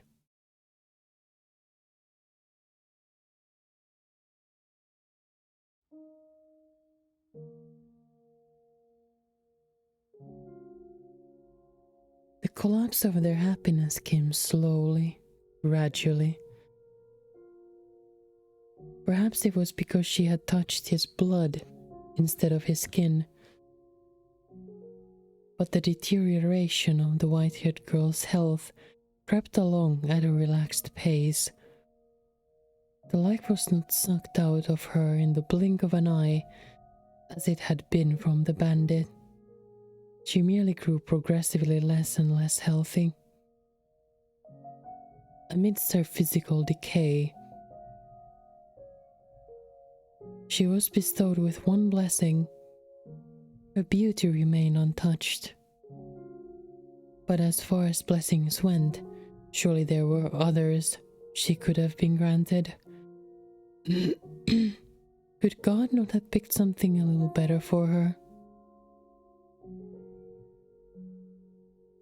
By the time two of them realized what was happening, it was already too late. The white-haired girl had grown so weak she could hardly leave the bed. Yes? Oh, you're there. I am. Goodness. I can't see very well anymore. How could this happen? Thought I had saved you, but no. Did the exact opposite. Please don't talk that way. You did save me that day. But you're on the cusp of death now, and it's my fault. Because of this curse I bear. How could this happen? Why did this have to happen? What am I? Why was I given this body? Michael? Can I ask you a favor? Go ahead. Stay with me, please. As much as you can, until the very end. I was going to do as much anyway. Thank you. I'm happy, Michael. Happier than I have ever been. And I mean that. You didn't just save my life. You saved me. Been saved, but only me. I wonder how he'll handle things when I'm gone. If only I hadn't opened the door that day, I wouldn't be leaving him all alone. And we could be happy together for even longer.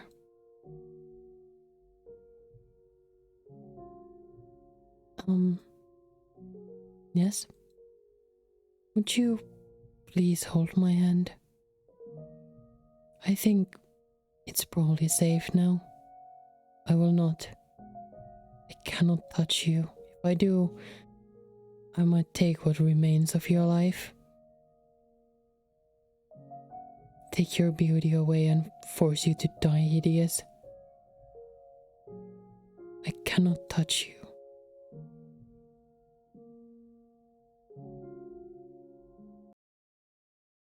Oh. Hui.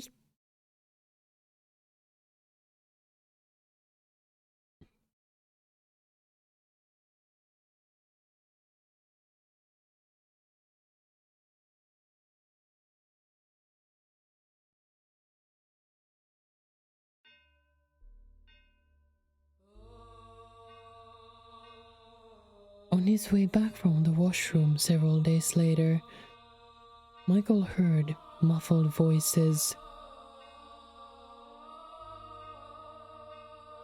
He was having trouble making out what they were saying, but he could tell it was several men, and they were outside the front door. The fact that you could hear them all through the heavy door meant they were probably shouting quite loudly. An indescribable sense of uneasiness came over him. Dread. He drew nearer to the door and focused on the voices on the other side.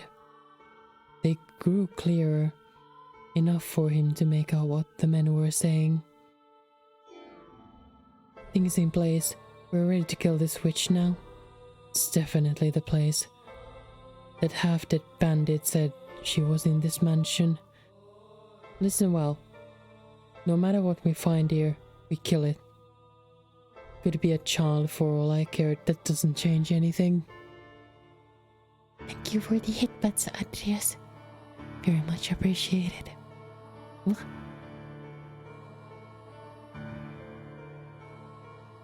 Kill the witch. Kill the witch. Kill the witch. Kill the witch.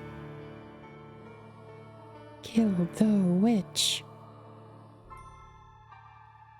What he heard beyond the door was a group of men shouting for the death of the witch.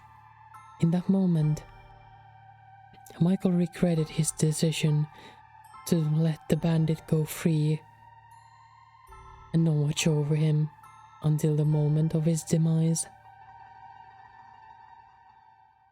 He must have made his way down to the village in search of help, where he revealed what he had found at the mansion.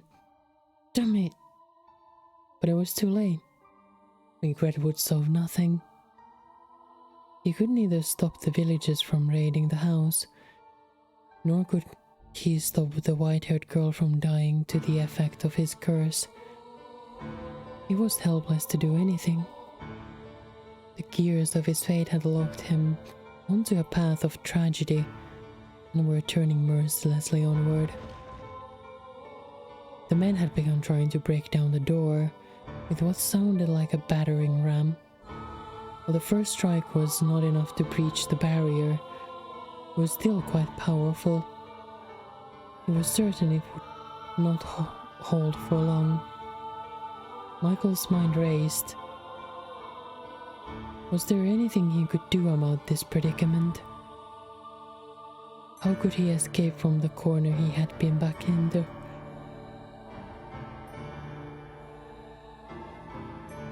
Despite his possessing inhuman powers, he would be powerless against a full mob of adult men. The villagers almost certainly came armed as well. Michael? A weak voice came from behind him. Aghast, he spun around to find the white-haired girl stumbling toward him. She breathed heavily, leaning against columns for support. What are you doing out here? You'll only worsen your condition by exerting yourself. I had a sinking feeling, and I had heard noises on my way here. It seems that I brought all my misfortune upon you. Don't say that. If I hadn't come here, this never would have happened. You never would have been in any danger. Please, Michael, hand me over to the men outside. Absolutely not. I will do no such thing. They're here for the witch, aren't they? I'm guessing they're the same people who were chasing me before. The village had a poor harvest this year, I hear. Like the village in the legend. And they believe it's a witch's curse. But you're not a witch. They need someone to fill the role, though. So please, hand me over. And then escape on your own. Could never. Please, Michael. I'm the one who cursed you, not you. And you want me to hand you over? What would I have left then? Nothing. Not a thing. I would have nothing. After so long, I finally found someone who isn't afraid of me, who won't run. I have no interest in a world that would take you away from me, make me live alone once more. To hell with such a world. Michael, would you be willing to die with me? If that's what you wish, then stay with me until the very end. I probably wanted to hear that just as much as him. No, not probably. I did. I wanted to have someone at my side as much as him. It's so lonely not having anyone. To live alone, to die alone. To not have anyone watching over you. For no one to even know you're dead. I simply wanted someone to tell me they're here for me. to be there, to hold my hand. How wonderful that would be. The sense of utter relief it would bring. Be enough to cast away all the pain, to allow me to accept all our suffering. So please, tell me all.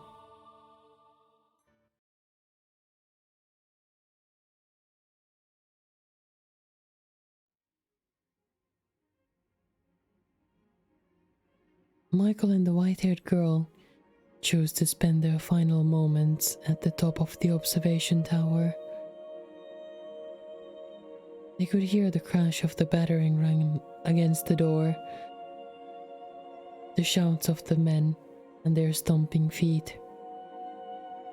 But despite all that, the ray of light shining through the little window was as beautiful as always.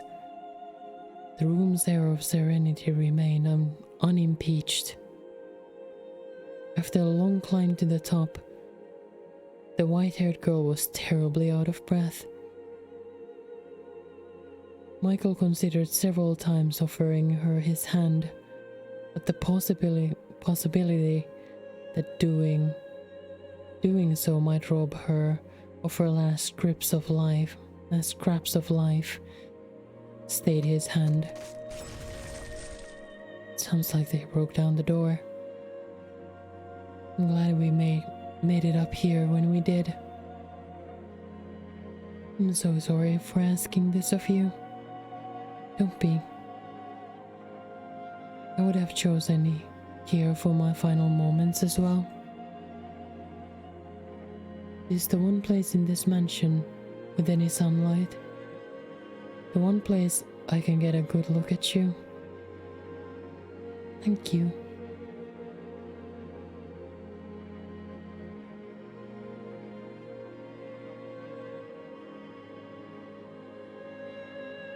I'm truly glad that I was able to end up here, that I was able to meet you, and more than anything, that you said you cared about me.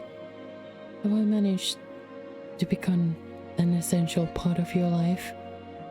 Do you even need to ask? I wouldn't be here otherwise. Feel the same as you, I'm sure of it. The two of us are more similar than you probably care to admit. Can I ask you one more thing? Go on. Would you embrace me? If this is to be the end, this is to be my last chance, then I don't want it to end without having been able to touch you. Please don't refuse me this, Michael. Just do it, please. I won't keep you waiting long. Thank you. The truth is, I always wanted this. Dreamed of being able to hold you. I dreamed of this too. Thank you. I'm so very...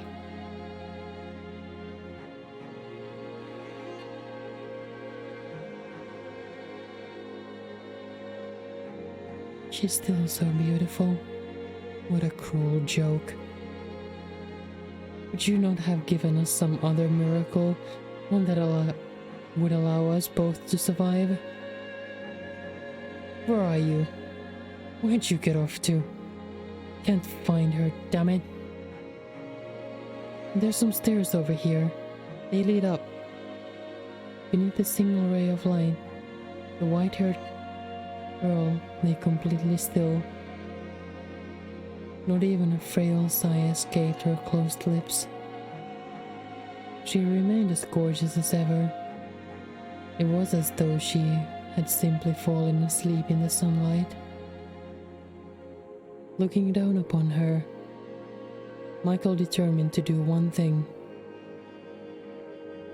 I will not allow anyone to sully this sight. He gave a fleeting glance back at her pristine corpse, then opened the door and stepped through it alone.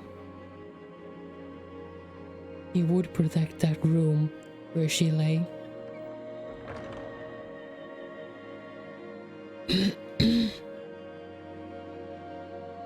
Hey, there's someone up here. So this is where you've been hiding, you infernal witch. Wait, that's not the girl. The raucous sound of their footsteps rang up from below. Shortly thereafter, the men themselves came into view. As he had expected, they were heavily armed. He glowered at the men, then sucked in a deep breath and shouted at the top of his lungs, "I'm the witch you seek. I've inherited her curse, and it is I who brings calamity upon you." Hear that? But he's a man or woman, doesn't matter. Death to anyone who has ties to the witch. Cleanse this earth of all impurity. Kill him, kill him, kill him. Michael did not flinch at the sight of the men. He stood unyielding between them and the door. He did not flinch when they raised their weapons against him, nor when they pierced his body.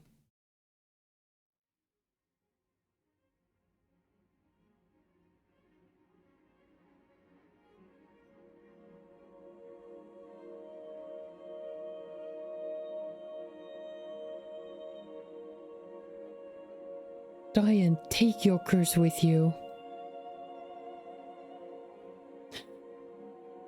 I have no need for this life any longer. It's all yours.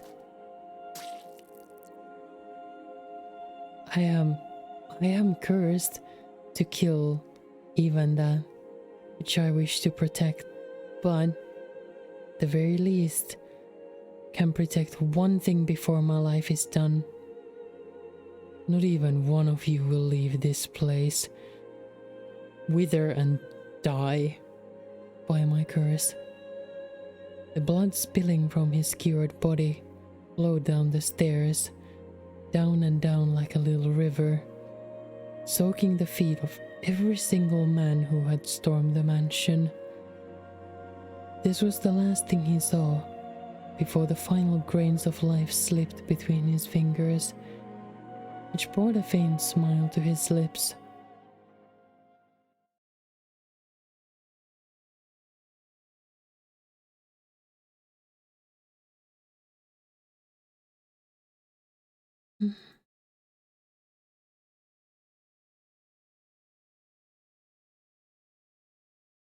Neither of them expected what happened next, though, for God has the most twisted sense of humor. The white-haired girl had not miraculously passed away without being robbed of her beauty. Why am I still alive? She had rather not passed away at all. Quite cruel of him, was it not? Michael?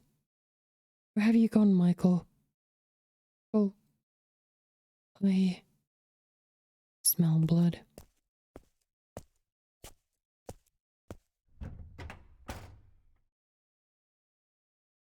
Or had he allowed her to die, she would not have been made to witness the scene that awaited her. No, no. And I'm sure you know just what it was she laid her eyes upon in that moment. The ravaged corpse of her beloved, torrent of blood streaming down, down, down the spiral staircase, and the sickening stench it raised. And his was not the only body. The villagers who had assaulted the mansion had been subjected to his curse. Sleep now. Thank you so much, Adrius, and thank you for being here. You have a very, very good rest. And you sleep well. Good night.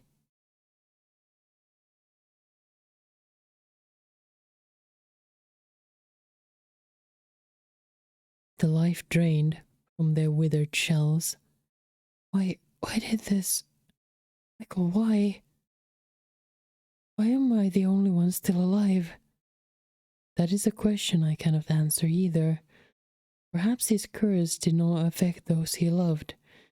As terribly cruel as that might be. Cannot say. Hey, you said we would go together. A world without you has no meaning. Had she actually expended her life there in the room, top of the tower? Perhaps this tale could have had a happy ending. She would have at least been able to have the man she loved at her side until the very last moments upon this earth. But that was not what had transpired. She had survived, been left utterly alone. I felt a profound pity for the miserable girl, so I called out to her.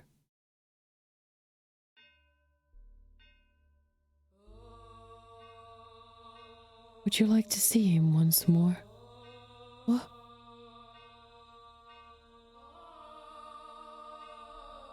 I have the power to help you meet him again.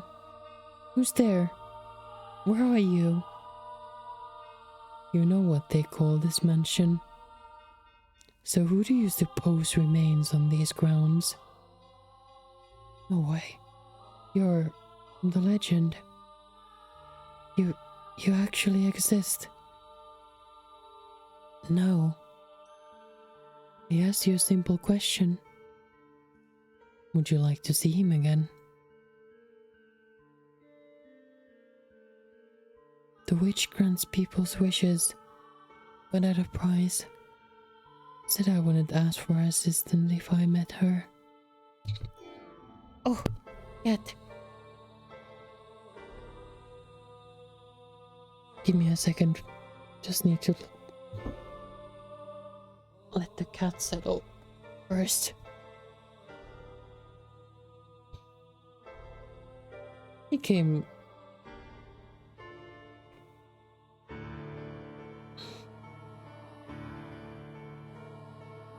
Cat came completely without warning.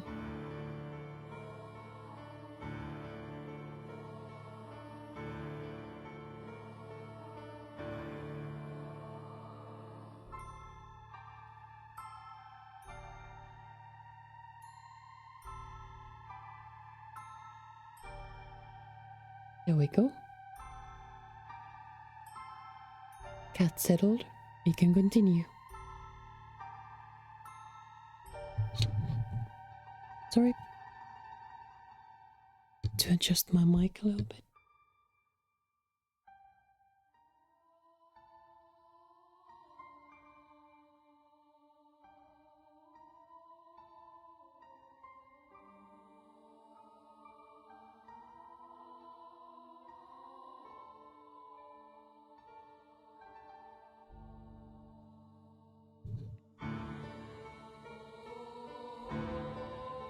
This catman and his damn fluffy butt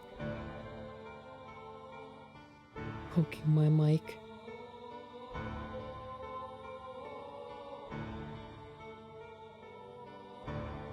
Let's continue then. That's all changed. Now that I've lost him, it's truly possible.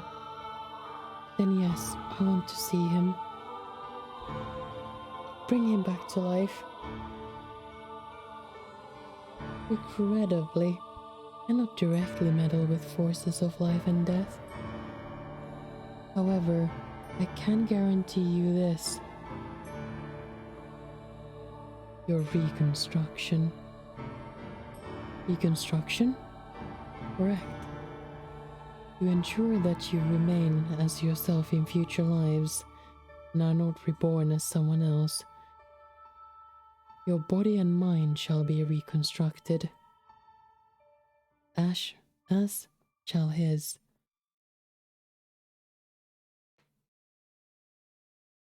Cat.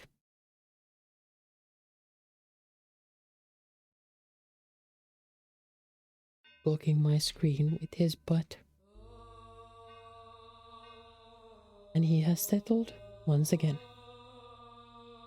If you sincerely wish to reunite with one another, if you genuinely need each other in your lives, you will eventually meet again. All I can promise you is eternal reconstruction. That you make what you make of it is up to you. You want to see him again, don't you? You want to hear his voice again, don't you? You want to feel his hand on your cheek once more, don't you? If that's what you want, then you must remain who you are. You were simply reborn. That wouldn't be you. So there wouldn't be any point, would there? Me, I am, and he as he is. Make up your mind quickly. I will not wait long. I want to see him again. As you wish, sweet little girl. I shall grant you both eternal reconstruction, and pray with all my heart that you can attain true happiness. Shortly thereafter, the white-haired girl took her own life. She decided she had nothing to gain by remaining in the present time, and that in order to reunite with Michael, she needed to make her way to her next life. And thus, the mansion was left bereft of a master, to travel slowly through the ages until someone came along to give it life once more.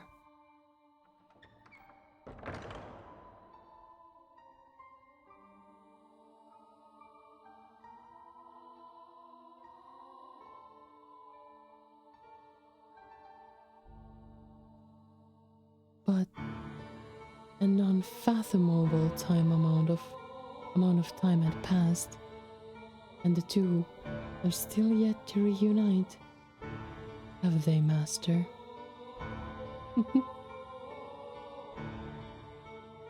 You know who you are, do you not? You remember everything now, do you not?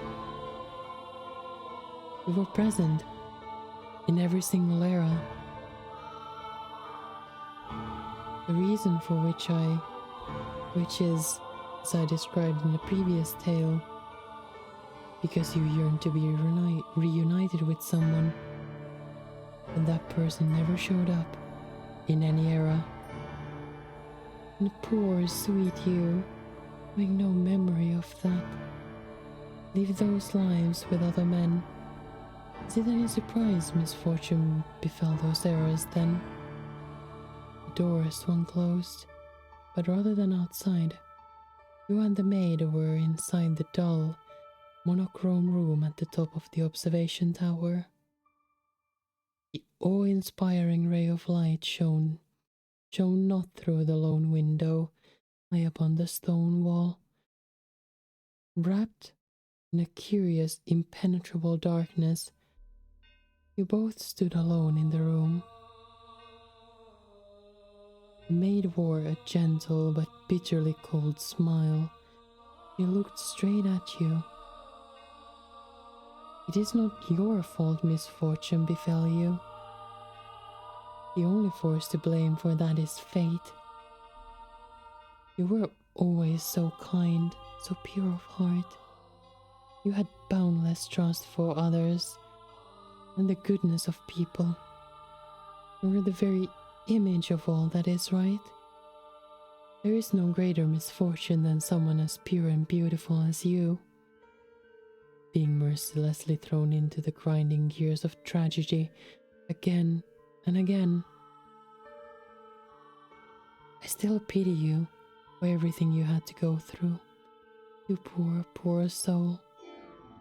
Must be utterly exhausted, constantly betrayed. The man you were waiting for never appearing, For so long, your spirit worn down to the bone, you lost any and all awareness of who you even were. Who were you hoping to find, wandering into this illusory mansion cut off from the real world? You and I are the only ones here. The man you seek is nowhere to be found. Have you still not figured it out? Then allow me to tell you everything. I am the cursed witch, Morgana, who haunts this mansion. And you are the tragic plaything of fate, the white-haired girl named Giselle. Did my calling you master confuse you? If so, then I apologize. My habit of calling the master or mistress of the house master is quite deeply ingrained. And yes, that means precisely what you think it does. That I have accepted you as my new master. That I wish for you to remain here, to stay with me. So let us put an end to this journey. Do not worry, there's nothing to fear. We're simply going to step outside the river of time. Nothing unpleasant will ever happen to you again. I will be here with you for all eternity, and I will give you my utmost care. You will not have to wait for anyone. Forget about him, the man you once sought. I'm sure you shall find happiness. Please, do it for me. I've been waiting for you for so very long. I have wanted nothing more than to see you again. But you were continually stolen away from me. Despite my sincerest desire to spend my days with you. Which is why I wanted you to recall everything. For surely you would not willingly repeat the same fate.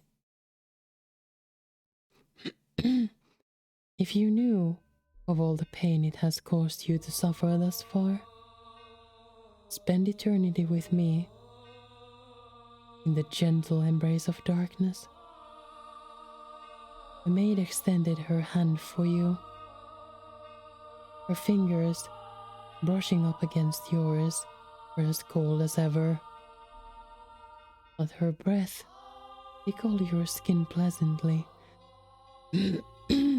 as her sweet words rang in your ears, filling you with warmth. You thought back on your time with her in the mansion. She had indeed always treated you with great compassion, and nothing she had said seemed to be a lie. So you pondered, what were you to do?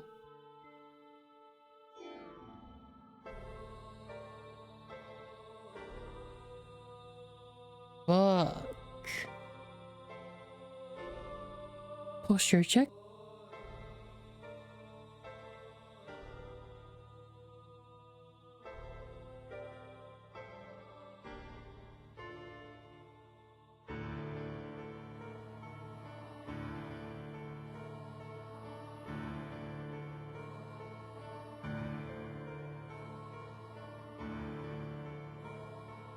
Posture is checked.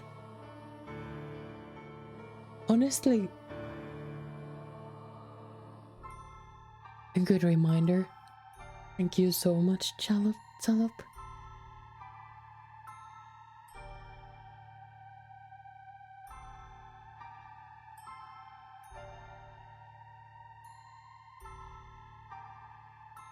Maybe I'll just make multiple saves.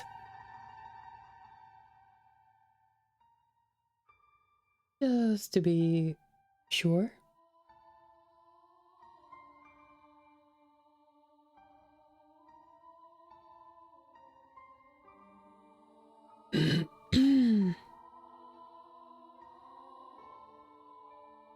I assume making my favorite choice will just end the game there.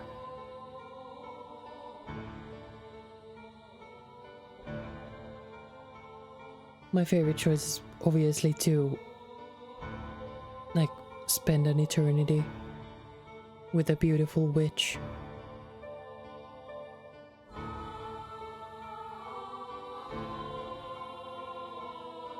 But rejecting it means that we'll just, like, continue to go through time. Win-win? Indeed. I'm so... There's still more to be done.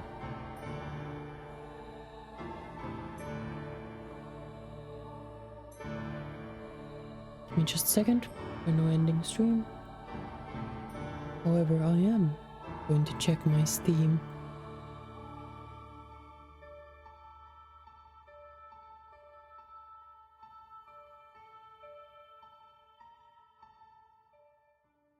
Just checking if we have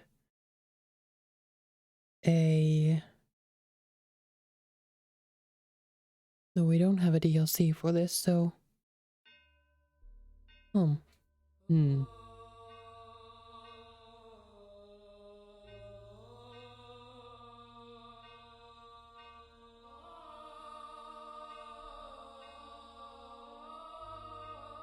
I think we are at the very, very near end to this game, so I wonder... We'll see what happens in one ending. Next week, we'll check out the others.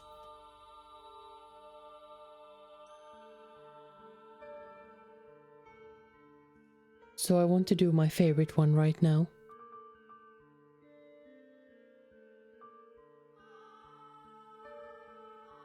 We'll accept.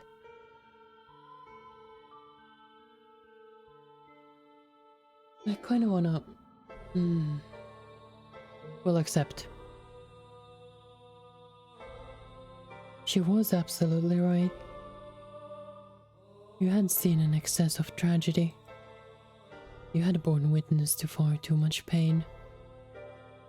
And your spirit was deeply wounded by it.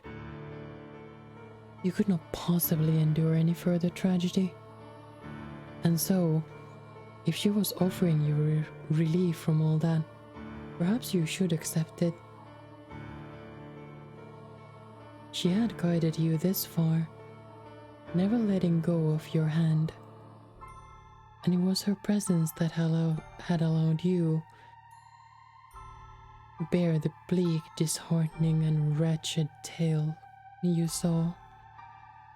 Did you really need anything other than her? If she said she wanted to be with you, then surely you were allowed to want the same. Clasp my hand, Master. Come on, hold it tight. You gently wrap your fingers around the maid's cold hand.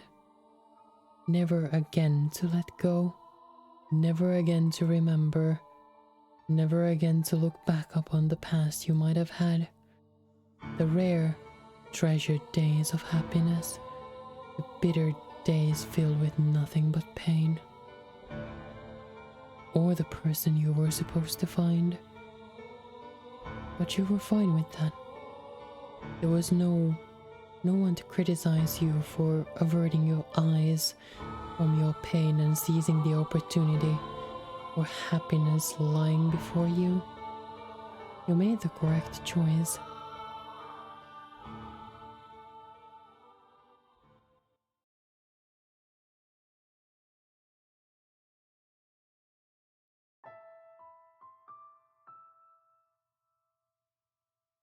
Master, Master.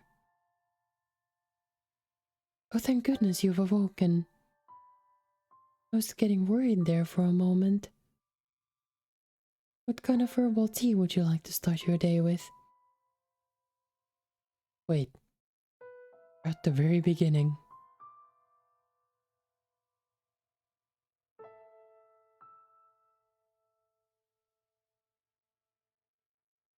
What kind of herbal tea would you like to start your day with?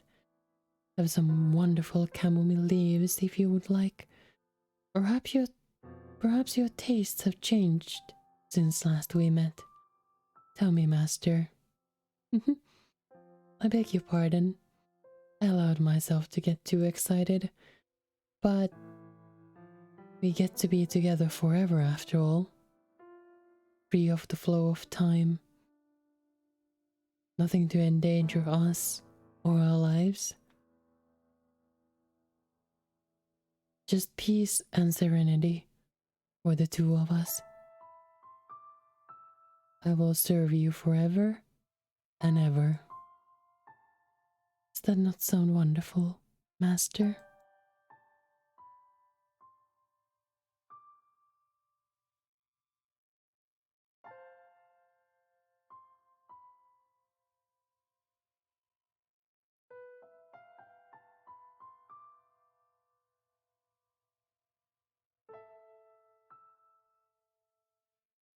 I now have a hot I have a hot maid as my wife, and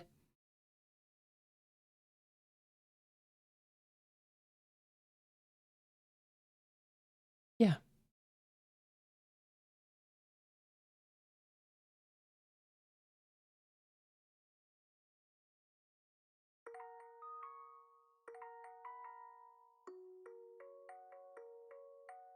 And we'll just keep existing forever.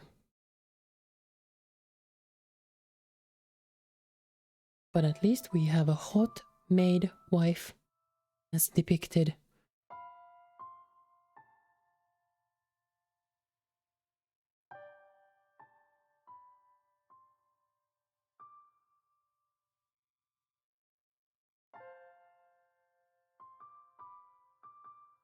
And I think that would be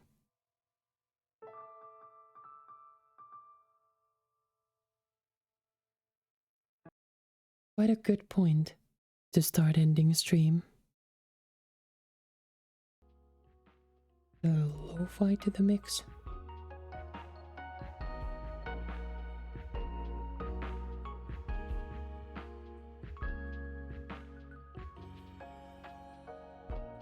That was quite something. And I'm a little shook. But we have experienced the end of the house in Fata Morgana. One of them. However, next week, I believe that's gonna be the last Fata Morgana stream. We'll explore the two endings we didn't explore just yet. We'll see that on Friday, again, this time. And we'll see what the game still has in store for us, but I believe next week's Fata Morgana stream is gonna be the last.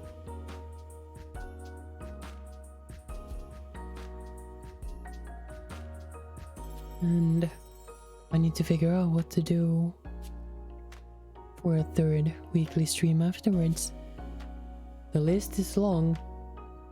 I have no problem finding something to do. It's more like a problem of abundance, you know, darlings.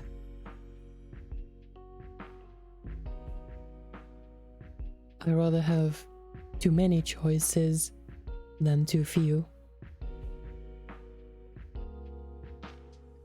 But with that, it's very, very extremely late for you darlings as well, so you should go the fuck to sleep. I'm extremely happy you stuck around though. It is very late, but I am really happy you were here. And I'm really happy I could read for you. And if you happen to miss the earlier part of the stream, I'll put the VOD up on Twitch, but also upload it to my YouTube, so you can check it out there as well. But with that, it is time to say goodnight, and we will continue tomorrow. And again, sorry that we had to push the streams one day forward, but yesterday was not a fantastic day, and by the time I would have started streaming, I was just exhausted. And I don't like to cancel streams, and even if I've had a little long day, I'm a little sleepy, a little tired. Usually streaming makes me feel much better, so a little tiredness or anything like that won't stop me. But yesterday was just too much. But I hope you enjoyed the stream today. And I hope I'll see you tomorrow, though it is Mother's Day. I hope, if you want to see me scared shitless,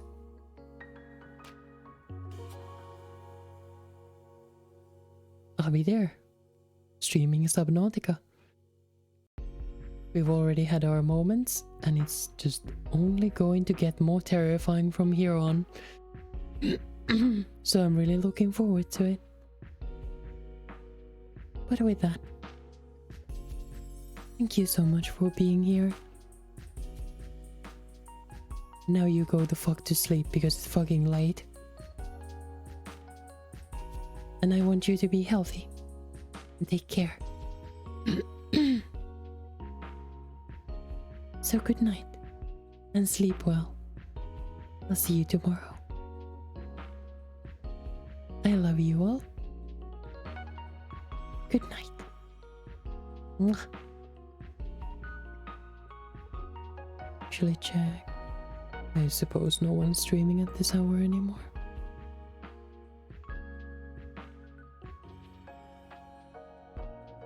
Don't exactly see friends online right now. And I want you to sleep. Do I need to threaten your kneecaps when it comes to sleep as well? Damn.